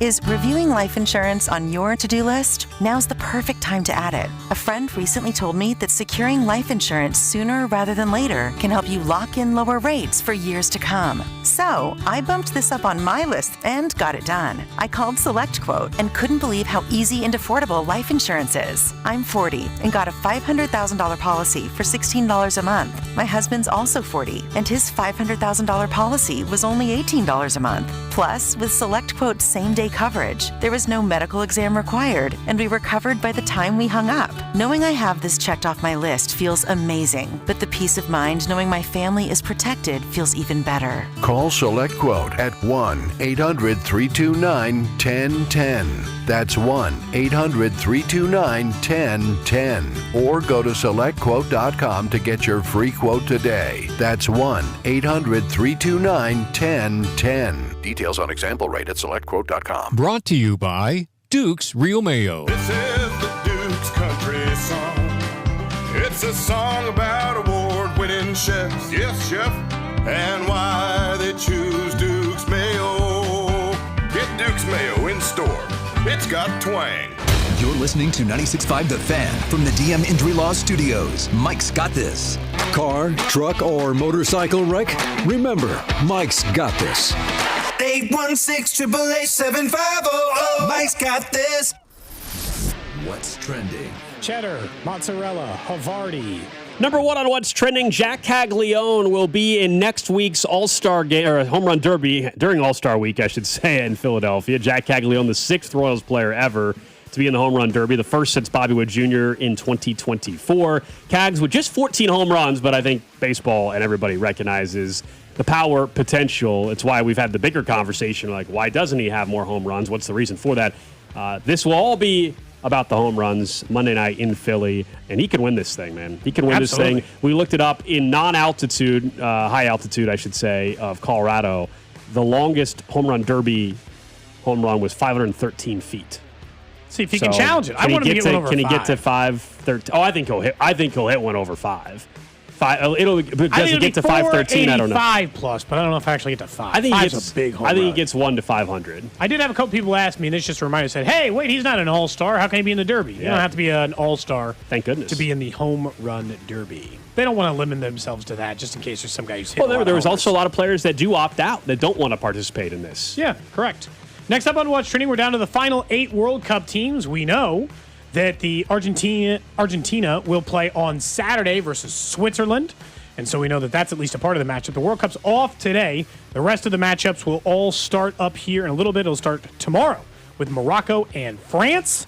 And then we'll get the remainder of the 4 games. I do kind of like this about getting 3 games. The quarterfinal is that by the time Kansas City's done hosting a World Cup, there will only be 3 matches remaining in the whole thing. Like, Kansas City's going to be a part of the World Cup really from the beginning to the end. Yeah. Knowing that there's only 3 matches after this one that even exist because we're the last of the quarterfinal, or of the quarterfinal matches. So. That's why it was a big deal when it was announced that we didn't just get group stage. We got 32 and a quarter. It was a big deal. 16 and a quarter. Tonight, Royals do continue their series with the Mets. 6:10 first pitch right here on 96.5 The Fan. Vern's on Deck show at 5 o'clock. Steven Cruz does get the nod for the Royals tonight. We know last night was some history made.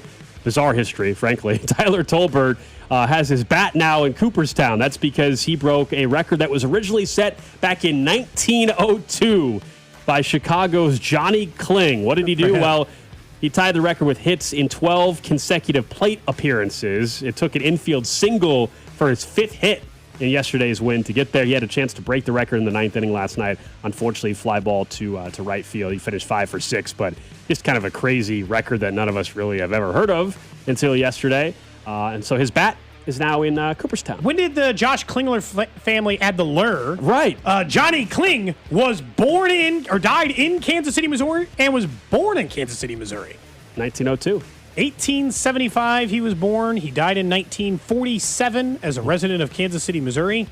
So he played for the Chicago Orphans and the Cincinnati Reds. Naming a team the Orphans is crazy, by the way. We're going to talk about some of the old silly names they used to have. That's eventually the Cubs. But he's born in Kansas City. They add the lure part maybe later. Yeah, and then... Son of a baker, it says. I think it was Sam McDowell of the Star who tweeted out that the odds of a 200 hitter, which is what Tolbert's been before the streak, getting 12 consecutive hits is 1 in 244 million. The odds of being struck by lightning twice in your life is 1 in 234 million. It was more likely for you to get struck twice by lightning to have what happened for Tolbert last night. Now I'm just down the rabbit hole of Johnny Kling, who was almost a professional pool player. Nice. Just so you know. We can look more about him later just because it's funny. Next up on What's Trending, Justin Verlander has announced he will retire at the end of the 2026 baseball season. He's pitched just 3 2/3 innings this year, has been hurt. He was just named a legacy player for the All-Star game, so he will be there in Philadelphia. But he's done. After the 2026 season, he's hanging it up. Justin Verlander after 21 seasons in the big leagues. How many Cy Youngs did he win? More than one. Yeah. But I don't know the exact number. Let me see. Now I want to... First ballot Hall of Famer. This is an all-time Royals, absolutely dominate you player, by the way. Like somebody 3 you just Cy Youngs, hated you Cody. win with you. Yeah. 3 Cy Youngs, 2-time an MVP. World Series champion, an MVP, a 3-time Cy Young Award. Triple Crown winner. I mean, he's a first ballot Hall of Famer in the easiest conceivable way. Yeah. Led the American League in strikeouts 5 different times. Pitched 3 different no-hitters. The Royals haven't had a no-hitter since the mid-'90s. He has 3. 10-time All-Star will be 11 by the time this season hits. Oh, no, I'm sorry. That's included in the 10-time. Pretty good. Yeah. Good. Pretty good career there by old Justin Verlander. Yeah. I mean, genuinely, he is in the ranking of players that dominated the Royals the most. Verlander's got to be up there, man. Mm-hmm. Without looking up his career ERA against the Royals, I feel like it must be sub 2. If I look up the splits, there's players that dominate him, Gold, and aren't good. And then there's the players that dominate you, and you're like, yeah, they're great, and there's nothing you can do about it, and you just have to accept your fate. And he was in your division for most of that career. So unfortunately for you, you had to just constantly face it. He faced the Royals. There was a 3.78. No, that's strikeouts. Let's see. You want to know his career against the Royals? He pitched in 46 games against Kansas City. Almost more than that's only one team, the Chicago White Sox, did he throw more games against, which is pretty impressive. He had a 2.25 ERA.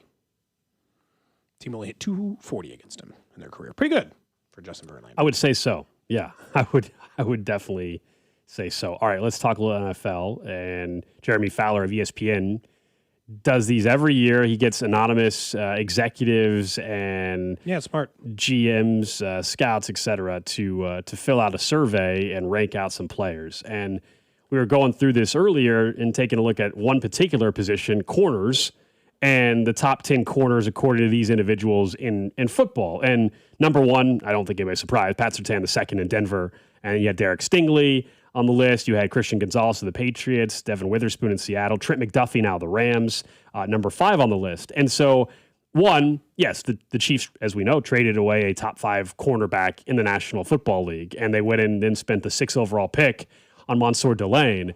And there is an absolute expectation, I think, at this point that fast forward a year or so from now, he needs to be on this top 10 list. And after the first year in the league, he needs to be considered one of the best corners in football. That's just the reality. That's not unfair expectation. That's the reality of when you're drafted 6th overall. Now, we've had a chance to talk to him twice, once in person at the draft, once on the phone when we had him hear your QB cadence. And we're hoping to talk to him again maybe in a couple weeks when we're up in St. Joe.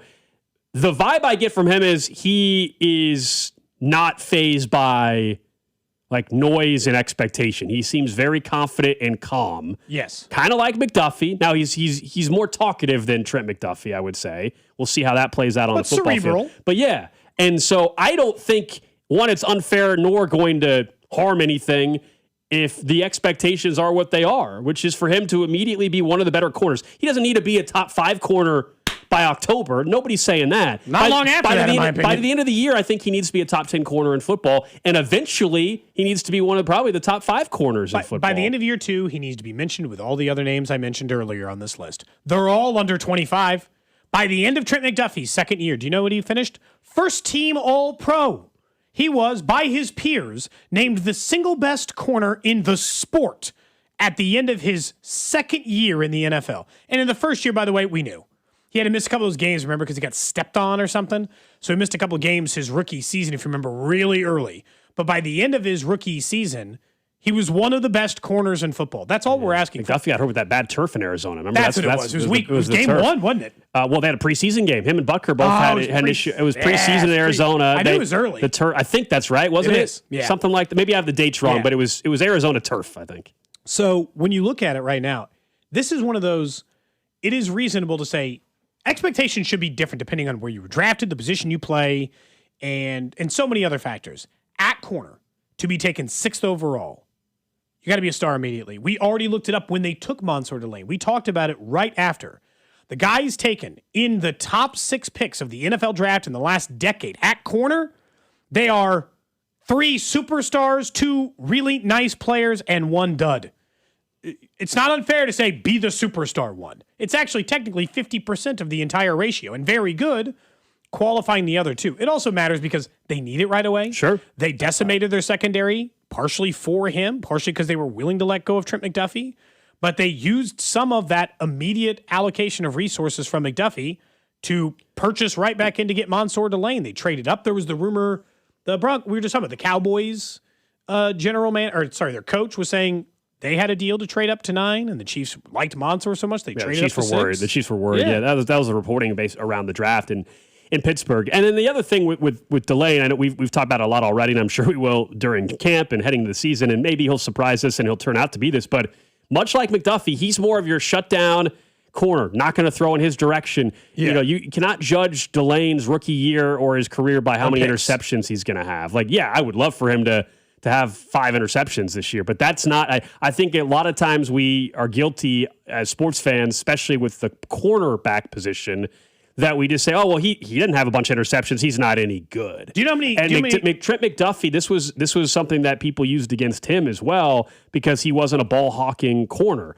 Mansour Delane, at least it could change, I guess, in the NFL. To this point of his football career, he's not a guy that's going to go lead the league in interceptions. That's not his MO. But he's going to be right on your hip, and you're going to not want to throw in his direction. That, to me, is what they got, again, with Delane. You can have either. Derek Stingley, we all agree, is a top 10 cornerback in the NFL. Top 5, probably, yeah. He has 15 career interceptions. Nice number. He had 4 last year, 5 each the last 2 years. Sauce Gardner, we all agree, top 10 corner in the NFL, right?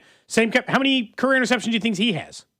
It ain't 15. No, I'm guessing probably like 6 or something. I don't know. I have no idea, yeah. 3 is what he has. And so, that's the part where I don't want us to, lose sight of this idea of some guys are interception guys, some guys aren't. Because, Pat Surtain has 12. Some guys get it. Now, that's 12 in 5 full years. He had years in which he had 2, 1, and 1 in 3 of those 5 years. So, sometimes he didn't get interceptions. There were years in which people tested him, and he got a few more. But it doesn't have to come with that. What stood out, again, to me about this list is how young they all are. They're all under the age of 26, except Cam Ward.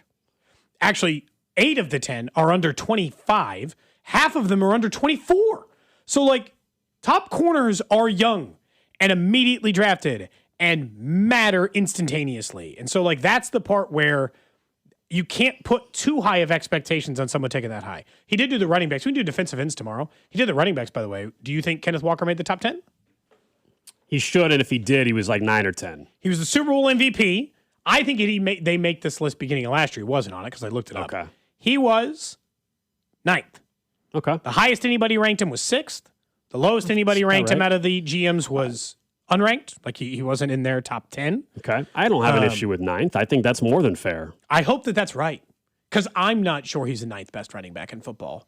I'm just kidding. Where do you think? 12 to okay, so not terribly probably. far off. Okay. No, like just outside of that. All right. Like I know people are going to be like, well, then why is he paid top running back money? That's market life. value. Well, I mean, look, the guys who are ahead of him are no doubters. Anybody here going to try to sit here and try to tell me that Bijan or Jahmyr Gibbs or Christian McCaffrey or Saquon Barkley aren't better than Kenneth Walker? We're just not even having the same conversation. Jonathan Taylor, Derrick Henry, James Cooks, these are like obvious answers. Yeah. Even 8chan, the guy ranked 8th, I don't think is I don't have an issue with that. I wouldn't make much of a debate Who's about right that. behind him, does it say? Breece Hall. Okay. The honorable mentions were Josh Jacobs, Kyron Williams, Quinshon Judkins, Javonte Williams, Chase Brown, Ashton Genty, etc. Yeah, I mean, Kenneth Walker at 9, nobody should be upset by that. There's an argument he should make. Based on those names, you could say he should be 11th. Yeah. I think Kyron, I would probably put above him. Breece Hall's the one I would flip. When we had that conversation about backs, Breece Hall was just never available. He never got traded, and so the Chiefs got the best available running back. Kenneth Walker was that in free agency, and a year ago, I would have absolutely said Chase Brown. He didn't look as good last year. It was like sloppier last year, I guess. With running backs, I just never know. I don't know what it like. Do they look like stars or not? And look, Ken Walker and him probably had similar numbers. It didn't help with Flacco being out or being the quarterback. So they the way that they didn't. But like even in the early part of the season when everybody was healthy, he was awful. Drew. Yeah, he was part of a rough their start problems. To the season. Yeah, he had a rough start. Like when Burrow was out, and I think he was like one of those fantasy players I really targeted because I was very high on him. He just didn't look. Maybe it was because he got dinged up somewhere in the year before. So I can't remember. He was a 1,000-yard back still last year. He just didn't Brown. look very good. He was actually. He was better. Basically a 1,500-yard from scrimmage back still. I know. It's so weird. I just it didn't look as good as the year before. Drew will back me up on this. I swear to you, he didn't look as competent. He wasn't the better full-time numbers. starter. Better numbers last year than he did the year before. Will Drew back me up on that? Maybe I'm crazy. No, I think they're right. In moments he wasn't as. And he had a rough start. That's part of it. Yeah. He was better in the back half of the season. More like when Burrow came back, he was better. Yeah, he had 1350 from scrimmage in 2024. 17th in the NFL in rushing yards. Kenneth Walker was 16th. Breece Hall was 15th. I mean, there's not a huge difference in that. The only guys above him that had more rushing yards, I wouldn't even make an argument for. Ken Walker's better than Rico Dowdle. I think he's better than Javonte Williams. I think he's better than some of the guys who ran for more yards than him. I think he's better than Tony Pollard. But he's not, there's a clear, I feel like, haves and have-nots where the first 8 guys that they are saying are better than him are the ones. I cannot argue in any way. Yeah. He is not better than. I can at least start making an argument in there. And then maybe, and then there's the stuff we just talked about. Like, is Jeremiah Love already higher on the running back rankings than Kenneth Walker? Mm-hmm. And the answer is technically no, because we haven't ranked it. But I'll just tell you right now, if we both got to start and it cost the exact same amount of money, who would you choose? And the answer is Love. Oh, yeah. And so, that's... inevitably, I would rank Love above him, too, even though I think haven't Kyron seen Williams him play I would put above him, too. But yeah, I think he's in that conversation for sure. It's interesting. I really do like these lists from Fowler. I think it tells you a lot. And these are execs, right? Execs and scouts, I think, right? I think it gave me real insight into corners and why the Chiefs never pay them, but why I don't understand why they take them 6th. They're all kids. The top corners, not a single one of them is 30. And there are, and he'll continue to do his list. Tomorrow we'll do defensive end. There'll be guys who are 29 or 30 or 31. At wide receiver, there'll be guys who are at least 28, 29. None of the corners. They're all 25. So either we're having the renaissance of corners, and this is the single best grouping of young corners ever, or, per usual, corners are like running backs, and they fade hard and fast. I always point out the one that stands out to me is Nnamdi Asomugha. There was a stretch in which he was a top 5 corner in the NFL, and then 2 years later, he was acting on Days of Our Lives and just never heard of again. Yeah. He got a big fat contract. I don't think he quit. He just got a big fat contract and wasn't good anymore. Yeah, he still had an 11-year career. Yeah, it's not like he played for 4 years and then was done. But he wasn't that anymore. Yeah. Sorry, once he turned, he was an All-Pro, first-team All-Pro when he was 27, second-team, and then first-team All-Pro when he was 29, and then that was it. He played 30-year-old, 31, 32-year-old season, and he wasn't an All-Pro. That doesn't mean he stunk, but he wasn't an All-Pro anymore. His last All-Pro season was when he was 29. Do you think Trent McDuffie will have a first-team All-Pro season with the Rams? Yes, I do. Yeah, me too. The issue was never that Trent McDuffie wasn't a good player or not a good player. That was never the debate. We talked about this time last year whether or not Trent McDuffie would be a trade candidate at the end of the season. It was all financial reasons more than anything else. Trent McDuffie's a hell of a football player. I wish he was still on the team, but I also... before the trade happened, after the trade, I totally get why they made the move. Before we get out of here, early in the show, we got in a disagreement over whether or not the Big 12 should take Monster Energy's $1 million per school deal. I saw earlier that it was reported that the Kansas jersey patch thing could be $30 million over 5 years. $6 million a year. Yeah. So, like, I guess this is why I think Drew is surprised by the amount of money. Like, how can Kansas, the individual school, make 5 times more as an individual school putting on a patch than the entire conference can negotiate? And I'm going to say it's because the conference isn't that good. Like, it's not the SEC. It's not the Big Ten. Yeah, but it's not like it's only for college football, though. Like, it's beyond just the football side of things, where the Big 12 is the best conference, hands down, in hoops. I think so. The brand is also Kansas basketball is a brand. Yeah. Oh no. I think the other part, and again, none of us were in either negotiation. But the part that goes with the KU, the Ripple jersey patch deal that you're talking about is the patch is the headline. There's other elements to it as well in terms of partnership. Heck, the CEO of Ripple, the cryptocurrency, is a KU grad. So through NIL, these are the ways where companies can, through proper channels, also give money to the programs and support their alma mater, in this case, the CEO. That's a good partnership for Ripple, too. But it goes beyond just the money also on top of the deal. Yeah. It's a very good deal for Kansas with Ripple. It's a very good deal for, I think, ultimately the exposure that XRP is going to get on that. But I think part of it, too, besides the money, the best deal is the problem I have. Like, I think if they had a better deal, they would have taken it. It's the first of its kind. So, like, I will not be surprised at all. Fast forward a year or two from now, another conference has a deal, and the dollar amount is more. When you're the first to when you're the first to the table on something like this, the dollar amount is not always the biggest dollar amount in a sponsorship or partnership type of deal. So they're first. Now, if you want to argue whether or not they should have been first, fine, we can debate that, and maybe fine. But somebody was going to be first, and it's never going to be the best deal on the table down the road, but it's the best deal and only deal on the table right now. Yeah, and it tracks Yormark is the guy to do it too. He's progressive in terms of his business approach.